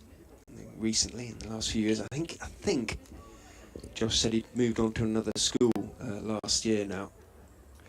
But Josh certainly one of his protégés, and he can be pretty proud of his efforts in his first class fixture. He waits as Revis is in and bowls to him onto the legs. He looks to help it on his way, and he does help it on his way, but straight into the hands of Leg Gully. So he just got a little bit overconfident in the end, Josh Holt. He began to see it really nicely, and with that front foot on drive, really must have been full of confidence, and he was a little bit too full of confidence. Tried to whip it on its way down the leg side, and he did, but he didn't bear in mind that there was a Leg Gully who took a neat two-handed catch to his right. Hull goes for 15. The partnership ends for the 9th wicket on 65. Leicestershire 397 now for 9. Yeah, still a smart catch down there from Leg Gully. I think it's Jordan Thompson. Safe pair of hands. That's never an easy one at that angle. It's not something you overly practice for. And when we've seen a couple of catches go down so far in the Yorkshire innings, it was so important he took that chance. And a first wicket for Matthew Revis as well. He'll be pleased about that. Relieved as well. 3 boundaries in his 15 for Josh Hull. But it was the partnership that's the key statistic, isn't it, really, there? He and Chris Wright seeing Leicestershire past the follow-on target. And Salisbury is coming out to bat. The follow-on target having been passed notwithstanding. He has a runner in Sol Budinger, but usually ends in some sort of tears, doesn't it? Yeah, usually a chaotic time period whenever there's 3 batters out there and a runner. No one's ever quite sure from the fielding side or the batting side where they should be looking or who should be calling. So Yorkshire need to try and capitalise on that, finish this innings as soon as they can and get back in today. Very interesting to see what Yorkshire's approach is in the second innings. I'm sure they'll go for quick runs straight away. That goes without saying. I suppose the danger is if you lose 3 or 4 quick wickets doing so. Let's just make sure we've got 300 or something like that ahead. They are at the moment 120 ahead. Yeah, I wouldn't be surprised to see maybe a little bit of a reshuffle in the batting order. There's some players in that can strike a quick ball. You saw Thompson coming in really late towards the end of the innings and scored very quickly, so you can imagine something like that might be the case. Bess into right, needs 1 for his 50, and that's it. He went down the wicket and clipped it firmly past Bess out towards long gone, and perhaps that's why Salisbury came to the wicket. And will there now be any sort of, thought there might just be a declaration on that basis, perhaps if he was really crocked. But, he's moving all right, Salisbury, isn't he? Yeah, well, I thought they were heading towards a declaration, then, but it's just a 3-way fist pump instead in celebration. That was for Wright's 50. It came off 71 balls, 7 fours and a 6. Bess into Salisbury, who looks to defend it as it bounces up towards his hit. Well, lifts his bat out the line of the ball in the end. It bounces off the pad out towards sort of leg slip. Bean, who's at deepish leg gully, comes across the field. Bess in again to Salisbury, who pushes it past Wharton at short leg out towards mid wicket, where Hill is the fielder. No run. Slip, short leg, the 2 close fielders. Everybody else creeping a little bit closer, though. Bess is in. Salisbury goes back to a slightly short of a length delivery, tries to whip it away, doesn't get anything on it, comes off the pad, rolls out slowly towards Bean again. And they get to 400, Leicestershire. They didn't often do it last season. In goes Bess, bowls. A little bit short, bounces, back goes Salisbury, tries to cut it away, does, but only as far as backward point, where Ben Code, moving a little bit stiffly, got down to it. A lot of overs for Code. I think he won't be entirely unhappy that the follow-on target has been passed on that basis. Bess is in fullish delivery this time. Salisbury, without any sort of big stride, just leans forward and blocks it out into the offside. I'm not quite sure which of his calves Salisbury felt the niggle or the injury. He'll be desperately hoping, and Leicestershire will be hoping it's a niggle rather than an injury. Because calves can take just take a long time. It's a big muscle, and it can take even young men with all the medical backup, you can take 2 or 3 weeks. Yeah, I always got told by our coach Danny Hazel that calves is an older person's injury, and once your calves start going, that's when you know you're coming towards the end of your career. So it always panics me whenever I get a calf niggle. Yeah. She's right. Yeah, do loads and loads of calf stretching before I go out for a run. Revis, looking for a second wicket, is in and bowls to right, down the leg side, full right, tries to whip it on its way, doesn't get anything on it, taken by Hope.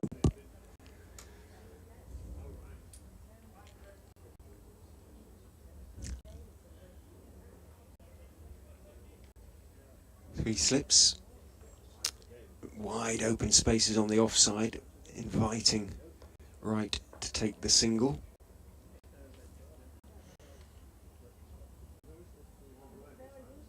Revis is in, bowls onto the legs of Wright, who stays on his back foot and turns it, but only as far as mid-wicket. There's no run.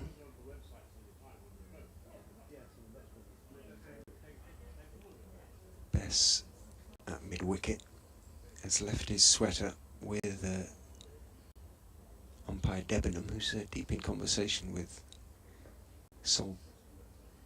No, so Budinger is down this end at the moment, isn't he? With Salisbury, who's leaning on his bat there at square leg. In short of a length goes Revis. It's ramped by Chris Wright down towards third man. It isn't going to get there because it didn't exactly plug, but he didn't quite time it as well as he would have liked. But there isn't a third man. The sweeper is out on the offside. Had a long way to run round to get to it, so Wright's able to pick up a couple. And that is the Leicestershire 400. Say it looked an awful long way off at 187 for 5 when Ackerman and then Mulder went quickly. But Hanscom, Ahmed and Wright have battled doughtily with very solid support from the likes of Josh Hull. In goes Revis. Good bouncer. And Wright, despite having been there a long time, is discomforted. Backs away slightly. Manages just to get everything out of the way of the ball. Yeah, almost backed into it, and you can see why Revis decided to go for the short ball there. The previous shot just up and over the slips caused a field change. We've sent out a third man this time. They've dabbled with that a couple of times in this innings when they've seen the Leicestershire batters want to take on the shorter ball and try and play that little cheeky chip over the top. The third man has gone in now for that lofted one. The ramp bowl short again, and third man's going to be in the game, but actually Wright played it pretty well. Didn't get up quite as much perhaps as Revis might have hoped, and Wright swaying backwards was able just about to get on top of the bounce and steer it wide of second slip down towards third man for a single. He moves on to 53 and short to Yorkshire's. Oh, no, it isn't. It's the fifth ball of the over, not the last ball of the over, so Revis does have one delivery at Matt Salisbury. Salisbury's... Yeah, that was coming, Brunty. Surely if Yorkshire were to have a runner, it would have to be Finlay Bean. He must be so used to people punning on his name, bless him. Revis is in, bowls, full, good shout for leg before, show, goodness me, must have been a bit of edge on that because I don't think that was going to miss off stump, and I don't think it was going to miss leg stump. No, it was a very solid sound, so it must have had a bit of an inside edge because it kept low and it looked a good shout. Bit of bat on that lad. So he survives. Good delivery from Revis. That was close to being that Yorker. Salisbury's 29 now. He's actually Essex boy, born in Chelmsford. He's played just 43 first class games. Had one really good season at Durham. I think it was it 2019 or 2020 when he had 44 wickets. 6 for 37 in Paul Collingwood's last match. He has been injured. In goes Don Bess. Down the wicket goes Chris Wright. Over the boundary goes the ball. Straight over long off, who could only stand and watch as it sailed high over his head, and you heard the thump as it landed in the seats at the bottom, on the bottom tier of the Howard stand. Probably about 5 rows back. What a fine hit from Chris Wright, who moves on to 59. Yeah, lusty blow. You wouldn't have been surprised to see the umpire take a look at the ball after that because it made a hell of a thud against the seats. Bess round the wicket. Down goes Wright. Swing and a miss. And fortunately for him, it's not a miss in that it goes past him into the gloves of Hope. It thumps into the pad and bounces out into the offside. So no chance of a stumping for Bess, who has yet to pick up a wicket. He is in. Wright sweeps, slog sweeps. Again he misses. So a reasonable shot in the circumstances, because obviously Bess going round the wicket.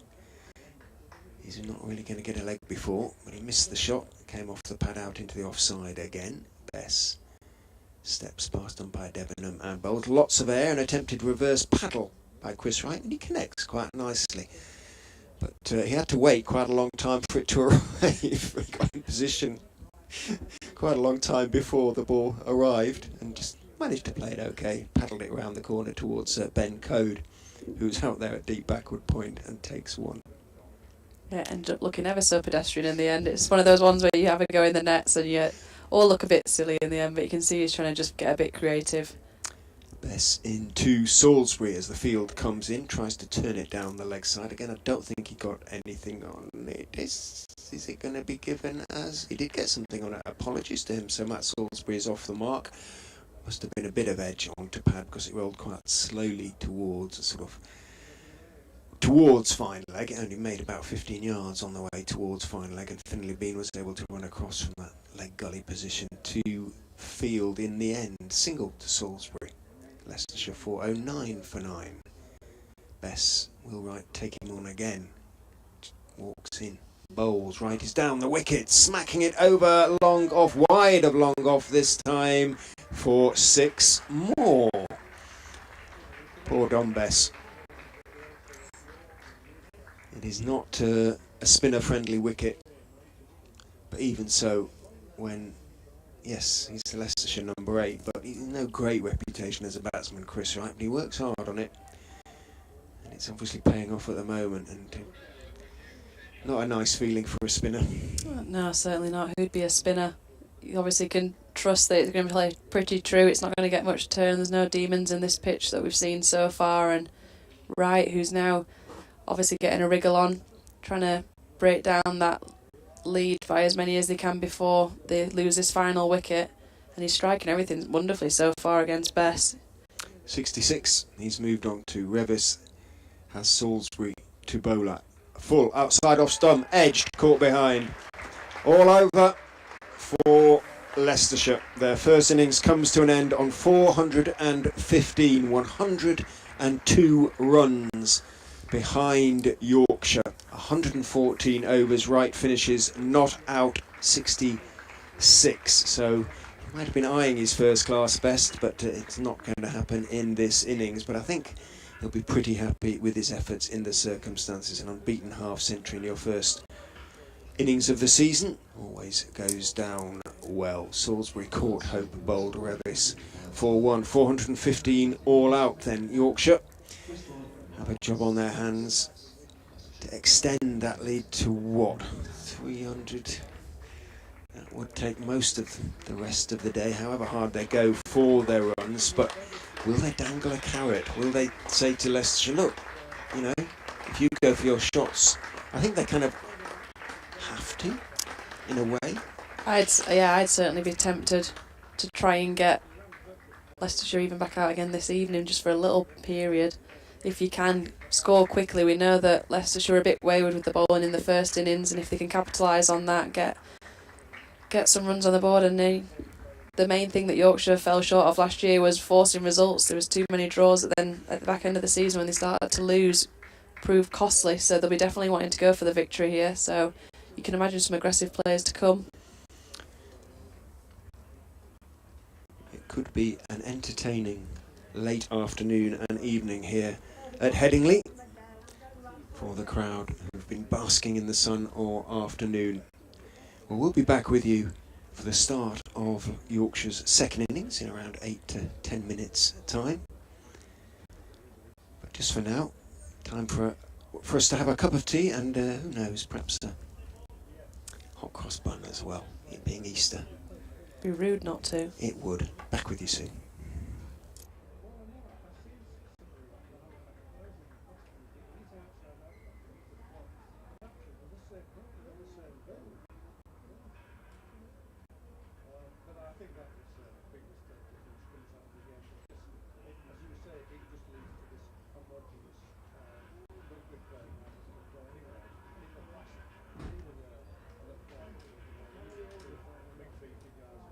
Today, all they have to do is get some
Ben Bonham and Paul Pollard.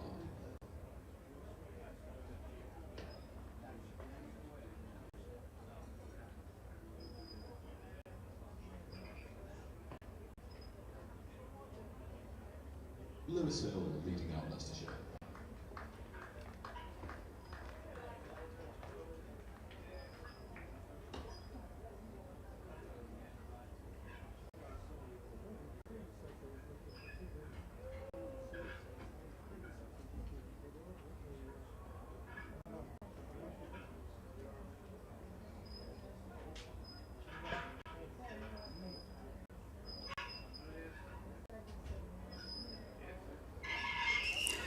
Welcome back then to the sound of a squeaky roller here at Headingley as Leicestershire have made their way out into the field for a second time, having been dismissed finally for 415 by Yorkshire.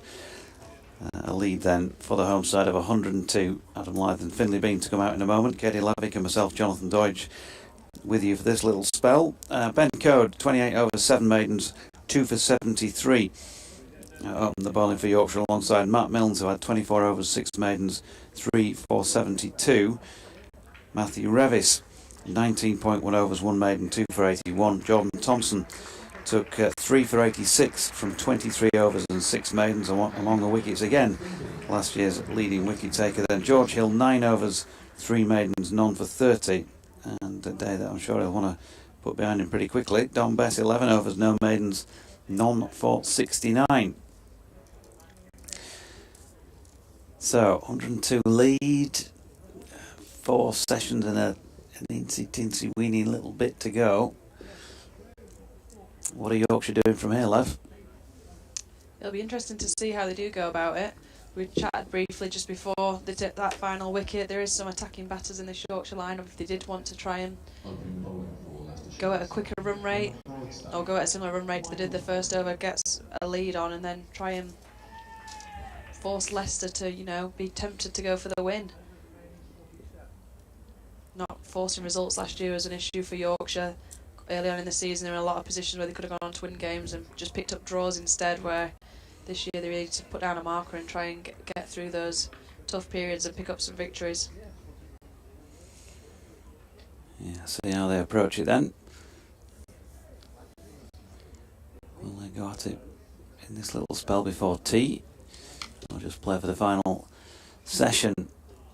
Michael Finan is bowling first up from the Howard stand end. Adam Lyth on strike. Watches that one go by. They've put 2 slips in. Gully, point, cover and mid-off, mid-on. Man in front of square on the leg side is on the 1 and then a long leg. It's like Rishi Patel. Still 46 overs, less that 1 ball to go before the end of the day, so a lot of cricket still to be played today. Fine, and again, short. Adam Lyth is out. Second ball of the innings. He's picked out the tallest man in Christendom, and he has gone. And Yorkshire are none for 1. They will take it on before the tea break, and they'll perish as well if they don't get it right. Yeah, that was a risky shot from Adam Lyth. When we talk about taking it on, did he need to take that on? It was always climbing on him, and it'll be a soft dismissal. He'll be bitterly disappointed that's how his first game of the season's finished. As skipper, he really wanted to get an innings in there, lead from the front. First ball was very wide from Finan. Second ball was a climbing bouncer. Did he need to play it? But maybe it's an indication they've been told to go out there, take it on and try and get some runs in this session and force Leicester to bat again. But now that's put an early change in the plans, I imagine, for Yorkshire. 0 for 1 will not be the plan they discussed. Now, mistimed pull then. Not managing to get over the top of that. Banged in by Finan, and he got an immediate reward for the short ball. So over to the 2 young men now. The experience of Adam Lyth already back in the changing room. That's his batting done for the match. James Wharton got himself off to a decent start in the first innings, made 24. And then didn't take it on, and he saw other players such as the man who's out there with him now, Finley Bean. doing so.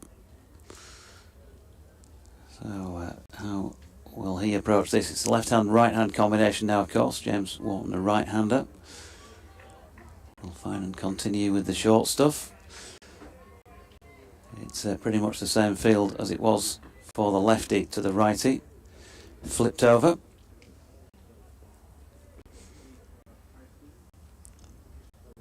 Yorkshire none for one, second time around. Still have that lead, of course, healthy lead of 102. Finan is short of length first up. Wharton up on his toes on the back foot, pushing that one back down the pitch.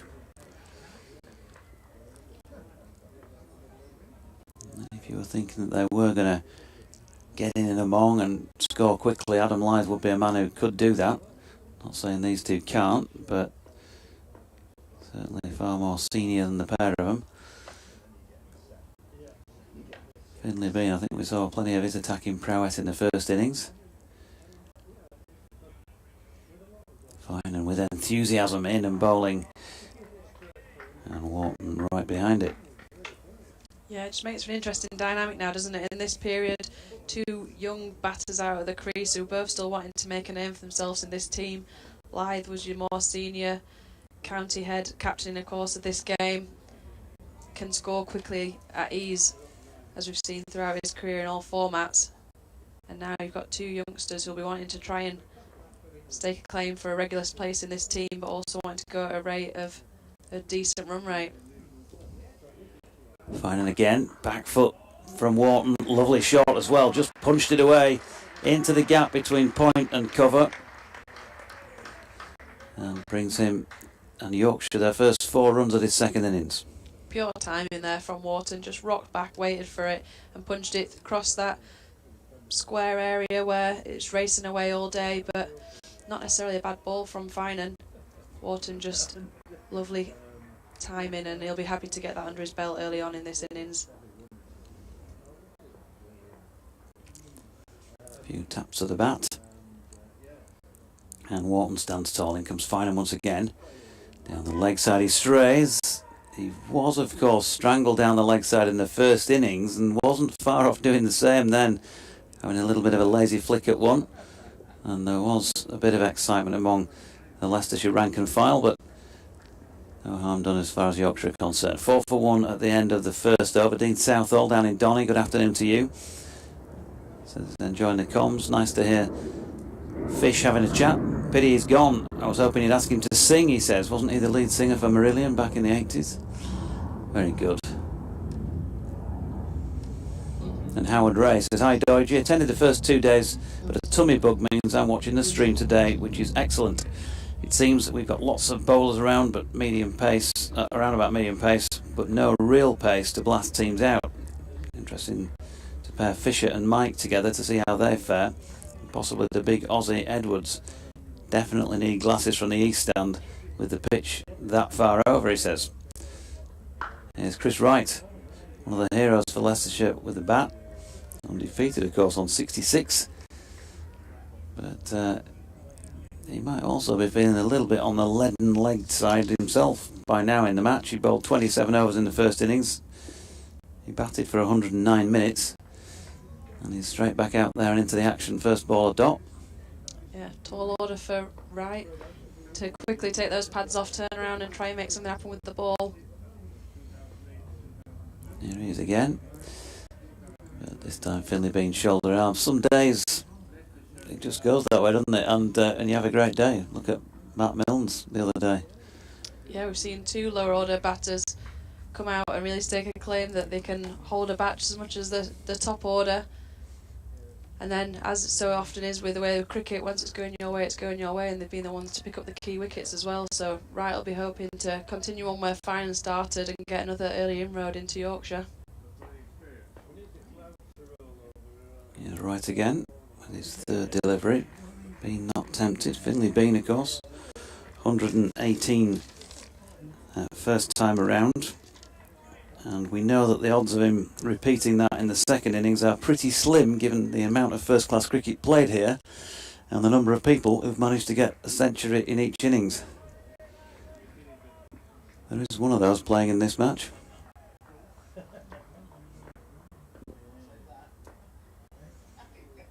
That's not to say it can't be done though. And he's just flicking one off the hip, is he? No. Well, it might have been off the hip. It's not off the bat because it's leg byes. So he's yet to get off the mark, but Yorkshire on to 8 for 1, taking the lead up to 110. Yeah, based on that first innings, I don't think he'd been able to pick out who was the person with 2 first-class centuries in the same game. He batted more of a one-day format. He's here for a good time, not a long time.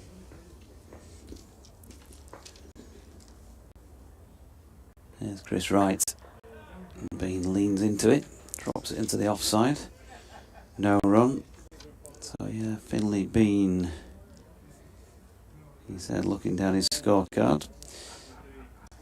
Got Ackerman bowled fine and first time around for 149 balls. 19 fours he hit. Looking for his first runs off the bat. Cliff Bat says, hi JD, game nicely poised. 200 for Yorkies by lunch tomorrow. 300 to win in 60 overs. Game on. Cliff over in York. As Bean is on the back foot, punching out into the covers, and there is no run. 8 for 1 at the end of the second. Get in touch on at Jonathan Deutsch or at Katie_Lev, or for our colleague from BBC Radio Leicester. It is at Fox's Crick 2023. Leicester City playing this afternoon, aren't they? Against, in fact, it's a game that Leeds fans would be interested in. Bournemouth, yeah, so both along with Leeds. Trying to avoid the drop.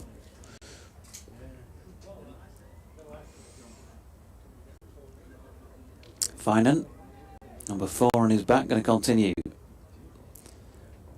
At the Howard stand end, noticeable that the sawdust that was in evidence yesterday, there's a little mound of it at the bowler's end, but nothing down this Kirkstall Lane end as Finan's first delivery just goes past the outside edge of James Wharton's bat.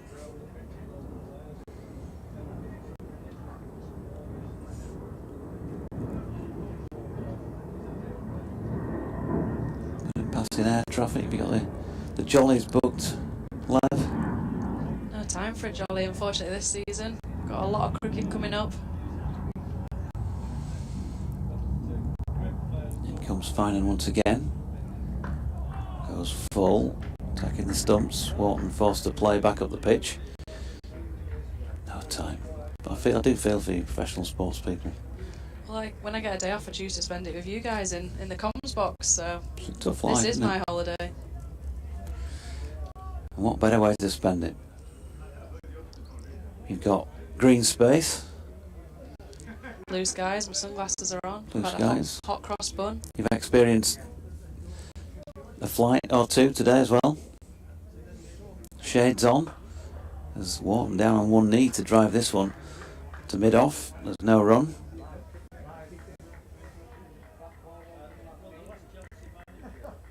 Yeah, look, there's plenty of deck chairs around. There's no towels on any of those over there. Go and sun yourself next time you've got half an hour off. Ample seating, yeah. Don't have to get down early to reserve my seat over there. A couple of bars in evidence as well, if you're of that persuasion. Nice balcony to go and sit out. And what more could you want? Finan coming in towards us and bowling to Wharton. Flicks it out to Hull at square leg.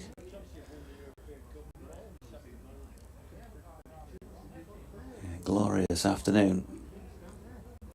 If you're thinking about, if you close those eyes during those dark winter nights and think about the summer ahead and picture a game of cricket at Headingley, then this is the sort of thing you'd be hoping for. And then particularly for the time of year, tremendous conditions, very much favouring the bat. Wharton stands tall, Finan over the wicket, left arm right across the right-hander. And through to Hanscom, no run. Even the photographers who usually this time moan a bucket full about how cold it is out there. Oh, nice, quite nice out there. Shirt sleeves, yeah. It's a bit nippy when there's a cloud come over, but it's all right. Well, it wasn't too long ago we had snow. It was only a couple of weeks ago that our training and schedule was cancelled because of the snow conditions. You usually see a beanie hat in the slip cordon in April. Finan to Wharton. They're appealing for a catch behind. I'm not sure the way he played it. It felt like he'd edged it. Leicestershire fielders all interested, but James Wharton didn't look particularly perturbed by it. Although it felt like there was a bit more pace about that delivery. It certainly looked like he rushed him. He was quite late on his shot, and I think if anything it might have been him hitting the floor. There was the noise that they were all so excited about, but yeah, it seemed to be quick on him, and it beat him for pace.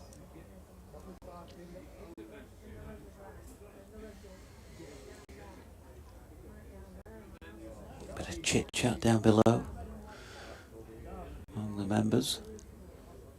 Bit of excitement generated maybe as Wharton back and across and solidly behind this final Finan delivery of the over. So 3 bowled in this Yorkshire second innings. If you're just rejoining us, then they are 10 for 1, having lost captain Adam Lyth, second ball of the innings with a mistimed pull shot to a short ball from Finan.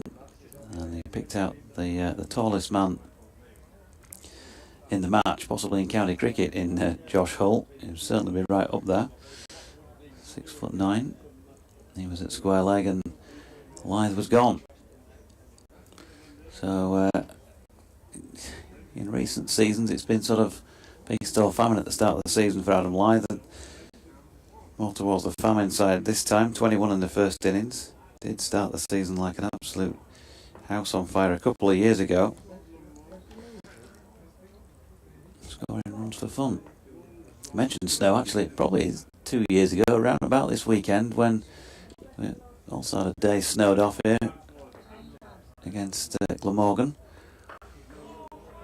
Right in and bowling to Bean, drops it out into the offside.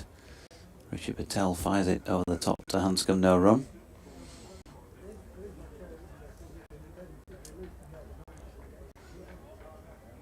Still to come for Yorkshire, David Milan, fresh from a ton first time around, next in. Shy Hope will be hoping for more than he produced in the first innings. George Hill, Matthew Revis.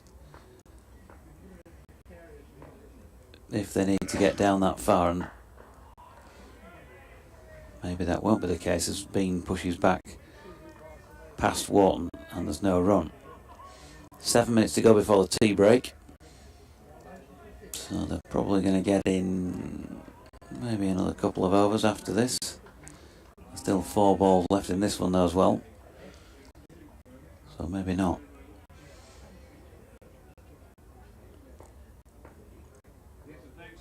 3 slips in place, largely a ring field, apart from Long Leg, who's not on the boundary. And he's coming into play here, chasing to the left. And a sliding stop after Finlay being guided that delivery in that general direction. So he's back for 2. And therefore off the mark. 114 the lead here.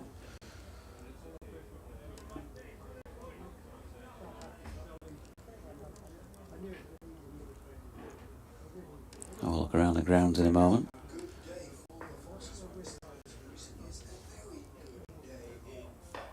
Right, he's in, and Bean just pushing into the offside, and there is no run. The match at Southampton, and it's just about all over, and Hampshire are going to win that one. They're in need of just 15 more runs to win it, and they've got 8 second innings wickets in hand at 117 for 2.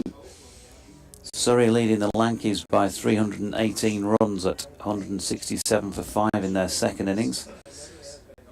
They want more than that to feel totally safe, but they'll be pretty confident at the moment of starting the season against what looked like being their big rivals for the title with a win away from home, as Bean pushes a single back past the bowler. End of that. No, it's not the end of the over. 1 ball to come. Field switches round from lefty to righty. At Taunton, as you heard from Fish, Somerset made 284, having not played on day 1. On day 3, Warwickshire are 205 for 4, trailing by 79 at the moment. So bubbling up nicely, but time running out for a finish there, given that they're still in the first innings for one team.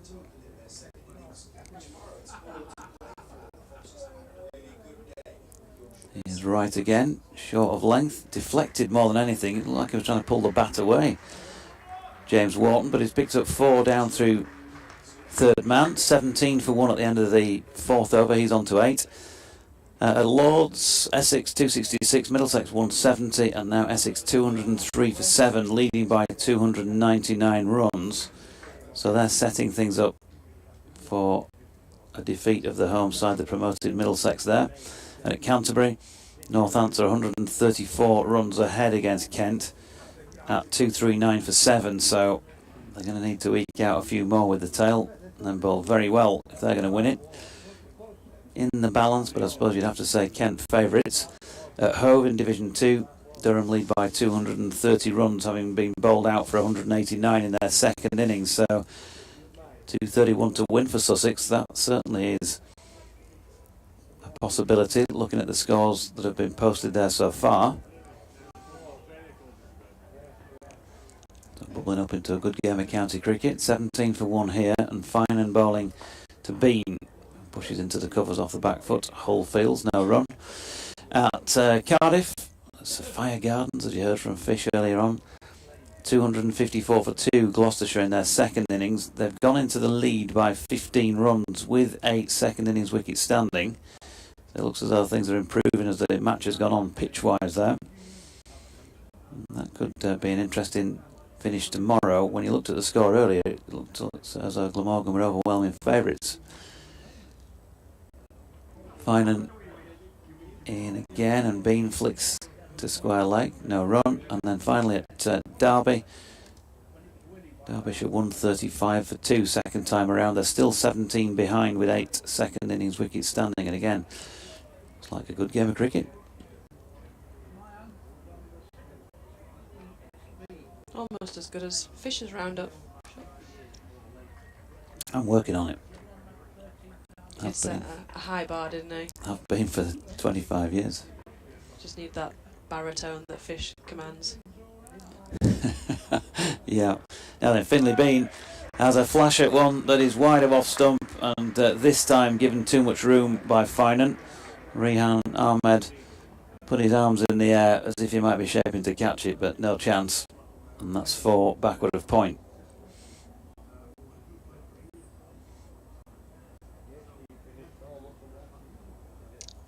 Strong flash from Bean. Takes the score to 21 for 1. They want to navigate themselves through to the next break. Get through to T, just the 1 down. It's been a long day in the field. Oh, batting for Leicester so far.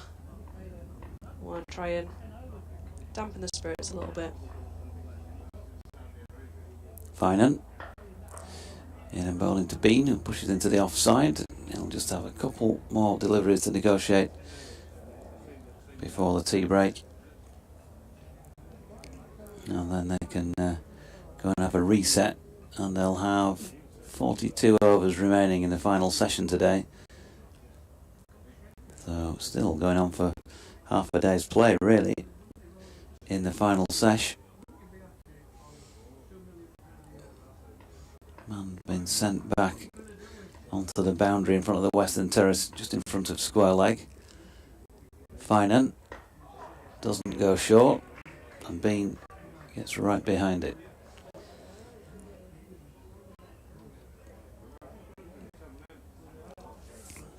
Will he just try him? 1 ball to go before tea. Try pinging one in mid-pitch.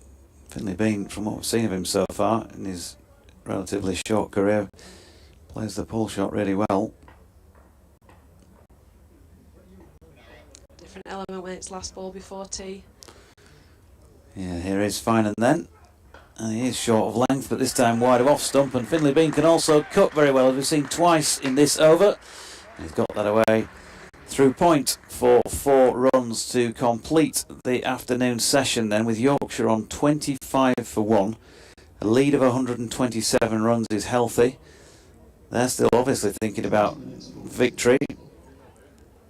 Have they got enough time, if you like, to bat all the final session? Will they be thinking maybe give themselves, I don't know, a dozen overs at the end? They've got that thing of the bowlers have been out there a long time already, haven't they? So they wouldn't want to probably bowl more than a fairly short spell apiece. But there is a demand. Season, and as you know, to roll it down, we'll try and capitalise on that. Tire them out, make them have to think of something different. We saw how freely they scored against their two spinners of Ackerman and Ahmed. So there's certainly runs to be had out there. Yep, well, players leaving the field, and Yorkshire still in a healthy position, but they've got a bit of work to do if they're going to be good enough to start the season with a win against Leicestershire from 11 myself. We'll take a short break and with you.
Welcome back from Headingley as the players return to the field for the final session on day 3. Still a lengthy session ahead, 42 overs. A lot can happen during that time.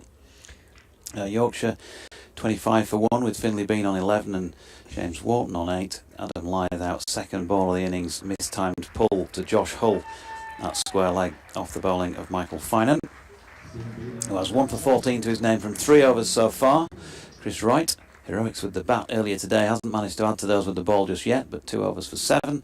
So Yorkshire's lead 127, 42 overs today. There's no time making up, of course, Richard, on day 4. So we're back to a straight day, if you like, tomorrow with the usual set lunch and tea times of 1 and 3:40. We could be in for an interesting last day and a session. Richard Ray of BBC Radio Leicester. It was the subject of discussion during the tea interval, when to declare.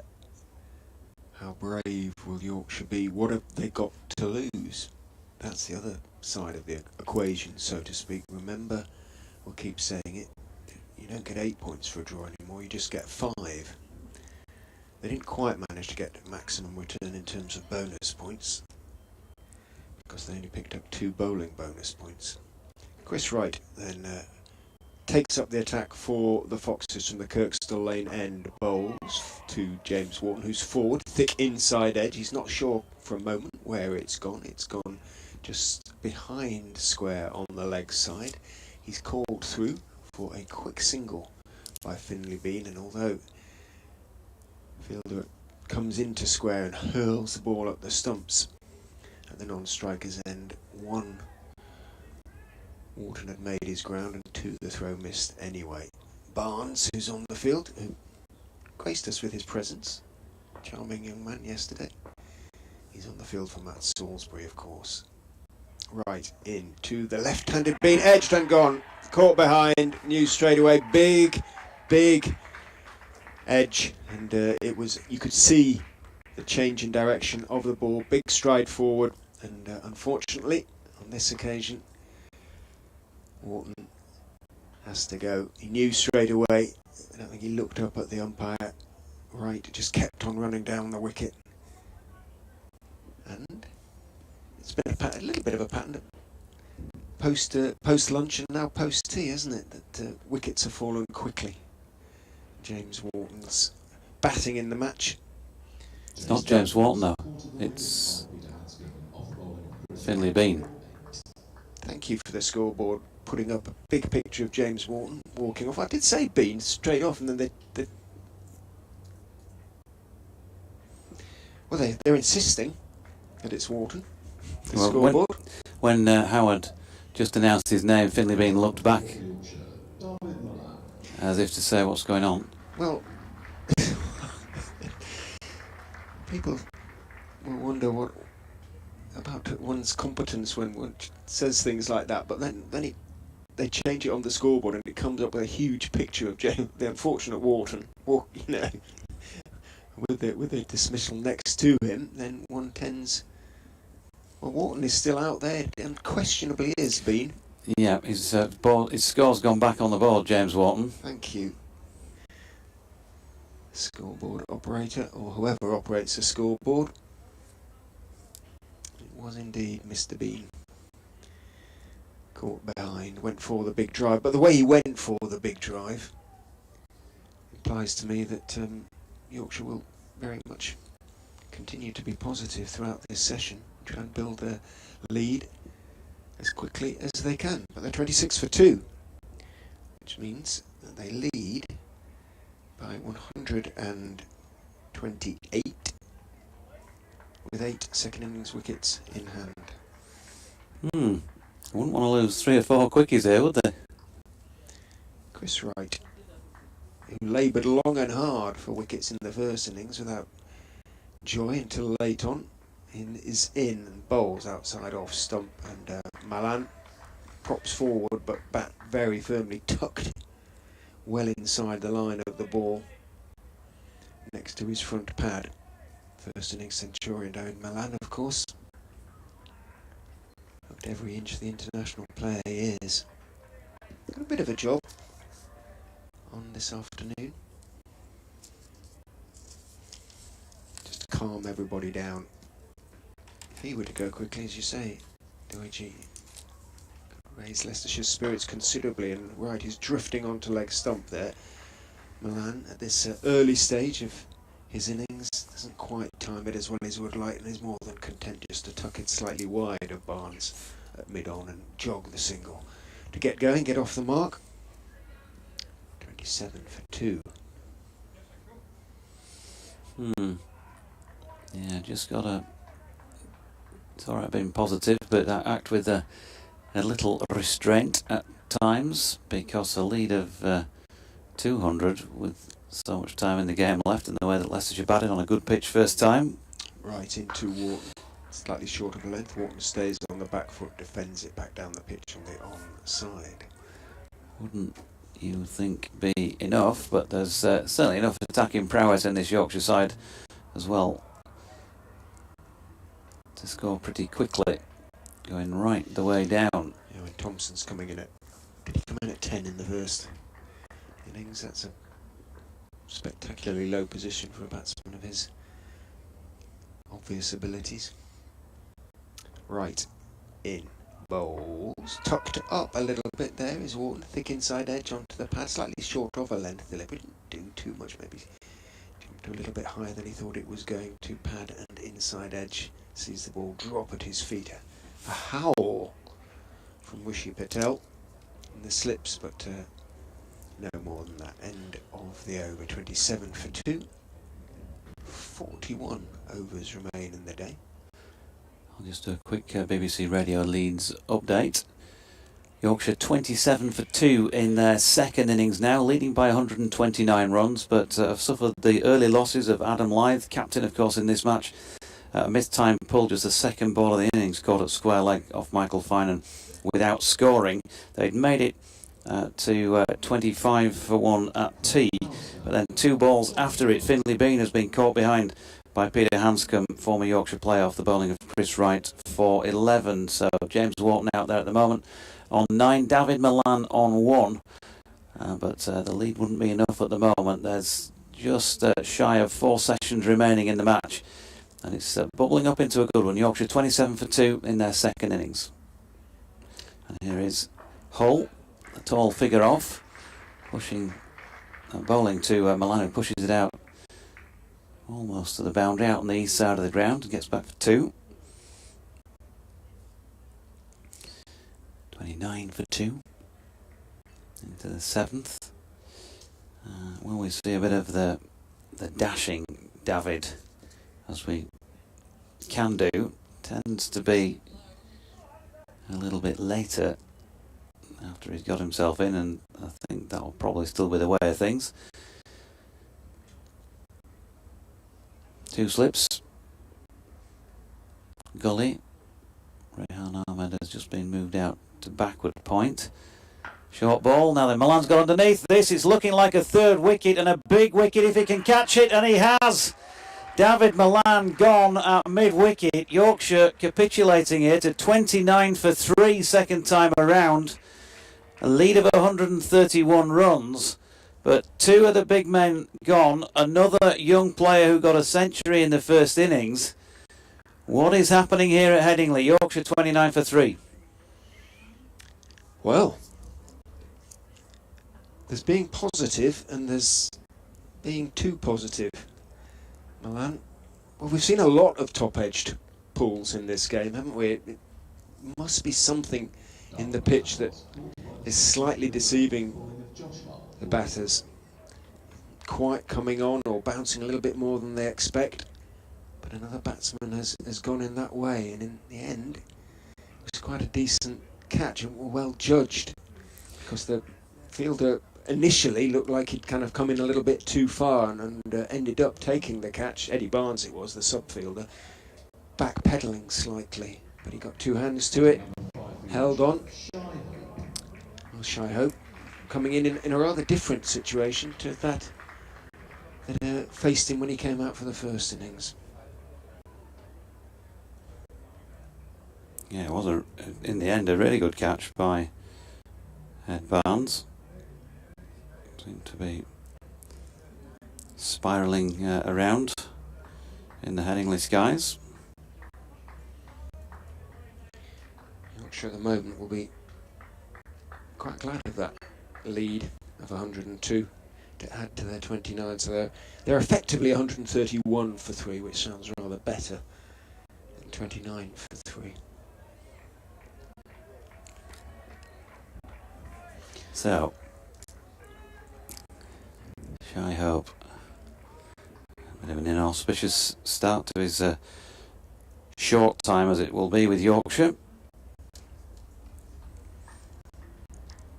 Can he better it this time around? 29 for 3, Hull bowling to him. Well, it's a better start because he's just nudged one off the hip down towards fine leg. Did he actually hit the bat? No, by the looks of the potential signal from Paul Pollard. It is 2 leg byes, so he's not yet off the mark. 31 for 3.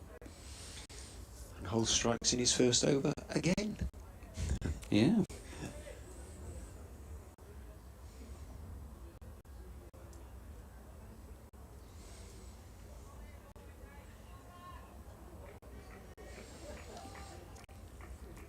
Man brought in into a close catching position on the leg side, splitting the gap between squarish mid-wicket and mid-on. Good delivery from Hull, and Shy Hope in batting terms at least so far, looks like he might still be on flight 444 from wherever he flew from. Was he in Barbados, presumably? I don't know.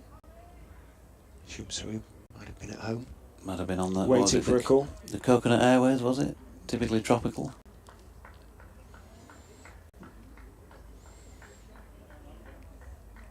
Number 1, what was the year, Richard?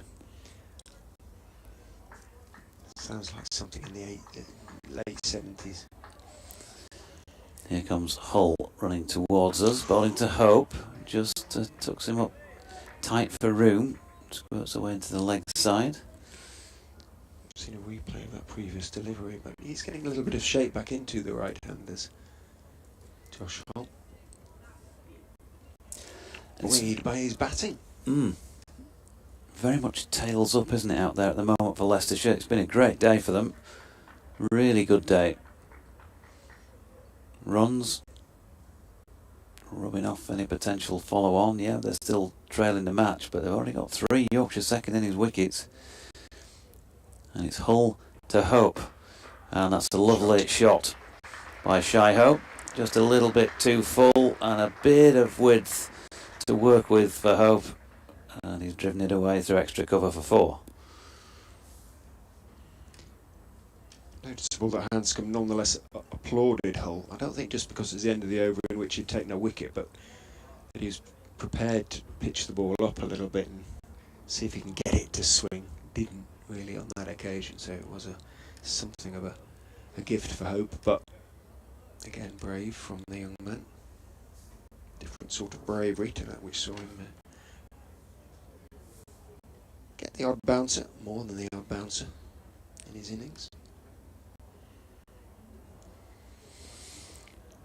Right, it's going to continue with the Kirkstall Lane end. Already got his name in the wickets column. One of those days. Couldn't believe he didn't bowl round the wicket, Matthew Fisher said, didn't he, when he came up? Wonder if we'll see him try that at all in this second innings. Not so far.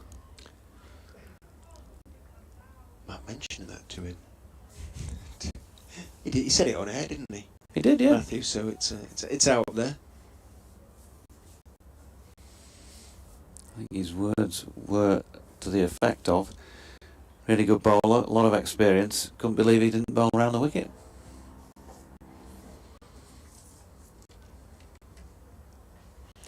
Slight delay as the Yorkshire,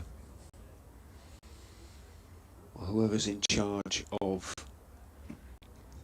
technical aspects of the batting helmet, comes out with some sort of replacement part there for, I don't know what that name would be. As stupid as that sounds these days, there probably is somebody who deals with technical aspects of the helmet. The equipment. So many backroom staff. Has his whites on there underneath, whoever it is, so Hope is happier now. with whatever it is. I presume he's, from this distance, wearing a Yorkshire helmet, so not his sort of own, so to speak, so perhaps he just needed a bit of extra padding inside to make it fit, something like that.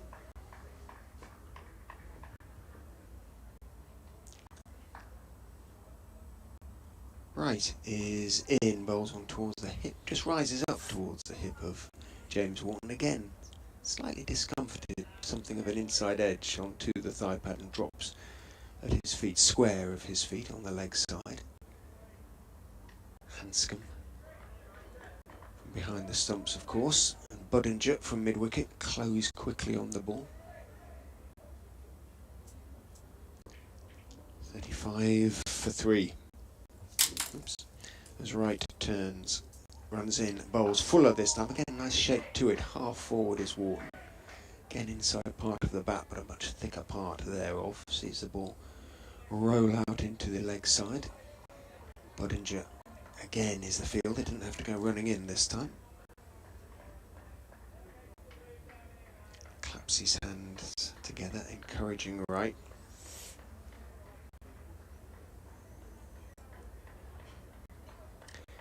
Apparently, in the Hampshire-Notts game, they took tea when Hampshire needed 1 to win. You're kidding. Wright is in, bowls on off stump, forward goes Wharton and blocks it. Oh. Out towards Tailenders. No. Wright goes in and fields himself. On the one hand, they've created a competition to attract a new audience, and on the other, they take tea with 1 run to win. Apparently they only had sort of 1 wicket down or something, so it wasn't a case of, it was going to happen. It was slightly baffling, isn't it? But there you go. Common sense, you would have thought, has to come into the equation. In goes Wright, bowls, and that was on towards Midland leg for Wharton, who was back on his stumps and again defending solidly enough out into the leg side. Cricket's a weird sport, isn't it? I haven't checked the scorecard, but Foxy Philly's telling me this with laughing emojis. They've got all those stupid place names. It's like watching paint dry. It takes forever. No, cricket's a great sport. You've got to get into it. It's so interesting. Blah blah. And then they take tea with 1 to win. Well, perhaps they wanted to sell a few scones down there or something. Goes Wright, bowls, slightly outside off stump, coming back into Wharton, but he plays it well on the back foot again, firmly out into the offside, between extra cover Fine and mid-off Hill, and as a consequence, a comfortable single is there to be taken, and is by James Wharton, who's into double figures on to 10, 36 for 3. A scone? Sorry, I'm not quite sure what that is. Should it be scone? I don't know. Okay.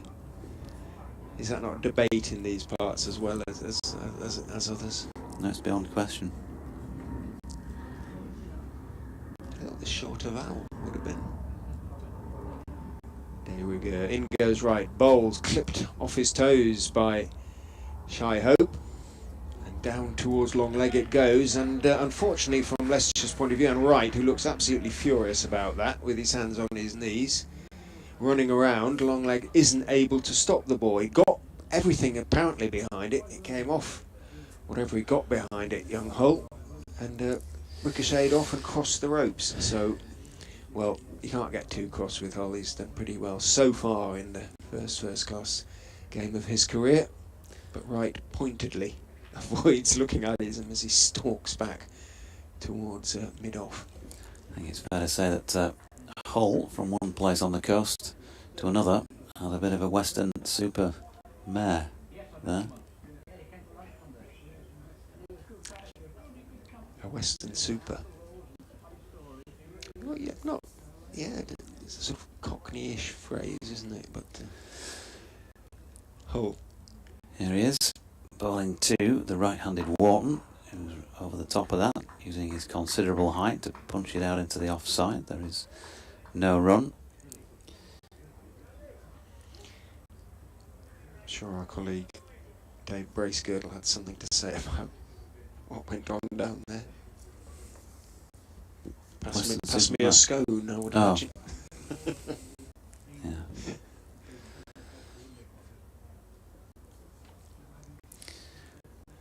$40 for 3.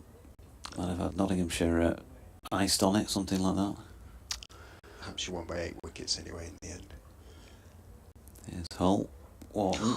Nicely played actually by James Wharton. It has gone into the slip cordon, but he played it late and deliberately into the ground. No problem with that.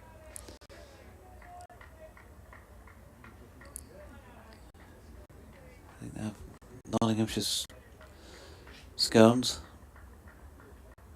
Green and gold icing, something like that. Well, for the wins. For the victories.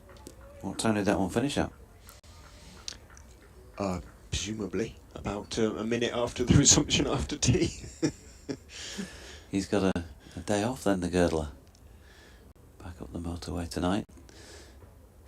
Here, meanwhile, is Hull bowling to Wharton. No days off here. I think we got one pretty much all last season. Certainly in the first part of the season, they all went the full distance. Usually with no prospect of a result on the final day. Derbyshire have just about wiped off the deficit against Worcestershire for the loss of just 2 wickets, actually. They trail by 1 run. They're only 2 down now in their second innings at 151 for 2. I don't know how you went on in that first part of last season. More in a moment, because Wharton stands tall and waits for Hull to come in again. And he's flicked that one out to Finan in front of square, no run. But there was again Yorkshire played in Chelmsford, where I think a few blokes did come out with paint pots around about 11 in the morning and painted it. And I watched it, and I watched it, and I watched it drying. And eventually, at around about 5:30, they shook hands on a draw. Harry Duke even came on to bowl in that game. Leicestershire keeper Harry Swindles did get it 1 over in 1 game at some stage during the season, as I recall. Hull in, clipped off the legs by Wharton if he got some bat on it, and he did.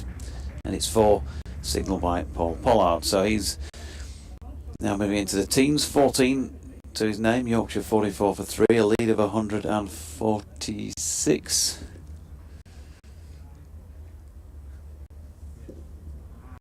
Someone just pop in the box? No? Huh? Depends what I'm not aware of. I just heard rumours. See, I'll link that with Lev's top.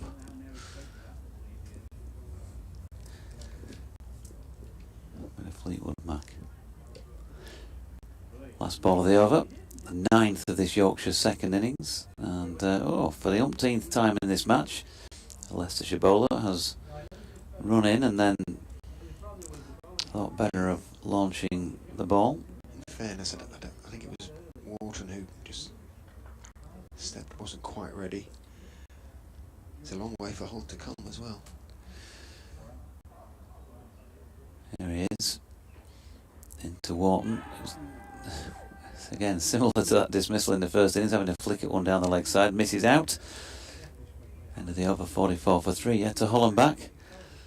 Well known Only Fools and Horses episode, of course.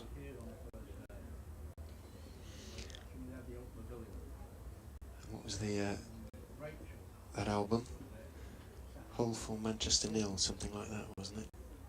The name of that album from the boy-girl, man-woman duo from Hull. Was it not the House Martins? Could have been out, yeah, it could have been. Yeah. Something like London Manchester Nil Hull 4. 4 or something like that. Yeah. Well, was it London? Yeah. There you go. Well, other than getting everything wrong, in goes right, bowls and careful defensive press forward from Shy Hope. Playing late. It is London Nil Hull 4, an album by the House Martins, yeah. There you go. 1986. Yeah, I must learn not to talk about things I know nothing whatsoever about, really. It just rang a vague bell.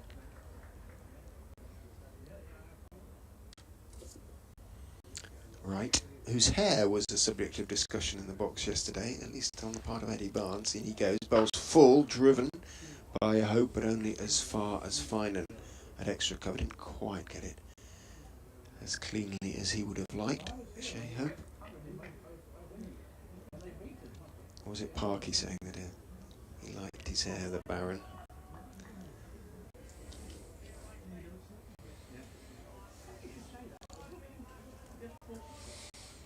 Come on, righty, one more here. Come on, boy. The exhortations from the slip cordon as right is in. Bowl slightly tucks up Hope there, but in full control. The Bajan, as he defended that one on the back foot. Again, playing late, trusting the pitch, trusting his eye, trusting his abilities. All that trust justified as well. 44 for 3. The lead then 146.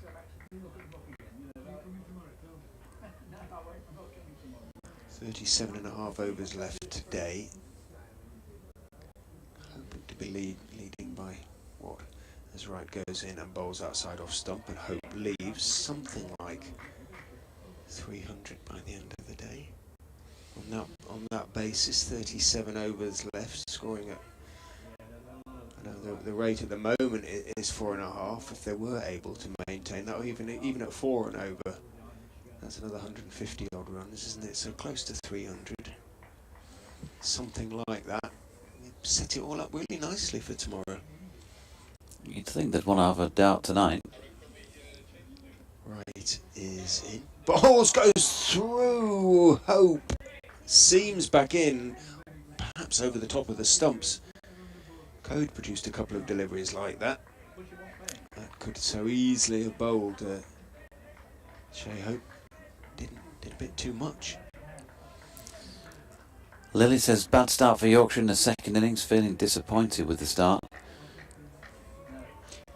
She says you are her favourite commentator. I think she says we all are, didn't she? In the previous tweet. Her 3 favourites. In goes right and bowls. Very, very deliberate and careful back foot defensive shot from Hope. Drops the ball down more or less at his feet. End of right's over. Another good one. 5 overs, 1 for 14. 2 maidens for Chris Wright, who I don't know if he bowled 2 maidens throughout the entirety of his bowling in the first innings. But they look a rejuvenated, shall we say, attack. A reinvigorated attack. Leicestershire, they didn't get it right with the ball in the first innings, and buoyed by their batting, well, with the exception of Finan, who came and went fairly quickly.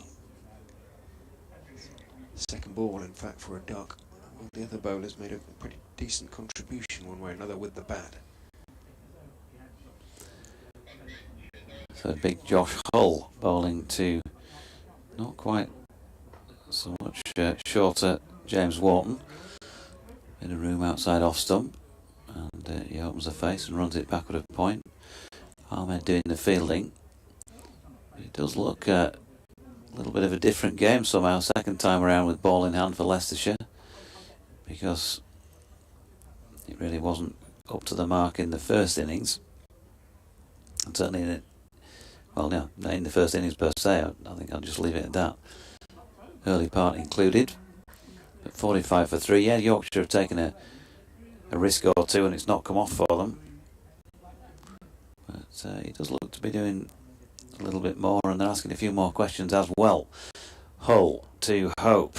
Played a room outside off stump. Can't get it through the gap he hit previously for a boundary over by the foot of the Western Terrace.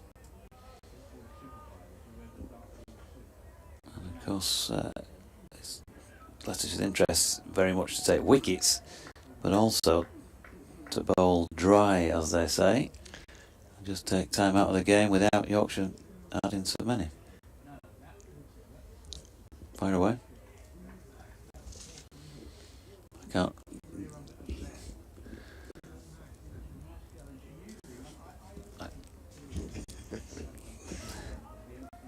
I omitted to mention that for obvious reasons. Hull bowling to Hope, slightly open stance. Opens the face too and runs it out to point. No run.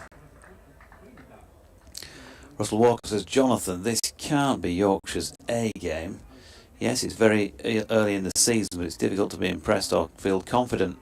They really needed to shut down Leicestershire innings, and 3 wickets down for just shrapnel is disappointing. Questions, he says.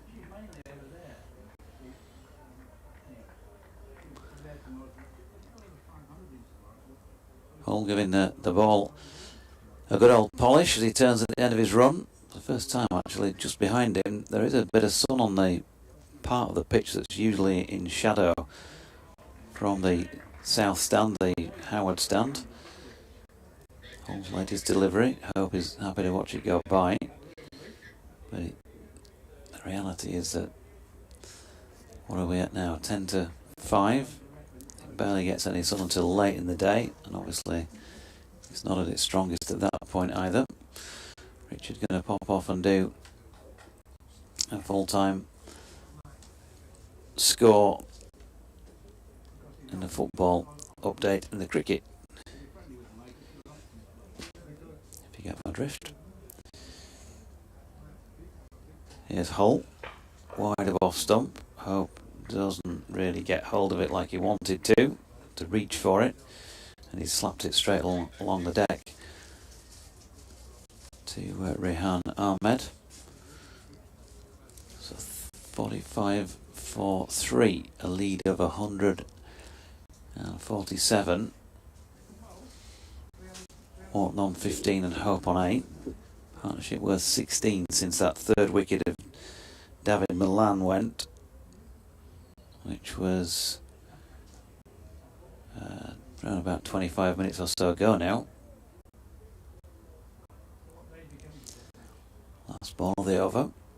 In comes Hull again. Wide of off stump, and Hope watches it go by. Lev is back alongside. Lev, it's just looking like those 3 wickets, although Yorkshire clearly wanted to quote unquote be positive, have just checked that, haven't they? And these two at the moment, there's a period of a little bit of consolidation going on in the face of some pretty good bowling from Leicestershire. Yeah, it's certainly just changed the dynamic. You saw how Hope came out in the first innings and looked to want to kick on and try and put some runs on the board quickly, but not able to do so in this current phase of the game. Milan bitterly disappointed with the way he got out. As soon as he hit it, you could see his head drop, and he was furious with himself. But credit to the Leicester bowlers, how they've come out in the second innings on what could be a demoralising pitch, and they've made something happen. As Wright's latest delivery, contact lenses missed it over at that point, I've got to say. So you can tell us what happened. For a moment, the slips were animated for an LBW appeal, but there was definitely bat first. But cramped him up for room, that's for sure. And it's a good start to the over from Wright. He's been on the money so far in this second innings. Just trying to demist the contacts in between deliveries. Here is Wright, and Wharton over the top of it. A fairly long stride in as well, plays it away backward a point. A little bit of a fumble means he can get through for 1. Trevor Collins messaged in some time ago, I've just found it in my junk email. If Yorkshire bat again, what sort of lead will they be looking for? Well, they are, and they ain't got enough at the moment, Trevor, but if I could ask you to email BBC West Yorkshire Sport at gmail.com, then I'll get that at the point you send it in for future ref. There's Wright, and Hope dropping his bat on that one, drops by his feet. They want to win the game, they've still got to give themselves plenty of time, haven't they, to get these 10 wickets. They're going to need to do so on a good pitch. But there's also that balancing act of they were out there a long time with the ball, so want to get a little bit of a breather in the bowling attack. Right again, nicely played off his legs this by Shy Hope, who's going to get 4 runs out towards the western terrace through mid-wicket. Watched it well, and just a lovely little flick off the middle of the bat. Yeah, it's a balancing act for Yorkshire now. Like we said, the bowlers will want a rest, but with how most of this batting attack for Yorkshire does also bowl, and now already being 3 wickets on the board, some of them will be required to come out here and have a go with the bat, which is not ideal for them. So you'd like to try and keep that run rate as high as you can, get this lead accumulated quickly, and then have another go at Leicestershire.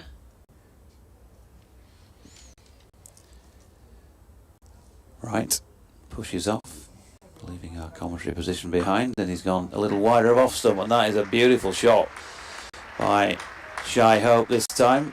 Opened the face, didn't try and overhit it, just lovely timing and 4 runs through the covers. Yeah, that's what we've seen so far in this game. There is value for your shots out there if they can just be patient and stick in. Credit to the Leicester bowlers, they bowled a good disciplined line this time round where they gave quite a few looseners in the first innings and let the Yorkshire batters get settled quicker. Hopes had to be a lot more patient this time round. Try and build an innings and wait for the odd loosener. But if you can get it away, it is racing away on the outfield now after a couple of days in the sunshine. Right, to Hope again, and once more Chris Wright giving him too much width, short of length, and an exemplary square drive off the back foot by Hope. 20 to him now, the partnership suddenly up to 29, and Yorkshire suddenly up to 58 for 3. That's the luxury Yorkshire do have. Coming into it with the lead of 100 already. Look at the scoreboard now, they lead by 160, although they are 3 wickets down. If Hope and Wharton can keep going along at this rate. Hope was a bit scratchy at the start, a bit more reserved than he came out in the first innings, but flurry of boundaries has seen him going now, a run a ball, and that run rate pushing up to 4.83. So James Wharton eclipsed on the board by Shy Hope, just for the moment. Right now, 1 for 27 off 6. Reminder, he got the wicket of Finley Bean, caught by Peter Hanscom for 11. Since then, David Milan's gone for 3. Well caught in the end by substitute fielder Ed Barnes. Off the bowling of this man, Josh Hull, who's bowling now to Wharton, and he's levelled it with Hope, because that's another cracking shot by James Wharton. Weight on the front foot, opens the face, bang, 4 into the western terrace. Straight out of the textbook and hold the pose. Pure timing from Wharton, and it'd be nice for Otis Gibson, you imagine, to see these two having a bit of time at the crease. Bean and Milan, who were the century makers in the first innings, are already in the shed.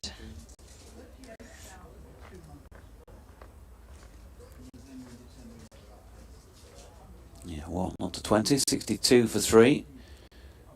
So that little spell when things went quiet has certainly been well and truly broken. No ball by Josh Hull. A couple more on the board. 166 in front. So you can tell it's still in the thinking, Yorkshire. I reckon second guessing it, obviously, but they'd want to have a go tonight. If they can have, say, a good 20 overs or something like that here. The way cricket's played these days, could still be plenty on the board with the sort of players they've still got to come. Hull to Wharton, played positively off his legs, fielded there by Budinger at mid-wicket. No run. Yeah, the run rate in this game has always been up at around 5 or just above, as it is right now. It's at 5.19. And wickets have been hard to come by. They seem to have fallen in flurries when they have fallen. So, seeing how that Leicester went about their first innings with Ackerman and Hanscom, the key men in the middle, the ideal situation for Yorkshire would be to try and get them in this evening and get a couple of their top order already in the shed. Here's Hull coming in again. Wharton content to watch one go by this time. James Wharton still very much in the early stages of his first class career. In fact, this just his 8th first class knock, made scores of 4 and 11 against Gloucestershire at Bristol in April of last year. Played against Surrey at Scarborough in July, making 3 and 23. Norton 4 against Gloucestershire back here in September, so just his 4th first class match. 24 in the first innings, his highest first class score, and he's got himself a start in the second. Different circumstances completely now, given the game situation. He has a little waft at one outside off stump.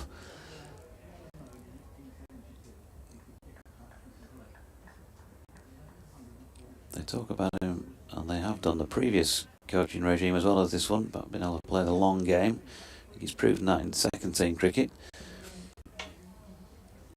Yeah, and Yorkshire certainly need him to step up and show his worth here as well. If he could get himself a nice total this early on in the season, it'd be a great confidence booster for him. His Hull bowling to him. He's had some room to work with again, and once more plays that shot very well. And if you are trying to keep things tight, you'd be well advised not to bowl it out there. Half volley, wide of off stump, and again, textbook stuff, 4 runs. Yeah, absolutely. Any width has been punished all game, and you can get value for your shots on this pitch. It has been quite batter friendly so far, so if you can just show that patience that he has shown early in his second 11 career, certainly he's going to be able to score quite freely after that. He's forced the fielding change already. They've had to put a man back on the cover boundary because he's just scoring so easily through there.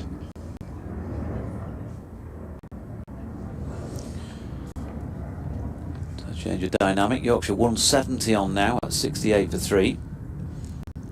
Hull pulls out of a delivery again. 34 overs remaining in the day. We're going past 7, I think.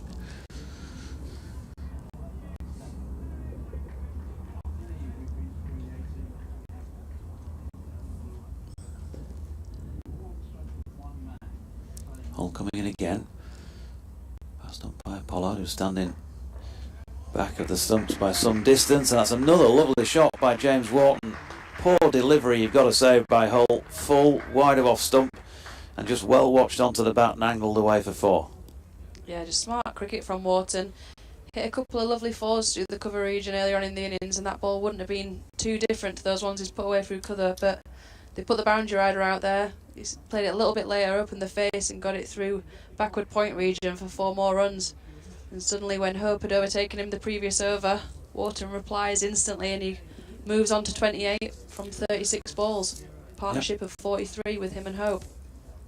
Well, it's something. He's got something here, James Wharton, because he's gone highest first class score in the first innings, 24. He's now bettered that in the second.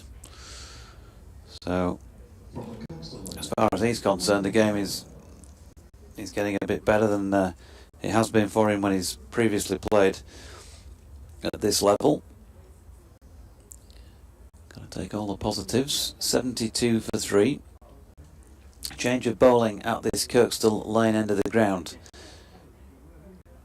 Michael Finan coming into the attack. Saw him bang a few in short early on. Just checking back on James Wharton's second team record, but not forthcoming on the system that I'm trying it on. Finan, left arm over the wicket. Short arm pull. Don't think that was the most aesthetically pleasing stroke that Shy Hope would ever have played, and he pulled it to a field and stood still because the no ball had been signalled by Ben Debenham, so didn't need to take any risks. And a couple on the total, 6 no balls and 6 leg byes in this Yorkshire second innings so far. We've talked about textbook shots in the last couple of overs. That wasn't particularly one of them. Lucky to get away with a dot ball from that. I think Hope could have pulled it to anywhere he wanted, and he ended up just jabbing it back straight down the ground.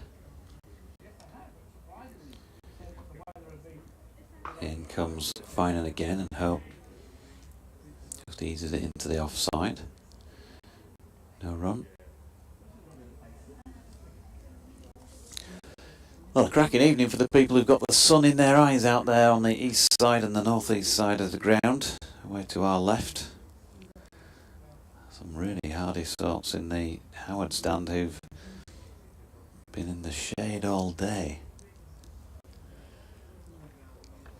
Top coat order for, I'm sure the duration over there.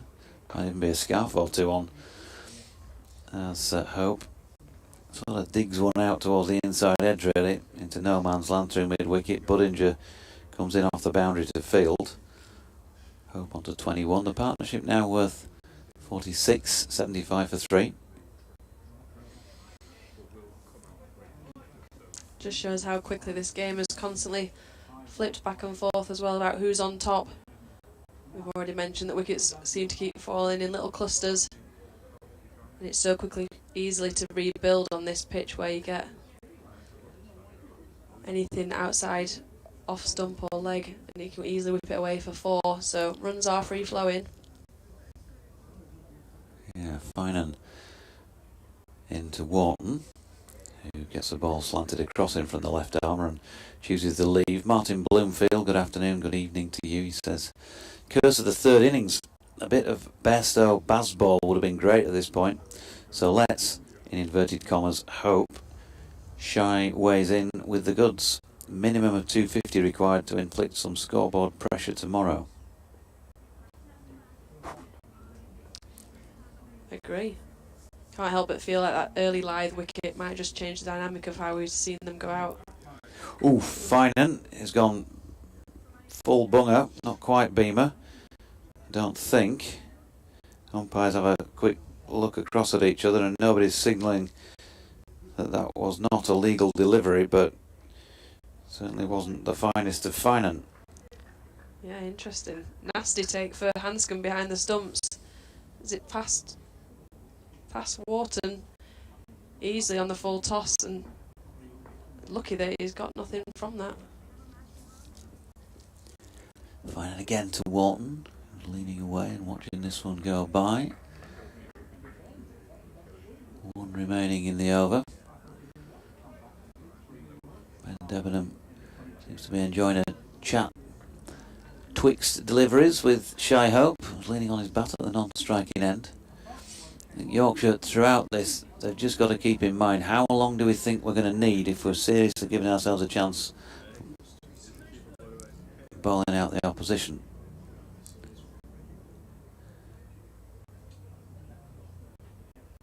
Finan slants one across Wharton and leaves it. So no Matt Salisbury, no Chris Wright, and no Vahan Mulder at the moment for Leicestershire from the seam department. So they're not blessed with much in the way of depth. They've got Rehan Ahmed, of course, and Colin Ackerman, who can have a go to take up a few overs, but they're still persisting with seam and a lot of work to do. Or are they? No, in fact, Rehan Ahmed looks like he's going to take the ball. The ball is leg spin from the Howard stand end. Interesting to see what he can throw up this time. Bit of a disastrous first over yesterday. Another one a little bit later on. I think it might have been the first over of his second spell. And then also showed some of that promise that got him into the England side, picking up some wickets. So, bit of a mixed bag. Yeah, the pitch hasn't assisted the spinners too much so far, but it'll be an interesting challenge for Hope and Wharton. Just starts to look comfortable against the seamers there. Started to time some 4s nicely. It'll be a real test of composure here to see how they go against the spinner, where there is a depleted attack, as we've just said, for Leicestershire.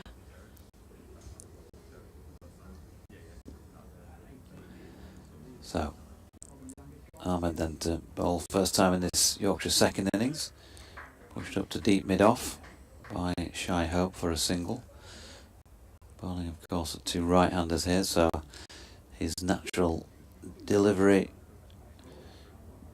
is intended to, or may, challenge the outside edge of the right-hander's bat. Slip in place. In outfield. Long on deeper than a deeper mid-off. A deepish mid-off, I should say. Ahmed's next delivery. Still getting loose to Wharton. He's punched back up the pitch to him. Got a man out on the cow shot boundary. Not coming into play here though, because just nudged into the leg side by James Wharton, of whom I've not really seen enough to tell you what he's like in terms of playing against spin. But we've got a chance to find out here, and if he gets deliveries like that, he'll be okay. Full toss, I think. He's worked it away to the man out at a cow shot. Picked up a single.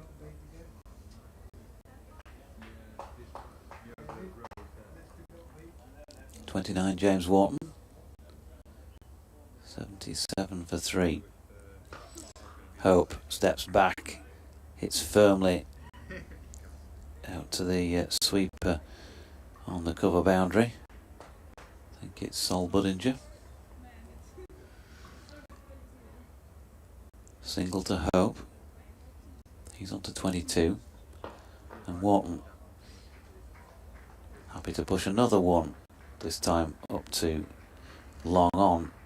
Well, it was a better start than he came up with last time. 4 off the over for Rehan Ahmed. Looked like he was settling in a little better. Yeah, and some strong shots from the 2 Yorkshire batters. Hitting the sweepers hard and not really taking any risks. Exactly what they need to do right now. Leicestershire don't have all that many options in the bowling department at the moment with people off the pitch. These two now start to build a lovely partnership. That's the 50 partnership actually just being brought up with that last single. Wharton now set on 30, Hope on 23, and both looking a lot more comfortable.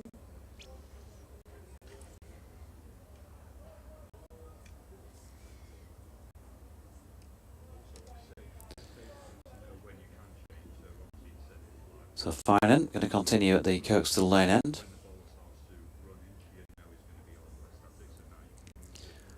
Left arm round the wicket, bowling to Wharton, who pushes into the offside. No run, must admit, as a left arm bowler myself, round the wicket, not an easy thing to do, getting off the pitch, away from the protected area. I thought best I've ever seen doing that was Wasim Akram, who bowled brilliantly, didn't he? Both over and round the wicket. Getting off the pitch, held that off to a tee as well as what he was producing with his deliveries. Finding his bowling wide on the crease, which gives him a little bit more chance. But that right foot also coming through down, he can't be too far away from those imaginary tram lines in the head of Ben Debenham. That was another dot ball. Well, we saw Rehan Ahmed in the first innings get a warning for going down the middle of the pitch at this end. So there'll probably be some little footmarks there already. Needs to be careful, Finan. Here he is again. Nicely played by James Wharton. So we know he can certainly play well. Square through the offside, backward of point, just in front of it. Pushed another lovely single there. He's into the 30s in first class cricket for the first time. The lead now 182. 29 for 3, of course they were at one stage. Lyth gone for none. Bean for 11 and Milan for 3.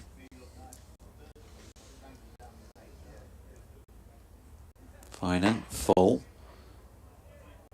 Firm push by Hope, but fielded at cover.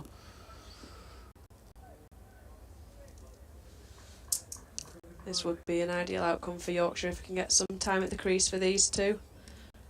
First game of the season. Nice, quite batter-friendly wicket. You get value for your runs, and if they can just spend some time out there, I'm sure they will just keep accumulating. It's been a healthy run rate throughout. It still remains above 5 right now.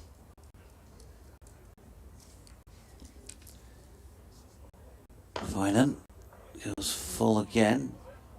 Dug out as much as driven there into the covers. Decent piece of bowling, well dealt with. Still plenty of encouragement ringing around the field from the Leicestershire fielders. Sol Budinger particularly vocal. Last ball of this, the 16th over of Yorkshire's second innings. The run rate is healthy again, like it was in the first, over 5. Here's Finan, but wide of Hope's off stump, and he's happy to watch it go by. You can get in touch at Jonathan Doidge or at Katie_Lev or at Fox's Crick with a K on the end of it, 2023, or BBC West Yorkshire Sport at gmail.com. Scores elsewhere. Let's have a quick look. We know that Nottinghamshire have been beaten by 8 wickets by Hampshire. Surrey leading Lancashire by 405 runs, piling on the agony for the Lankies. It's a real choker. 4 wickets remaining for Surrey in their second innings. We like a bit of banter, don't we? Yorkie Lanky banter. Rehan Ahmed bowling to Wharton, who steps back and punches into the offside, no run. Somerset made 284, as you know. Warwickshire 243 for 5 in their first innings. That's looking like it's going to have to peter out into a draw unless something sensational happens with only a day and a bit to go. Ahmed in again, and Wharton can't manage to get it away as he looked like he was trying to do through the covers. Hits extra cover. Ahmed in again. Wharton solidly behind it. Essex, well, they are, they're looking like they're probably going to beat Middlesex at some point during the next 24 hours.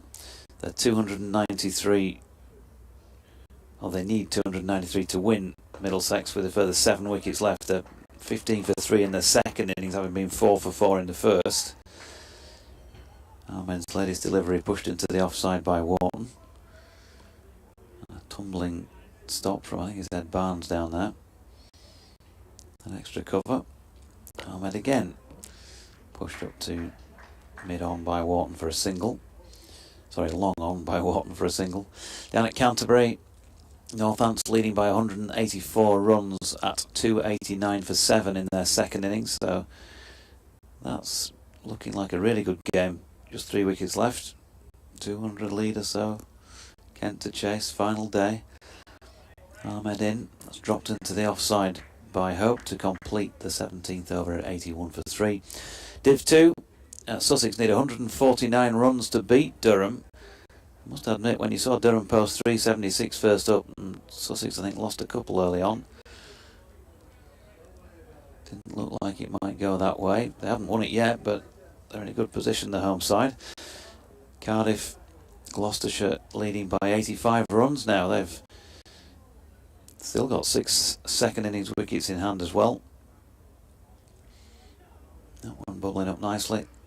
And Derbyshire 19 runs ahead now against Worcestershire, 171 for 2 second innings, and that too could be of interest on the final day. So some good games around the other grounds, and this one as well, as Finan's first delivery of the over goes past James Wharton's outside edge. 32 to him, 81 for 3. Yeah, first false shot for a couple of overs. Ahmed building some pressure at the other end, just taking a single off his last over. Finan offering a tempter outside off stump, but Wharton's still there. Finan again. Wharton gets down almost on one knee to push into the offside. Can't beat the field. As I said, he made 24 in the first innings from 35 deliveries, batted for going on for an hour. Second time around, he's been out there for longer. 73 minutes so far for his 32. Should be seeing it pretty well now. Fine and in. And again, nicely played, square on the offside for a single by James Wharton. Still to come for Yorkshire: George Hill, Matthew Revis, Don Bess, Matt Milnes, Jordan Thompson, Ben Code. Not necessarily in that order. We'll see how things go in that regard. Yeah, I can imagine when the next wicket falls will be dependent on who we see coming in next. These two have really helped recover from 29 for 3. Partnership over 50 now. Fine in again. Hope over the top of it. So there was a little flurry of activity on the scoreboard for a while. It's just been dried up to some extent. The run rate was 5.09, now down to 4.64. Yeah, just got to be careful, Yorkshire here. Similar state of play yesterday afternoon. Run rate just dried up for Leicester when they've been going so well with that partnership in the middle, and then it brought off a couple of wickets, and that's not what Yorkshire need right now. Fine again from wide and bowling one wide.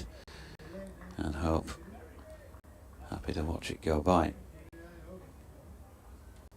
The vast majority who are in today have stayed all the way through, getting the money's worth. What a lovely Saturday they've had. Glorious weather all day. That sun's not really gone in. Far cry from that first day where we lost a chunk of time to rain. They're certainly getting their money's worth. Final ball of the over, then we'll make a change. Fine and in, driven firmly by Hope, but out to the sweeper. And they're going to pick up a single 83 for 3 with Hope on 24 and Wharton on 33. A few words from Lev, and I'll disappear for a little bit and bring Richard back in. And it's Ahmed to continue from the Howard stand end. These two just need to come up with a plan about how they're going to score against Ahmed. They can't let him settle into a spell and allow him to build some pressure from one end. So far, spinners this game have been taken for quite a few runs. Pitch hasn't been giving them all that much assistance. So although Wharton is young in his career and hopes looking to impress his new home crowd, they can't just let Ahmed bowl at him. In he goes even, and forward goes Hope, defends it out in to the offside. There's no run. They have so few options, Leicestershire, in terms of bowling now. Kind of has to be Ahmed, really, who is in and advancing slightly as Hope, and then clipping down towards long gone. One taken. Yeah, exactly. And with so few bowling options, these two Yorkshire batters could do with trying to take Ahmed down for a couple. Really make them think. He is in. Back goes Wharton. High left elbow as he very firmly defends that one. Off stump out towards Leicestershire skipper Lewis Hill, who's at a sort of very straight mid wicket. Ahmed is in again. Outside off stump. Waits for it. Wharton, and then off the back foot pushes into the gap between Ed Barnes at extra cover. And the man at backward point out to the sweeper. I think is Buttinger out there. Single taken. Ahmed is in again, straight and in the same gap. Hope plays a very similar shot actually. And also takes one. So keeping the scoreboard ticking nicely. These two now. Might have been a few nerves in the crowd. At 29 for 3. Not now, I don't think. Outside off stump, and he did perhaps think about having a little play at that, James Wharton, as it bounced, but in the end chose not to, and chose wisely. Wasn't so very far from off stump. A little bit of extra bounce perhaps from Ahmed, but minimal turn. Yeah, I think you can hear the sort of tentative murmur from the crowd so far. They'll be happy to see this partnership growing, but it still does hang in the balance this game. It has swung each way a couple of times. Lead 188 for Yorkshire now. Still 28 overs left to be played today, and it's 20 past 5. Leicestershire really don't bowl their overs particularly quickly. Even Ahmed, when he's in, I'm going to be looking at something like 7:30, I suspect.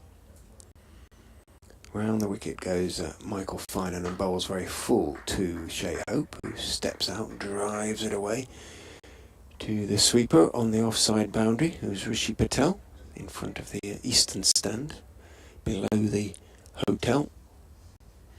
Haven't stayed at that hotel for ages. Stayed there a couple of times when it first opened, and all the rooms were named after sort of famous Yorkshire cricketers. Whether they still are. Still the case, yeah. Still the case.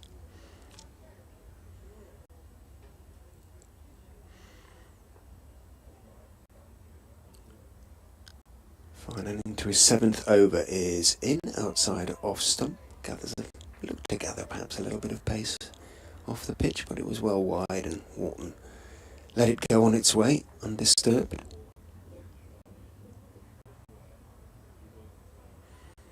There'll be a few red faces tonight, I suspect, from among the denizens of the eastern stand. Unexpectedly bright and warm sunshine perhaps all day for them. It's a good stand to work on your suntan, isn't it, that one? Finan is in, bowls outside off stump, driven out to the sweeper again, this time by Wharton. It kind of almost looks as though Finan is bowling to that plan, basically. If you want to drive, you can. I'm going to bowl quite wide and just try and hope to keep it to 4 or 5 and over. I'm not sure it's the right plan, if it is the plan. Yes. It almost looks like he's just trying to avoid getting hit for a boundary. Yeah, and only that one slip in, so if he's going to bowl it wide and hope that they might miscue one of these cover drives, it's probably going to fly away down to that vacant third man region anyway. Finan is in, again outside off stump, steered behind point for 4. Beautiful piece of placement by Hope, waited for that one. It was a little bit shorter, it wasn't the drivable ball. He made sure he just got it wide of the diving Rehan Ahmed, who was at a deepish gully, and no chance of course for Patel running around that boundary on the eastern side of Headingley to get to the ball before it crossed the ropes. So that's the problem with that particular plan. You might go for a series of singles, but you only need to bowl one poor ball and over, and then suddenly 5 or 6 becomes 9 or 10 conceded. Finan is in, outside off stump, and just pitched that little bit further up, not that much further up, but Hope able to play it on the back foot off the pitch out to Patel for yet another single. Runs coming very easily now for these two. 35 to Wharton, 32 to Hope. 93 for 3.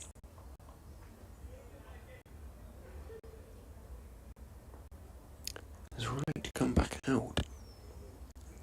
Can't see him out there at the moment. Finan is in, bowl straighter, and consequently James Wharton can't work it out to Patel, just has to play with a straight bat back down the wicket on the onside. Ed Barnes at mid on fields. Well, Callum Parkinson is jogging out with the tabard on and a sun hat and a drink for Lewis Hill. I can't imagine Hill really needs one, so I would imagine it's a word from the wise men in the dressing room as to tactics. Hill's options are extremely limited at the moment. Yeah, you do feel for him. He got off to a great start as a team, getting those 3 early wickets. But now it does seem all too easy for this pairing. He bowls a bit of seam up himself, Lewis. But it's a sort of captain who might not be too willing to bowl himself, yeah. Meanwhile, Rehan Ahmed continues from the Howard stand end bowls and brings Hope forward, clips the ball back past Ahmed through mid-on, straight mid-on out to long on and takes 1.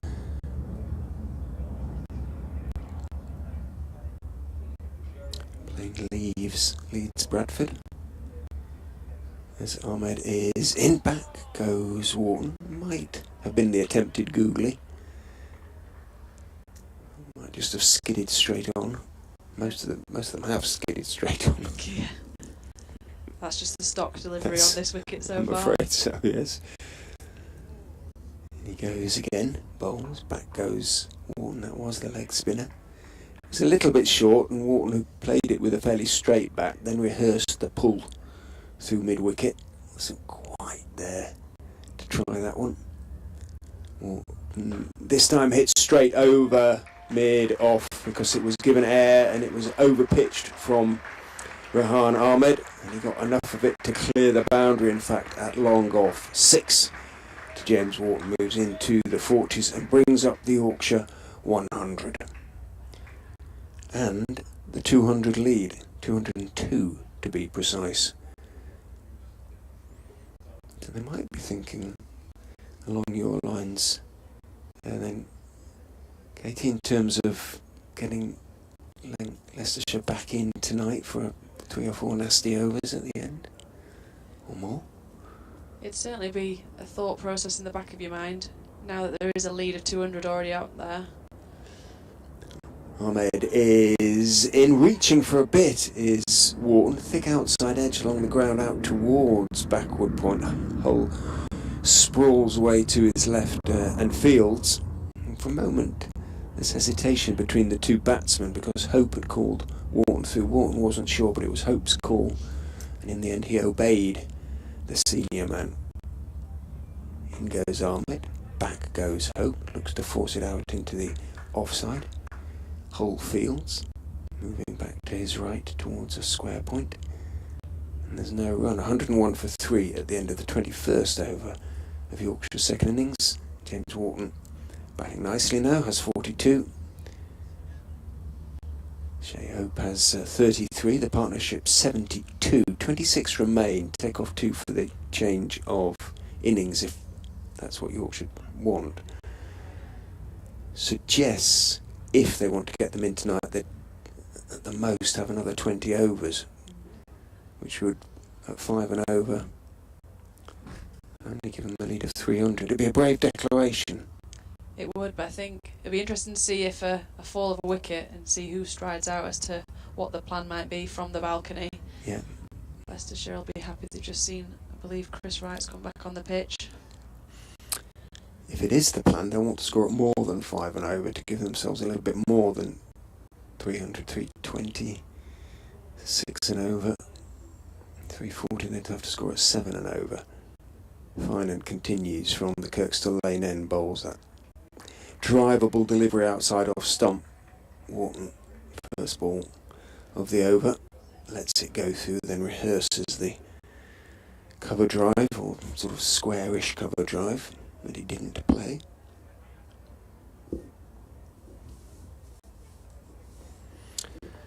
Much gloom back in the studio in Leicester, where Leicester City lost a home game to Bournemouth and have slipped into the relegation zone. Doom and gloom. Finan is in and bowls, a bit straighter this time, but again drivable, and this time Wharton doesn't really follow through, but he makes sure he steers it just wide of the diving man at cover. Patel has to come running in from the boundary to field, and 1 is duly taken.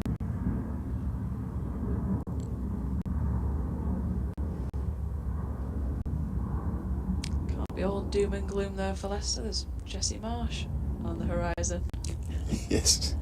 I don't think that's particularly raised the spirits of the crowd, the Leicester City supporters, but who knows. Finan is in, outside off stump, driven by, or attempted to be driven by Hope. It's actually almost a little bit too full, and then he has to actually get the afterburners on, because Rehan Ahmed always thinking, quickly seized on the ball, running up from gully towards point, and seeing Hope dawdling down the wicket, hurled the ball at the non-striker's end.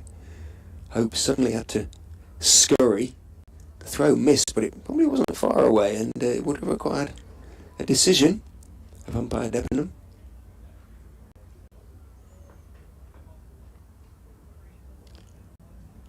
Finan into his 8th over. Charges in, bowls solidly forward. A line and length delivery on off stump is Wharton, blocking it out into the covers. No run. Looks to have worked on his physique over the winter, Michael Finan. Obviously, the contract he signed with Leicestershire, towards the end of last season was his first professional contract.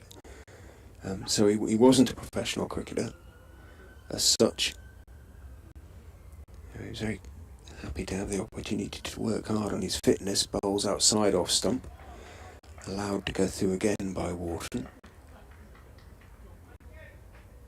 Oh, it's certainly a luxury I've enjoyed having since turning professional.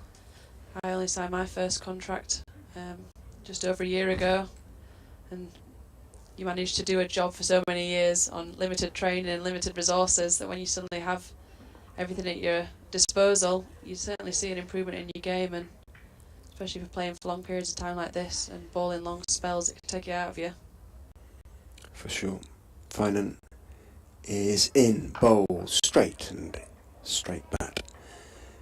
In response from James Wharton, plays it back down the wicket to the Lancastrian.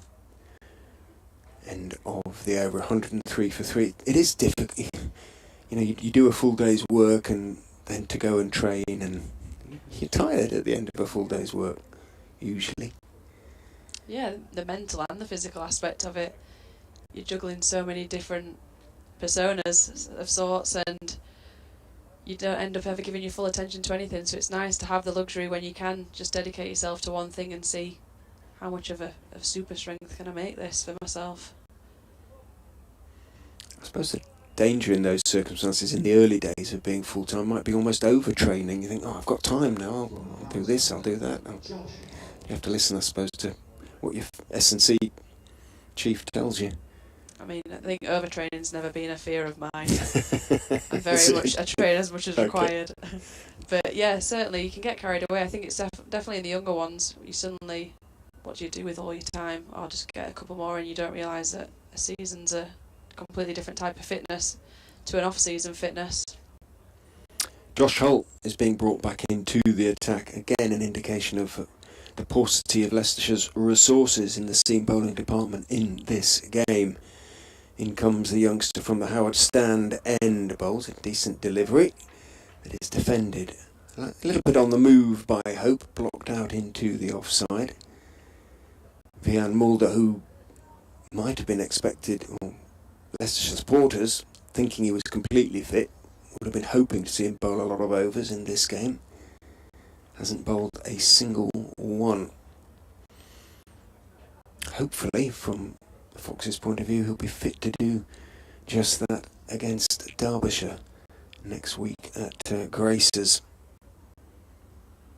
Holt charges in, bowls outside off stump and allowed to go through by Hope. This is only the fifth over. He just bowled 4 overs in his first spell, took 1 for 25, Josh Holt. But they do have to be a bit careful with the young man in his first class game. They don't want to break him, talking about strength and conditioning and fitness. Yeah, you prepare a lot for this first game of the season, but there's nothing quite like time on feet and time in the game, and it takes it out of you more than you possibly expect. So they'll be monitoring his workload very closely. Be thankful that Parkinson's on his way back, hopefully, for you guys. Holt is in, tucks up. Hope a little bit with a ball that is a little bit short of a good length, but comes back in a fraction. In the end, the West Indian takes his bottom hand off his bat as he rather shoals it away into the leg side. It's wide of Budinger at mid-wicket.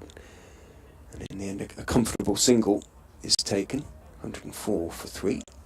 The lead 206. No massive urgency really being shown. They're sort of comfortable enough scoring at the sort of 4.5, 5 runs and over. I don't think they're going to declare tonight. No, it doesn't appear to be that way, especially with these two at the crease. Holt in, bowls outside off stump, pushed across Wharton, who again leaves, lets it slide through to Peter Hanscom. Both will be keen to get some early season runs under the belt. Missed out in the first innings. Both have got starts here, not at a rapid rate, so they certainly won't want to throw it away by trying to be a bit too aggressive or trying something new. You don't need to reinvent the wheel on this pitch. There's value for runs out there if they can just stay disciplined. Holt turns, footprints very evident as he comes in and bowls. Good delivery. Forward goes Wharton, plays a defensive shot with an angled bat, looking to try and squeeze it into the gap between Mulder in the gully and Ackerman at first slip. In fact, it runs along the ground more or less straight to Mulder. There is no third man, so it's a worthwhile shot. And he's obviously creating that angle that opens up that shot. Both Hope and Wharton have tried it this over alone. Lily's had to go to catch her train back to Malton, but she's listening on the way.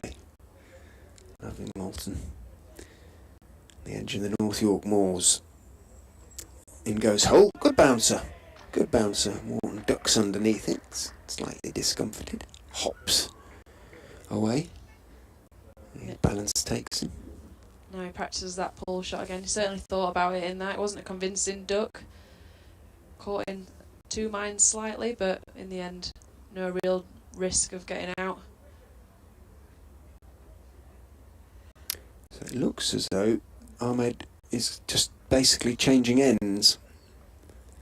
So Finan, having bowled 8 overs, taken 1 for 29, is, I suspect, slightly to his relief, being relieved. And Ahmed is coming on at the Kirkstall Lane end instead, see if there's something for him. 1 or 2 that he bowled in the first innings from this end stayed very low, didn't they? Yeah, he did seem to find a little bit of invariable bounce, which there'd been absolutely no hints of so far up until that stage. And he had a much better start at the other end, lines and lengths wise, so hopefully continue on this end. And he goes, bowls, and that one doesn't stay particularly low, it just sort of slowly meanders on its way, having bounced on just about leg stump and back on his stumps. Hope just turned it calmly into the gap in the leg side and took the single.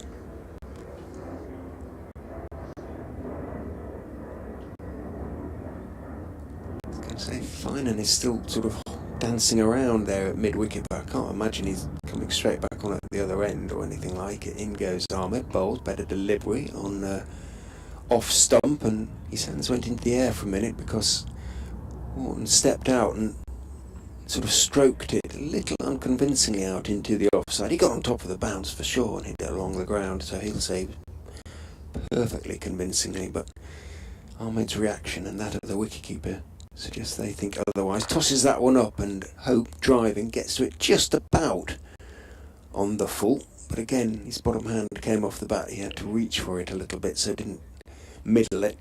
Got it into the gap, more or less at cover, or between cover and point, and Patel fielded coming in from the boundary. Ahmed is in again. Back goes Wharton, plays it calmly off the back foot, back past Rehan Ahmed through the vacant mid-on area down towards long gone, where Vian Mulder, necessarily describe him as lurking. Ahmed is in. Another slightly wristy, airy push out into the covers, this time by Shai Hope. Out to Lewis Hill. Was it? Yes, it is Hill out there at the moment. He and Budinger have swapped positions. Hill is now in the covers, Budinger at mid-off. Ahmed is in. Ooh, that might have been googly, well, tempted anyway. Something a little bit different. It was a bit quicker and they got a little bit of extra bounce, and it startled Hope, who again, well, it's clearly a trait of his to take his bottom hand off the bat when he plays some certain shots, but did a little bit more than he expected anyway. Yeah, he planted himself on that front foot quite early on. Had to sort of pull out. Ahmed bowled some difficult lines and lengths in that over. Made a few times the batters have to reassess and pull out of the shot they'd originally planned on. I think if he's going to target anyone, you'd be looking to target Hope. I think you could be tempting him into having another dash down the ground, and that's why he had the mid-on, mid-off fielders just lurking in a sort of three-quarters position. Wharton's shown a lot more patience so far. He's waiting for Josh Hull now. Hull is bowling short, and it's pulled around the corner for 4 by James Wharton. Good shot. Banged in short, but it was sort of the wrong line. It wasn't really short enough. Wharton saw it early, swivelled, pulled it into the gap. There is a man at deep square, just in front of square, and long leg is quite wide, but he picked the gap perfectly. Moves on to 49. Happily received that, just looking a bit nervous, heading towards his first half century. That ticked him along nicely to 49. Waits with bat raised, this hole is in to him, and there it is. There is that first half century, the first, I'm sure he hopes, and all Yorkshire supporters hope, the first of many. Well batted, James Wharton.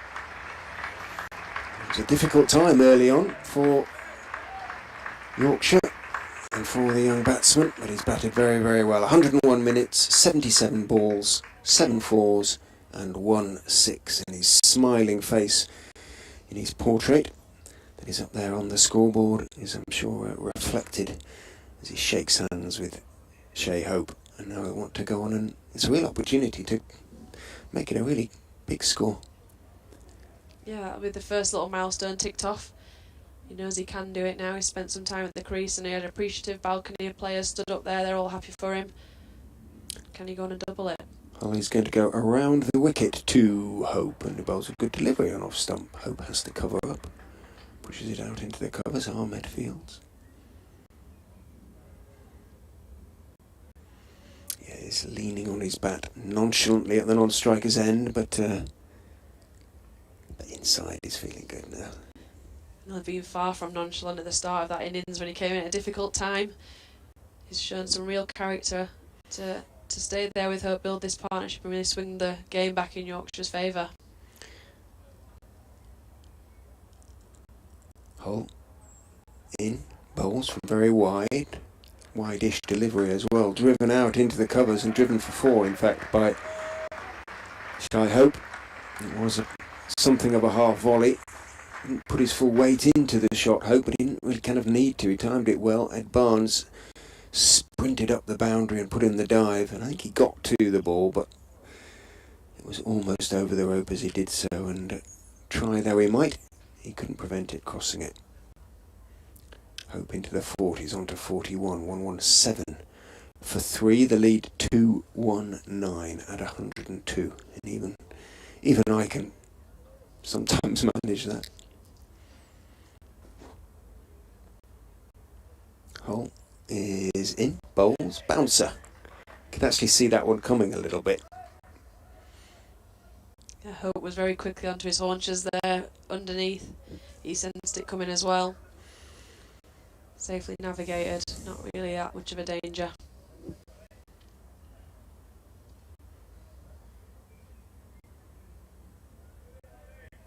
We're anticipating a sort of quite an exciting final session. I think it actually might just kind of drift to drift to a close a little bit as Yorkshire builds steadily towards whatever target is in their minds. Hull is in, slashed away for 4. Well, perhaps it isn't. Barnes tries again, dives, runs, dives, and once again dives in vain. It was wide from Hull. Looks a little disconsolate as he takes his sweater from umpire Pollard and his cap.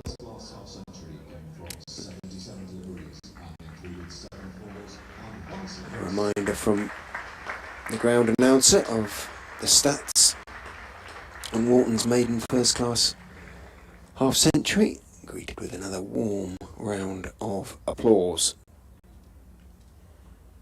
by the Yorkshire faithful. 1-2-1 for 3. Hull shouldn't really be bowling now, but Hill hasn't too many alternatives. As I say, he bowls a bit of seam up himself. Ackerman, I suppose. Ahmed is in, long half tracker, I should say. Dragged it right down, but Wharton tried to put it away, but he picked out Barnes, no doubt to Barnes' relief. He wanted to put in another dive, and so the stop was a reasonably comfortable one on the deep mid-wicket boundary. Single taken, Wharton on to 51. Ahmed is in, that's a better length, fullish, driven by Hope out towards mid-off. Buttinger was a little bit back on his heels, and by the time he reacted, picked up and hurled the ball at the non-striker's end. Hope had more than made his ground, the throw missed anyway. Finan did well to back up. Ahmed is in. Getting forward is Wharton and getting to it on the full but low down, and ends up steering it out to Budinger at mid-off. Kicks the ground in irritation via Rehan Ahmed. And again, that one that just bounces a little bit as he comes in, perhaps annoyed with himself at the previous delivery. Wharton went back to that one and it just skipped up at him a fraction, and you never quite know. Unfortunately, that without the turn, and I see Ackerman is starting to warm up now. Ahmed is in, back goes Wharton, defends it firmly out to Budinger at mid-off. Has to bowl, Ackerman. Can't have whole bowling in these circumstances really now. He looks a little bit tired. Ahmed is in, getting forward is Wharton again, just very close to getting to it on the full, clipping it into the leg side. Running across his Finan to field, and it's the end of the over. Ahmed's sixth, none for 22. It was none for 22 from one, wasn't he, in the first innings, so probably taking none for 22 from six in the circumstances. But he's not really, he's not really there to bowl stock overs as such. He's kind of having to at the moment. Yeah, your wrist spinner's usually your wicket taker you turn to in a game, but in situations like this where there's not a lot happening not a lot of assistance for any type of bowler, and when Leicester don't have all that many bowling options, being required to hold down an end, which can be a tough ask for a leggy. But they're going to hope here that Ackerman and Ahmed can try and build some sort of pressure and force something from these two both set comfortable batters. Ackerman taking time to set his field, and there are still 21 overs to be bowled today, but if he and Ahmed are going to bowl in tandem, it should improve the over rate, which we haven't seen. I don't know if it's been up on the board. It was they were -2 at the end of the first innings, Leicestershire. Ackerman is in, bowls onto leg stump, over pitches slightly, clipped away by Hope, out to the mid-wicket sweeper. Single taken. Long on is on the boundary. Long off isn't quite. About 10 yards in from the ropes. Sweeper at mid-wicket and at cover. Everyone else saving one as Ackerman goes in. Back goes Wharton, playing it off the pitch. Doesn't turn. Plays it hard down into the ground. Hill moves smartly across to his left to field. Ackerman is in again.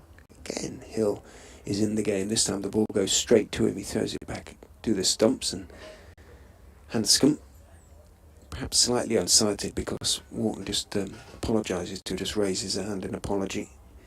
Rather fumbles it behind the stumps. Ackerman is in. Back goes Wharton, firmly back down the pitch.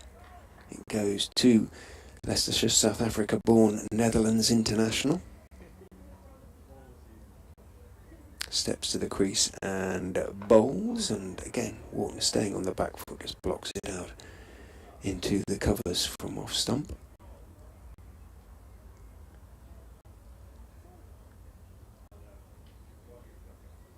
Ackerman is in. Back again goes Wharton, playing everything off the back foot, wherever it's pitching just about, because it just simply isn't turning. Punches it out towards deep mid-wicket where Rishi Patel is the fielder. One is taken. Wharton, who can clearly count, keeps the strike. Moves on to 52. Hope has 47. Yorkshire 125 for 3. Now lead by 2-7. 20 remain. Going to be well over 300 by the close at the lead at this rate.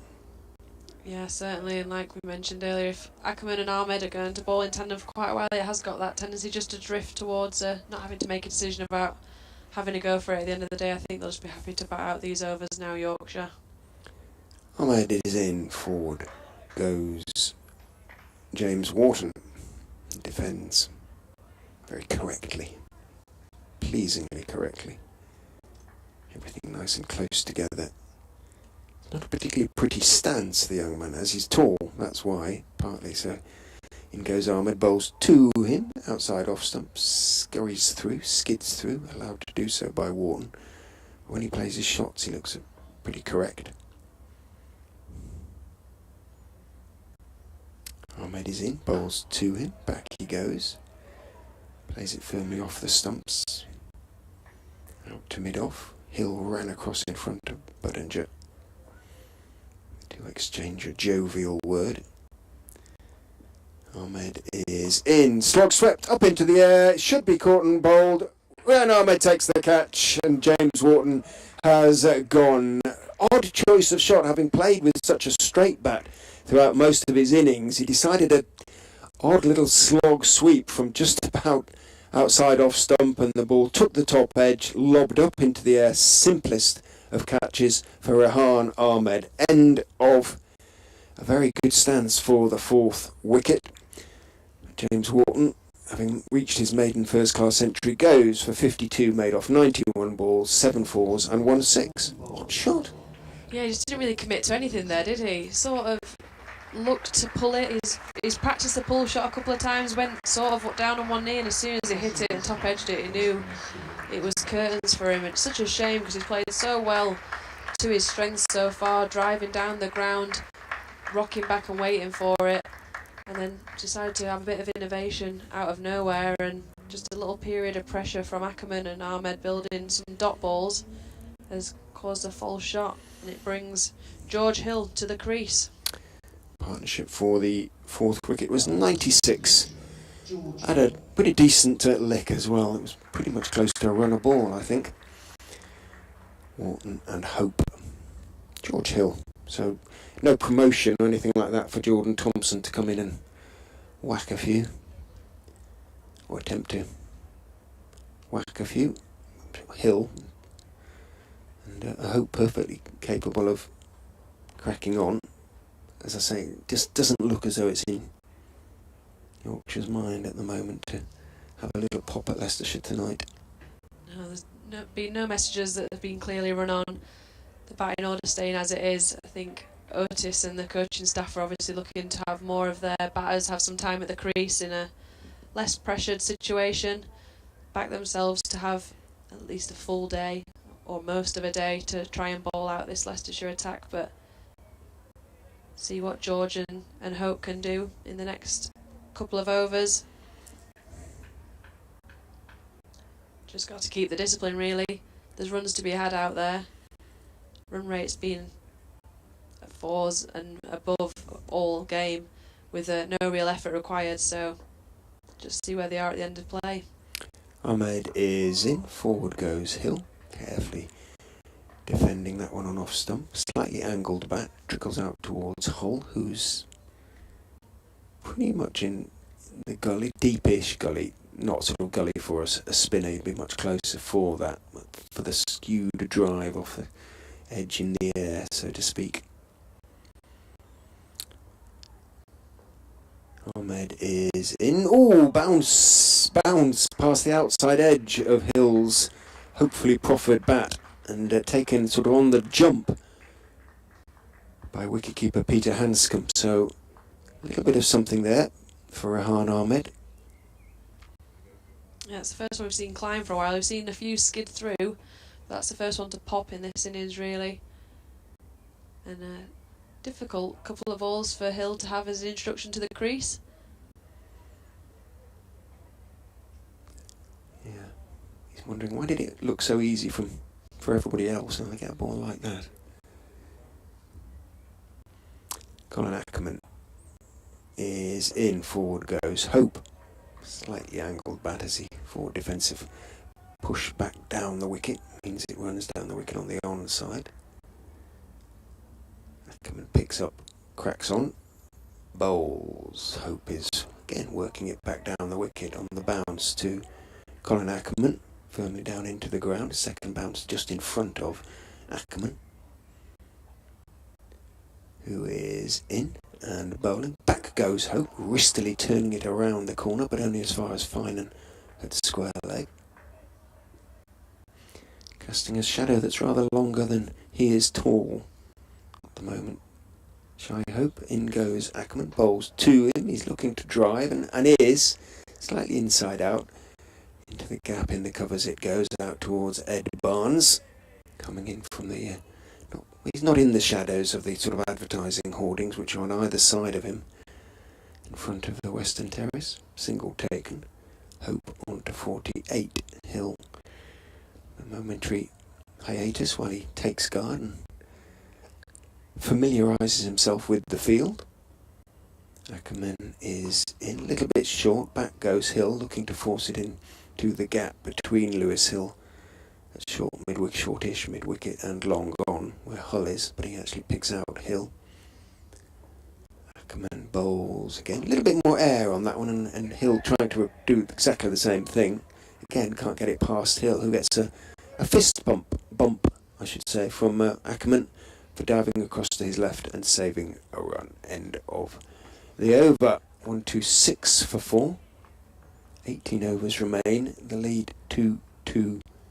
Yeah, and Ackerman rattled through that over, got through it very quickly, and we'll see in the over 8 pick up now with Ahmed and Ackerman bowling in tandem. Yorkshire just want to keep an eye on keeping that run rate up and not letting it just meander off into the end of the day. Make sure they are up towards that 300 at the close. Ahmed is in, back goes Hope, turning it into the leg side, in the air for a few feet. It runs out to mid-wicket. Fine on the fielder, there's no run. Ahmed is in again, back goes Hope, cutting at the ball. It's a little bit short of a good length, bounces quite nicely, but he gets plenty of it, cuts it out to the sweeper. Rishi Patel out there in front of the eastern stand, takes his one. See what Hill makes of Ahmed this time round. Ahmed is in, tosses it right up, full toss, but all Hill can do is bunt it towards mid-on. Mulder slips and slides, the ball goes straight through into the boundary for 4. What was potentially a run-out opportunity had the South African picked it up and thrown it cleanly, turns into 4 runs conceded. Poor, but he did slip a little bit as he tried to close in on the ball. Yeah, it was a little bit frantic from Hill, obviously desperate to get off the mark in this innings. Taking a one that wasn't really there, and he's lucky that Mulder was off balance and slipped, and he managed to get that 4. Ahmed is in, left by George Hill, picking it perhaps, thinking that's definitely not the googly. Not that the googlies turned either. So You can pretty much trust yourself to leave online. you can. Ahmed is in, and he did have to play that one because the line was straight. But play it he did, play it successfully, getting to the pitch of it and defending it back down the pitch.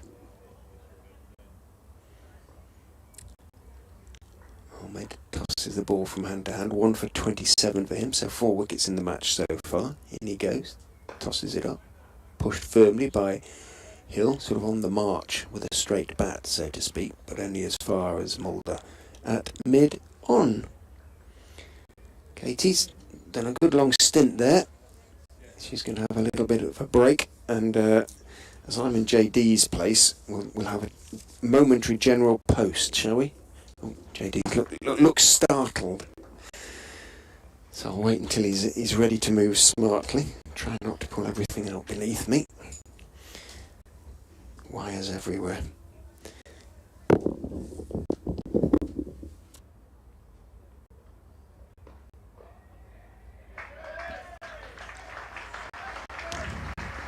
Goes Ackerman, and Hope turns him into the leg side for the single he needed for his 50, his maiden 50 for Yorkshire, shall we say. So James Wharton, maiden first class 50, and Shy Hope will be pleased with that. Having come in at very, very short notice, he's begun repaying Yorkshire's faith and money, frankly.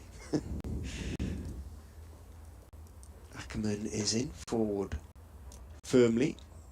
Hill playing it out into the covers where Ahmed fields. Wonder what Hope will get for the games that he's here. What sort of figures are involved? Ahmed watches on as Ackerman goes in bowls. Back goes Hill. Little delicate lake to cut, but only as far as Mulder at sort of deepish gully backward point position. Ackerman a couple of steps, quite a dainty little run, but he drops a little bit short, and back goes Hill. And works it rather than pulls it out through the mid-wicket area. Rishi Patel comes running into field and just one is taken. 1-3-3 for 4. Ackerman in, forward goes Hope. JD, we've basically decided Yorkshire aren't going to declare tonight. There's just not enough intent, or I don't think it's going to happen. 2-3-5 the lead with 16 overs left after this delivery from Ackerman, which is wristily clipped through very straight mid-on by Hope, who jogs the single as the ball runs out to Hull at long on, and that is the end of the over. Take off 2 for the change of innings. They'd want 4, wouldn't they? Which means only another sort of 10. Yeah, the run rate's dropped from 5 point something to 4.32. You know, even if they've got 70 or 70 sort of plus off the next 10, you're still only at 300. It's not going to. Well, it's a sort of score then that the opposition think, well, we've got half a chance. It's still, whatever the pitch is like, a chase of 300 final day is never an easy one. Absolutely not. Here's Ahmed then from the Kirkstall Lane end, and that is hammered away, absolutely given the treatment by Shy Hope. Wide of mid-on for 4 runs. Just dropped it a little bit too short and enabled him to get on the back foot, did Rehan Ahmed. Yeah, look, with only 5 points for the draw now, and all the talk about playing enterprising cricket from Otis Gibson before the season got underway, as Hope pushes a single out to the sweeper. It doesn't strike you as being enterprising cricket batting on into the final day when you've got a record last season on good pitches of struggling to bowl sides out. It's Division 2 and not Division 1, but we've already seen Leicestershire post 400. Maybe that's the frightener in terms of a sporting declaration. Now then, this one has gone all the way, has it? I think we're going to see Ben Debenham raise both arms aloft, and he has, and George Hill comes to the party. He talks about loving playing against spin. It was the undoing of him, of course, in the first innings, but he's hit a 6 straight back over the head of Rehan Ahmed. Well, perhaps that is a change then, because they've been more positive in this over. 247 is now the lead. Ahmed then over the wicket. Hill goes back foot, punches. No further than Mulder, who is at mid-on, just a few strides deeper than what you'd call orthodox. Nothing particularly deep about it. Hit me over the top, says Ahmed, and Hill's obviously already done that a couple of balls ago. Crowd catch by Mr. Ahmed. A ball is drilled back at him by George Hill. Last ball of the over. Hill on the walk, all over the place there, and played the sort of shot that you might expect to come from a walk all over the place. Squirts out towards backward point. No harm done at the end of that 32nd over then. So, as Richard says, 15 overs remaining in the day. If Yorkshire were to declare there's the change between innings, you'd have thought if you're going to bother to do it, you might as well have at least 4 overs at the opposition. So if that were the case, probably got about another 9. And at Shy Hope. Sorry, Richard, nicking your little over, but he's stood back and leathered that one away through the covers off the back foot from Ackerman. He's not hanging about now. 149 for 4, 60 to him, and 251 is now the Yorkshire lead.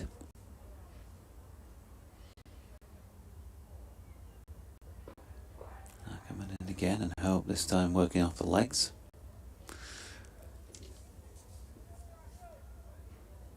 No run.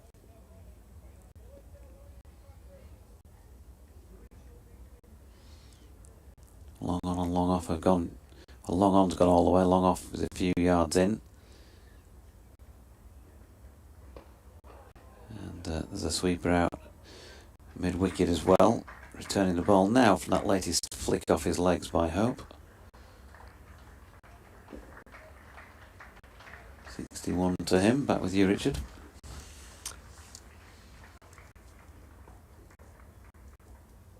Ackerman in. Bowls. Hill hitting firmly through mid-on. Timed that one really nicely. It was in the air for a good few feet, and Lewis Hill's two hands instinctively went out to his left at short straight mid-wicket, but was well wide of him, in fact. Holder fielder down there at long on. Ackerman in again. Back goes Hope and wristily whips it away. On the other side of Hill, out towards Patel at deep mid-wicket. And one is taken. 150 obviously up now. 152 for 4, so the lead 2-5-4. 14 overs remain after this delivery. Ackerman tells his mid-wicket to come a bit straighter, and Hill moves across almost in front of Josh Hull at mid-on.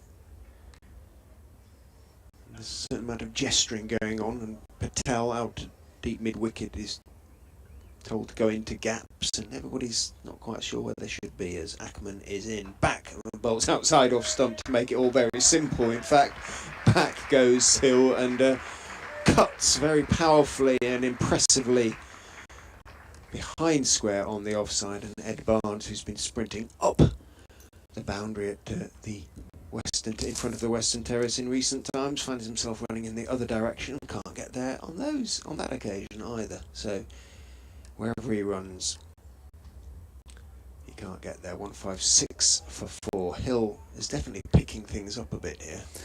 Oh, that was a cracking shot. He absolutely hammered it away back at a point, didn't he? Leathered it. So, Ahmed from the Kirkstall Lane end to continue. Right arm over the wicket to Hope, who just props forward, drops it into the leg side first up. No run. Any late correspondents can get in touch on that Jonathan Doidge at Fox's Crick 2023, at Katie_Lev or BBC West Yorkshire Sport at gmail.com as Hope drops the bat on another delivery.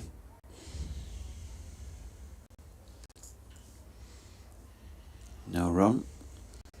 156 for the loss of 4 second time around. Yorkshire having been 27 for 3 at one point, but Hope came to the party and has delivered second time around, no doubt about that. 63 to him now. He's just pushed a single out to the incoming sweeper from cover, Rishi Patel. Slip in place.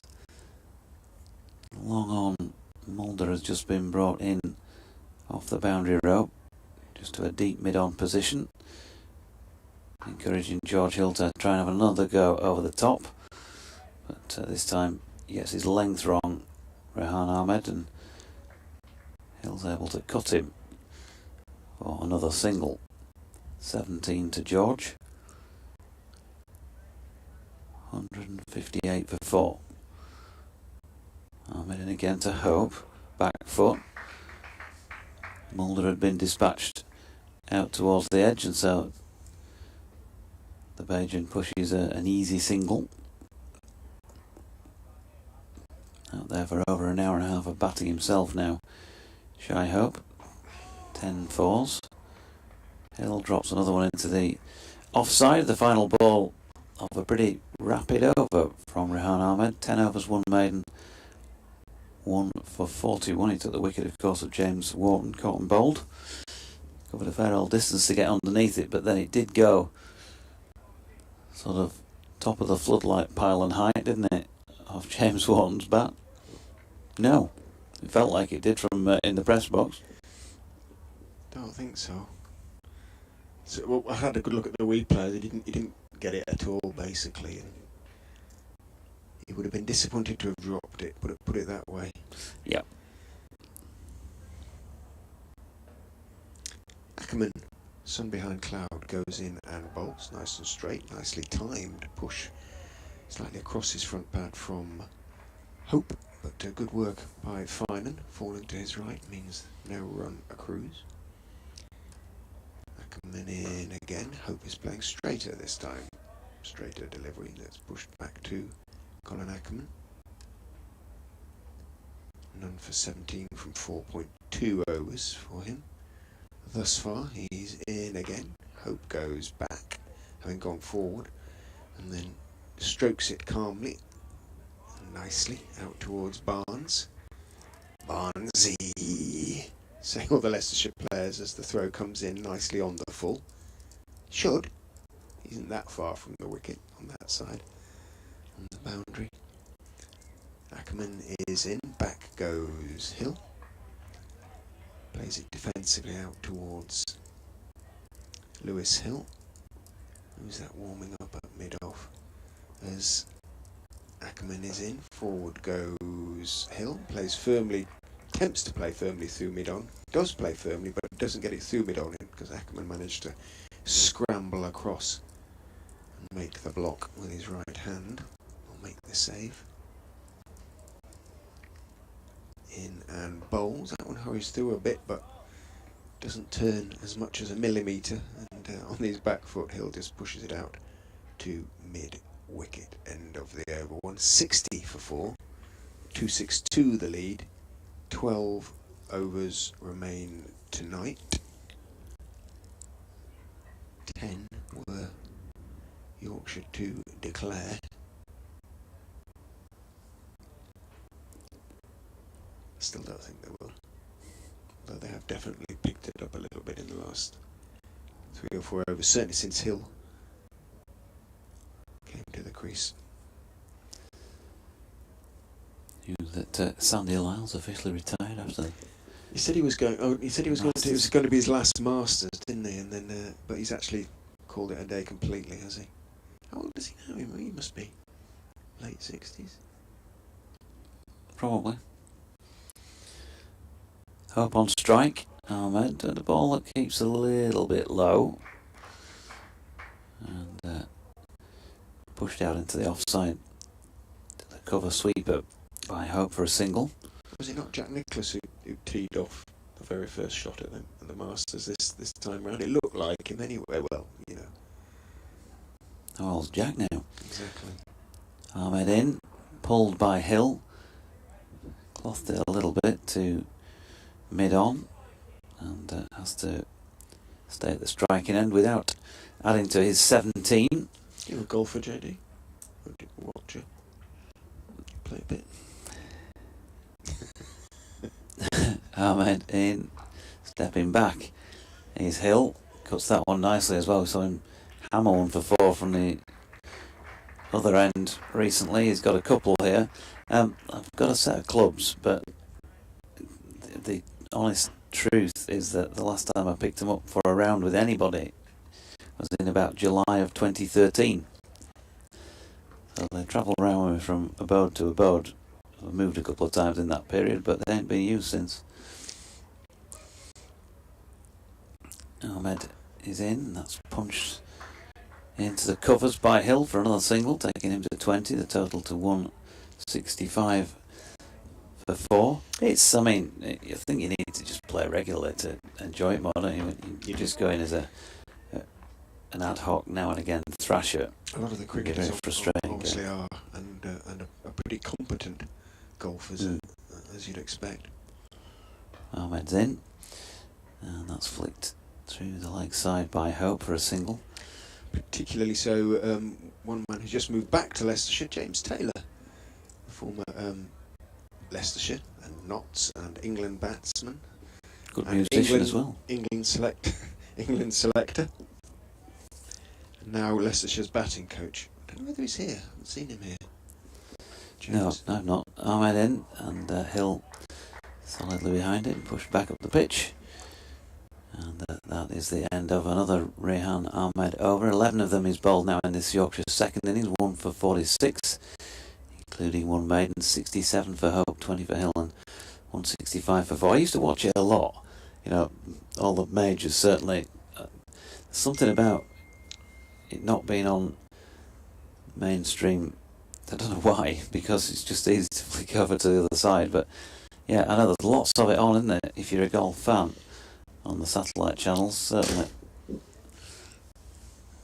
But I'm not a massive watcher of it anymore, and used to be. I've got to kind of familiarise myself with the names sometimes. Yes. Colin Ackerman, in the absence of any real alternatives, will continue for Leicestershire from the Howard Stand end. He is in and bowls. Back goes Hope, working it into the leg side, but only as far as Hill. Who's at straight mid wicket. Ackerman is in. Hope goes back, works it past the scrambling, diving Finan, who's at a wider mid-wicket, and Patel has to come off the boundary to field. Hope picks up his single, moves on to 68. I'd be surprised if he gives it away, you know, Hope. Do you know what I mean? They tend to, the overseas and the international players, if they're going to get 100, they get 100. In goes Ackerman, bowls. I don't mean they're selfish, as Hill defends that one out into the offside, but they don't tend to waste opportunities, which is why they're international batters, really. Ackerman is in, and Hill has to sort of jump backwards, as that one is short and it's almost a seamer, really. Back from Ackerman, and it bounces a little bit, and Hill, who'd gone back ready to cut or pull, sort of jumped as it thumped into his thigh pad. Ackerman is in, more conventional delivery. Hill goes back and defends it out into the onside to Hill. I've seen a bit of George before, because he got runs down at Grace Road, didn't he, in the 21 season, in a one-dayer? Ackerman is in, Hill is forward, defending slightly inside part of the bat. The ball runs out into the leg side, and that's the end of the over. Ackerman will be pleased enough with that, just a couple from it. 6 overs, none for 19 for him. Ahmed at the other end, 1 for 46 from 11, 166. The score 2-6-8, therefore the lead. What about yourself with Jolf? Bit like this, a bit. You know, at times in my youth I played it a lot. You know, and got into a decent handicap, relatively respectable. But now it would be a very different story, not having picked up said clubs for a while. Years. I'm meant to hope. Well, is he going to get out here? No, it's in the air for quite a while. It's pretty difficult to describe what was going on there. He stepped back, tried to play a pull shot. I think the ball kept a bit low on him, watched it well onto the bat, but then still didn't get it where he wanted it. And in the end, after all that, Ed Barnes, with a despairing dive as the ball disappeared for, I think 4 was the signal. He always did it one-handed as well, didn't he? Yeah. Ahmed, and this time Hope playing more confidently into the area he wanted and pushes a single. 171 for 4, the lead 273. Love to see a replay of that, but we aren't seeing one. The team will be working on it, no doubt. Ooh. Ahmed in, and Hill beaten here. Pushing forward. He's got himself a start as well as George. In fact, the partnership already worth 46. Showing the replay now. Well. Ahmed Hill down the track, and he's got underneath that one, and that has gone all the way onto the sheeting, which is sprawled out over the seating down to our right at the Kirkstall Lane end for 6 runs. Well said. You have to be very careful with that one. Careful what you're doing with your seats and your sheets. Partnership 52 from 60 balls, 26 of them apiece in actual fact. Hands on hips. even his enthusiasm might be slightly dented by that, and he has to throw the ball, having disappeared into the concrete and the plastic. Not by Debenham, but it's okay. Some of these are just keeping it a little bit on the lower side here, particularly that one, the ball before. George Hill steps away and cuts this one. Just watching the replay of George playing his shot there, it was noticeable. We've just been talking about golf, and you see that when a golfer will play his shot and he's still looking at where the ball was before he looks up at where it's going, doesn't he? There's just that split second where he keeps his head over the ball, and George did that with the boundary, struck it for 6, and he was still looking at the point at which it pitched, really, as the ball started to go high and fairly handsome for 6. Another single to Shy Hope to finish that over. 9 remain in the day. He's on 74, George Hill 27, 179 for 4, a lead of 281. I remember buying one of the first books about Ian Botham, which ages me a little bit.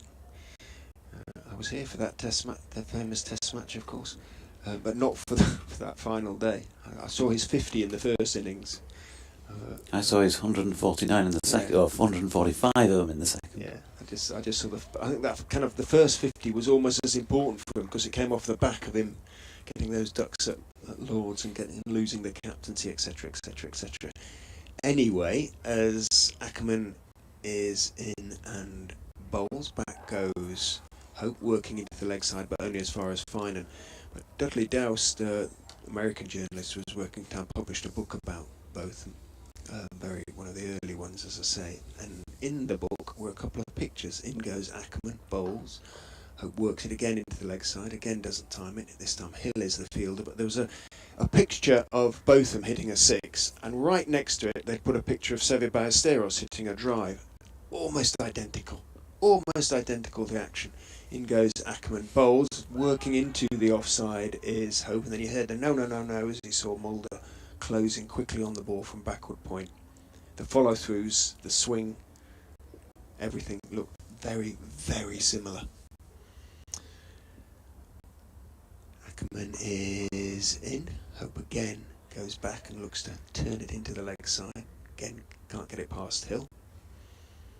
Finan swinging his arms at mid-wicket. Perhaps he's been told he's going to bowl a few of the overs at towards the close of play. Forward goes Hope to that one, slightly thickish outside edge part of the bat as he leant forward and dabbed it into the offside, squirted it off down to Mulder at backward point.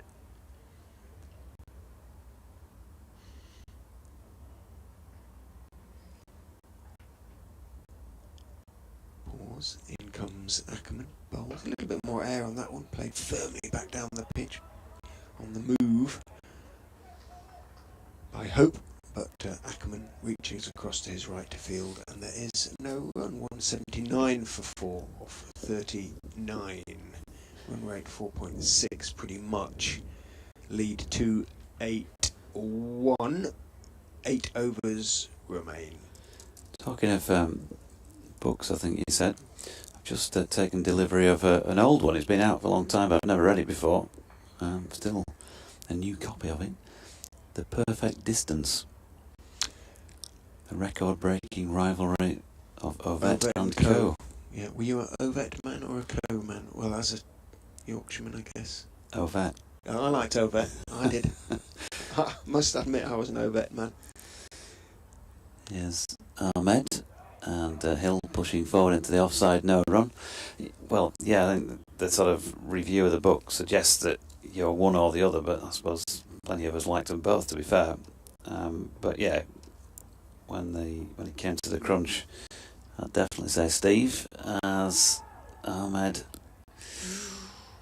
just a little bit shorter but maybe a little bit quicker. George Hill not looking too comfortable as the ball goes by into the hands of Hanscom.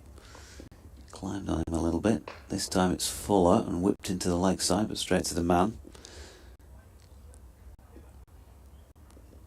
Again, Ahmed getting through his over pretty quickly. That 7:15 or whatever we thought.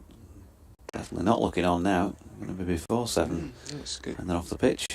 Cracked on. Richards had a word. Another one pushed back to Ahmed. think you're right. Defo no declarations tonight now as George Hill rocks back and cuts firmly once again. Rishi Patel out there to sweep, keep him to 1. Although curiously, I was a Borg man in the Borg-McEnroe debate. They always used to meet in the final at Wimbledon for about 5 or 6 years on the trot. Ahmed in, dragged down and pulled by Hope, but he can't get it past the man. End of the over. 40 gone now in this Yorkshire second innings. They're 180 for 4. Run rate of 4.5, a lead of 282. Well, they played each other in this 1980 final, of course, when there was that famous brilliant tie-break when Borg won, and then they played each other in the 81 final when McEnroe won. That was it, just the two in Wimbledon finals. Okay. Must have met a few times in other circumstances. But, and then Borg jacked it in, didn't he? went off to make underpants. Yeah. Yeah, go Ovet. I just thought Ovet was amazing in his range of distances that he ran. Ackerman is in. Hill goes back, cuts him out into the offside. Ed Barnes is in the shadows of the stand, and now he is in the shadows of the stand. So it is just a single. He was such a lovely runner, lovely stride over it as well. There was just something about the way he moved, but also his slight bolshiness with the media and things like that. He wasn't the favoured one, was he? In goes Ackerman, bowls. Hope works it past the diving Ahmed at extra cover. And that came a single. relatively before he was winning gold medals, didn't it? Because somebody wrote something that it completely misquoted him, I think he said, and he just thought, right, not going to bother them. Ahmed is watching as Ackerman is in bowling. Down the wicket goes Hill, getting to the pitch of the ball and then on driving it carefully out towards long on, where Hull is the fielder. Again, takes 1. And therefore Seb kind of became a bit of a media darling because he would speak, wouldn't he? Ackerman is in again. Hope this time plays in a similar fashion, to a similar place, and takes 1 as well. Oh Lord, Sebastian. Yeah, it didn't do him any harm, did it? Those being on good terms with the establishment.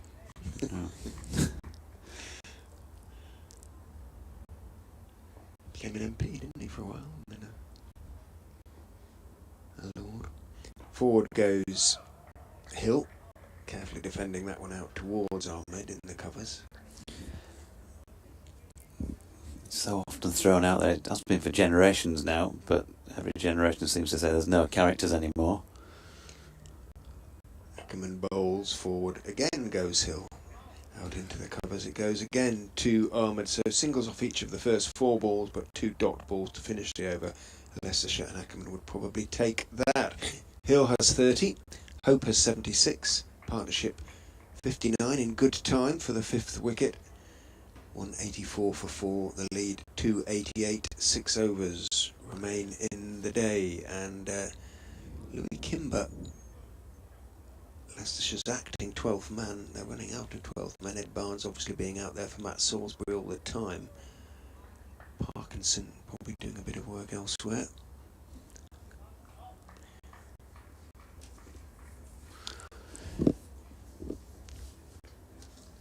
Rehan Ahmed going to continue at the coastal lane end. And nicely played by Shy Hope. Up to Vian Mulder. Coming in off the long on boundary. They get a single. As I said, there's no characters at the moment. Back in that rivalry. The character bit that you saw from Steve Ovett was gesticulation, wasn't it? Because he wasn't talking. Nicely played again by George Hill this time. He's opened the face and he's run this latest delivery. He's had the pace to get all the way down to 3rd man for 4. 34 to him, 189 for 4, and the lead fast approaching 300 now.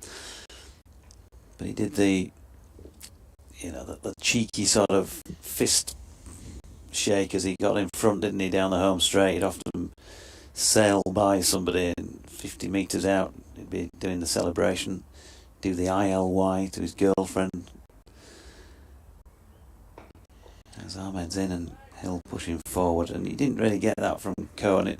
I think not knowing either of them, never having met either of them, he sort of felt like Novak was a bit more of the people. As Hill punches one square on the offside and will pick up another one. And of course, Seb, there was just that arrogant sort of edge about him, wasn't there? You certainly think about the win in Los Angeles when he defended his 1500 metre crown. I think that was the one I'm thinking of, as this is hit firmly into the offside by Hope, who's going to pick up a single. And it's sort of the way he saluted, looked at the media, didn't he? Sort of picked a few people out who've been writing things about him. There was that. As Ahmed's in again, final ball of the over, and Hill right over the top of it. So a very good partnership, this pair. 66 they've added for the fifth wicket thus far. They've been together only for the last 38 minutes and about 14 overs or so. 14 overs and 2 balls to be precise.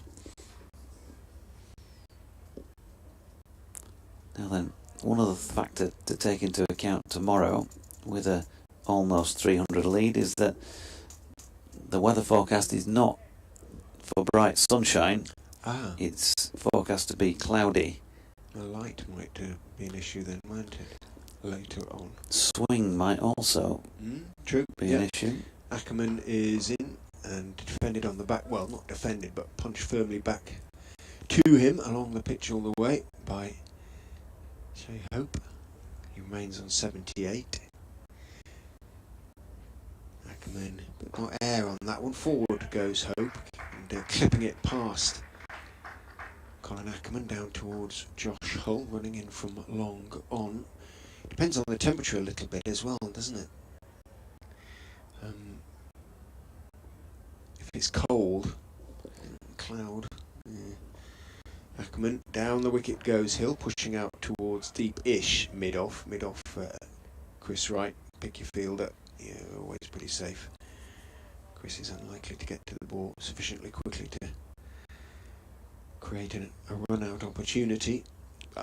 Whether temperature might be a factor in it not swinging, I don't know. Ackerman in, back goes Hope, and defends out to Ahmed in the covers. It's obviously going to be covered immediately after the play finishes, but you know, when something's warm and it cools down at night, what happens? Yeah, a bit of moisture as well. Ackerman is in, back very carefully goes Hope. As I say, it doesn't really look like he wants to give it away at all. Plays it firmly back down the wicket again to Ackerman. 1 ball to go. 4 overs thereafter. Ackerman in. Just slightly oversteps there almost. Shea Hope in trying to get to the ball, jams it underneath his bat back down the wicket towards Ackerman, who makes the stop. He's done a reasonably good job, Ackerman, in the circumstances of just which are only about trying to prevent these two batters from scoring too quickly as far as Leicestershire are concerned. He's conceded 25 from his 9 overs, 193 for 4. The lead 295. We said that lead by about 300 by the end of play. Looks like it's going to be that or a bit more, maybe 310, something like that, 320. 4 overs to go. JD. Michael Finan coming back into the attack at the Kirkstall Lane end. Yorkshire then content to go into a final day before having a go at the opposition. But if you're trying to put a positive spin on that, then of course it means that the bowlers who had to work hard didn't of course manage to get maximum bowling points in the end, but they did have to work hard. 114 overs and 1 ball that were out there to dismiss Leicestershire for 415. They have at least been able to have a bit of a rest before having another go. George Hill punching one out into the offside. 3:28. They left the field at the end of the Leicestershire innings. So 20 hour or so breather. And they go back out there. Talking of Esco, as we were. Richard just pointing out the highest partnership for Leicestershire for a 5th wicket was 167 between CJB Wood and Esco. Yeah, he was a man of many parts, Sebastian. It'd been pretty quick between the wickets. As Hill gets that away to deep backward point for 2. Good run in between the wickets. Mighty Mariner says, evening all, was it just me or was the 41st over a 7-ball over? I can't remember that. So it could have been just you, but go back and have a look at that. Not that it matters now. Fine and in, round the wicket. Hill stepping forward but watching it go by. The 41st over, no, it was a 6-ball over. 4 successive singles and 2 dots.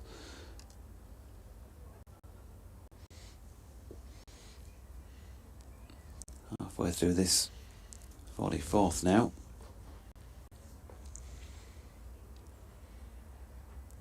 Fine with 1 for 31. Just a change in the field. There are no slips in place. Got a ring field with a few men dispersed out towards the edges as well. Behind and square of the bat on both sides. George Hill watching another one go by.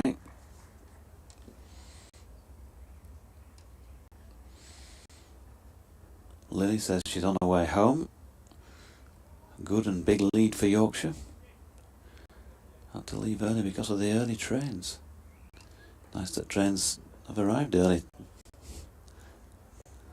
Arrived at all, in fact, if the last few months there's been anything to go by. Fine and in, short. Hill ducks underneath it.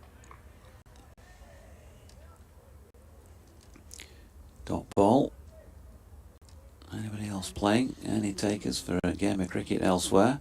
Hampshire have won by 8 wickets. Stumps at Old Trafford. Lancashire need 407 to beat Surrey, so it's not looking like a great start to the season for our arch rivals across the way. 37 without loss they are, though, second time around. They've got all day, but they're going to have to bat very well to knock those off. George Hill pulling in front of square. Going to get a boundary here.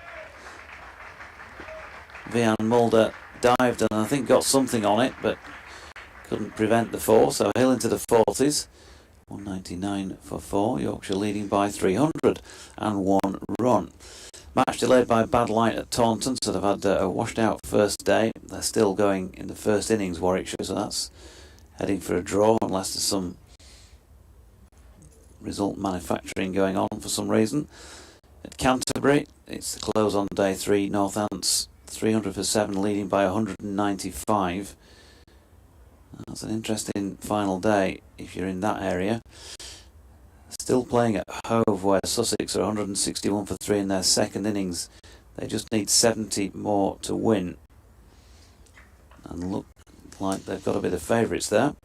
Ackerman is in slightly short, back cutting is Hope. Barnes, who's been racking up the miles on that boundary, runs away to his left of field and keeps it to 1. The applause for the 200. 200 for 4. Ackerman bowls. Back again goes Hill this time. This time cutting it the other way, driving it away off the back foot. Barnes sprints 15 yards in the other direction. Gets there. It's better than working in the gym though, isn't it, being on the treadmill, Edward? Working hard out there. Anticipating a quiet game as 12th man. He's been out there running around like nobody's business. Ackerman is in. A little bit too straight to be cut away this time, and Hope plays it firmly back down to the pitch. Ackerman fields off his own bowling.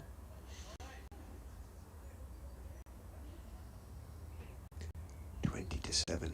Feel the evening chill coming in, and the camera lady down below us is very well wrapped up indeed, like a little Eskimo. In goes Ackerman, bowls, whipped away off his legs by Hope, out to Patel, running in from the sort of mid-wicket boundary, front of square really.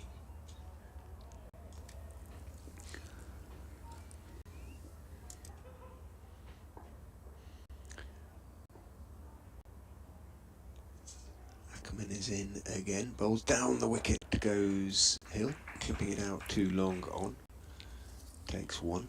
We have one of the camera operators at Grace Road in the early season, very keen, following it around, but out there all day, and it was a really cold day, practically had to prise her hands off the camera at the end, bless her heart. Turned around the corner this time by Hope, as far as Budinger, who's backward square on the leg side, and there's no run. 203 for 4. There were some very cold days. Actually, it was at Yorkshire, so that was one of the best sights of the cold. I think it was Inzamam ul Haq when he was playing at Scarborough in the early days. They had a game at Scarborough. One of those frets came rolling in first thing. By heck, it was cold. But Inzi came out. He was practically spherical. He must have had every jumper in his bag on, and hats and gloves, and you could just about see his eyes.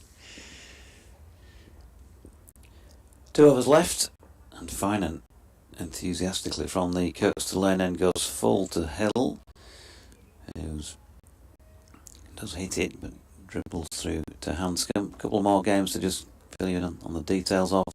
It is stumps at Sophia Gardens, where Gloucestershire are 373 for 5 in their second innings. Of course, they made a bit of a Horlicks of it first time around, 165, so the lead is just 134. 5 wickets to take for Glamorgan. It's still potential result on the final day there. Short ball from Finan, and that is hammered away through mid-wicket by George Hill for 4 runs, and very nicely played too. Paul Barnes had no idea where that had gone. He was on the boundary edge, and then somebody pointed away to his left, and the ball had already crossed the ropes by then. Would have had no chance even if he'd seen it off the bat. And finally, the match at Derby is still in play. Derbyshire leading by 83, but they're 6 down second time around, and it looks as though they're probably heading for defeat at some point tomorrow. Now then, just a slight change in the field. It was very slight, 2 or 3 yards to his left. A deep backward square. A deep forward square, I should think. No ball. He's more accurate. Yeah, another no ball from Finan, and pushed for 1 by Hill, who's on to 49 now. 210 for 4. 10 balls left in the day. The lead at 312.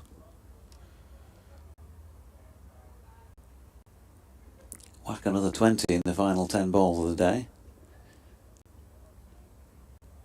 They'll have at least 8 overs tomorrow, I suspect. Here's Finan. Hope over the top of it. Pushing out to Patel for a single. 82 to Shy Hope. Well, I'm sure I'll be saying, yeah, can't just let us go for a bit longer tomorrow, boss. Let us go for a bit longer. Another Headingley 100 in his sights. George Hill on strike. Finan in and bowling to him. Steps into it but pushes it straight to point.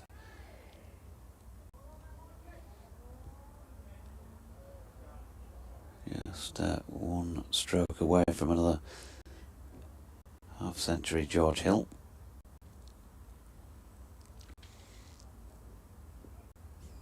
As Finan got something up his sleeve here.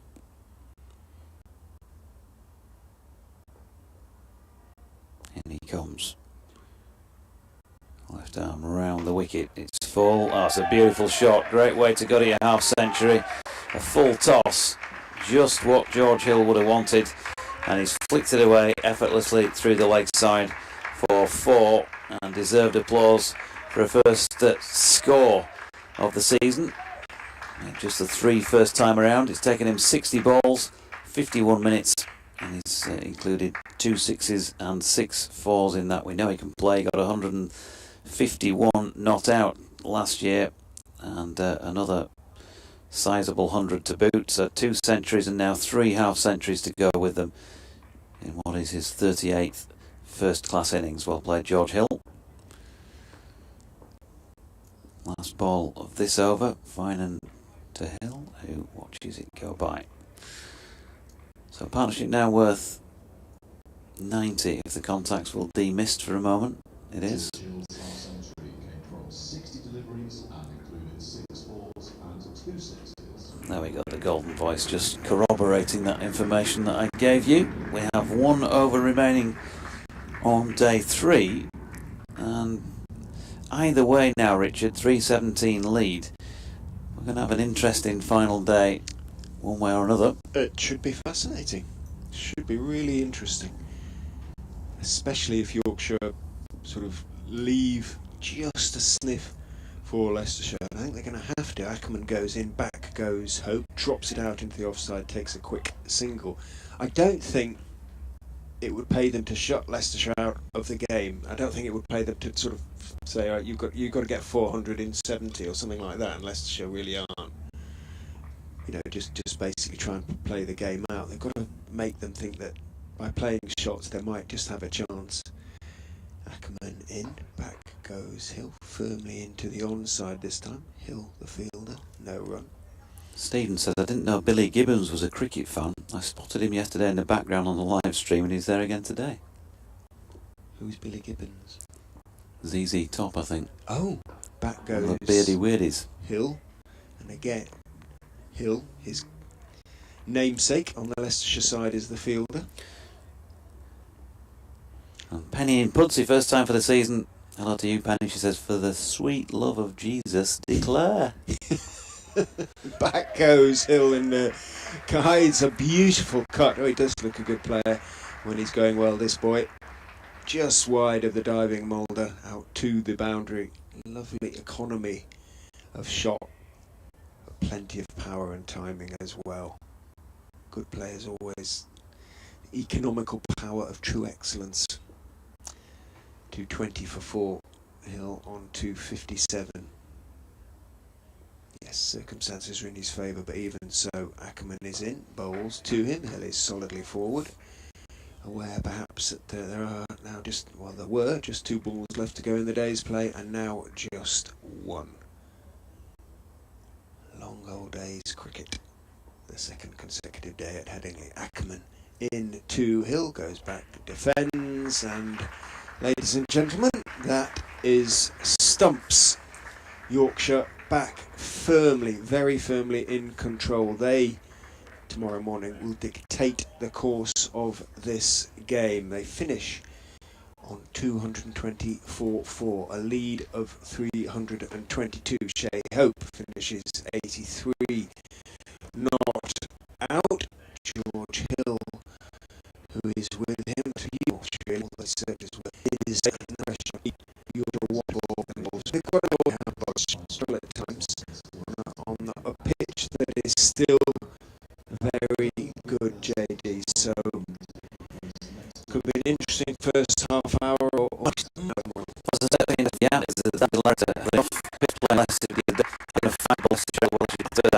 With conditions maybe slightly different and not so much a batting day as we've seen for the last 2 days. Not saying it's going to be zipping around all over the place, but he's focused there really, so that's changing towards the bowling. We shall see, but Yorkshire 220 for 4 have a lead of 321, and that is that for day 3. We'll bring you that's the left, that's good. Orange and Shell, there's a rope, which he's probably going to listen for him because we'll do 5 o'clock again tomorrow morning. So I'm off to bed. See you tomorrow, folks.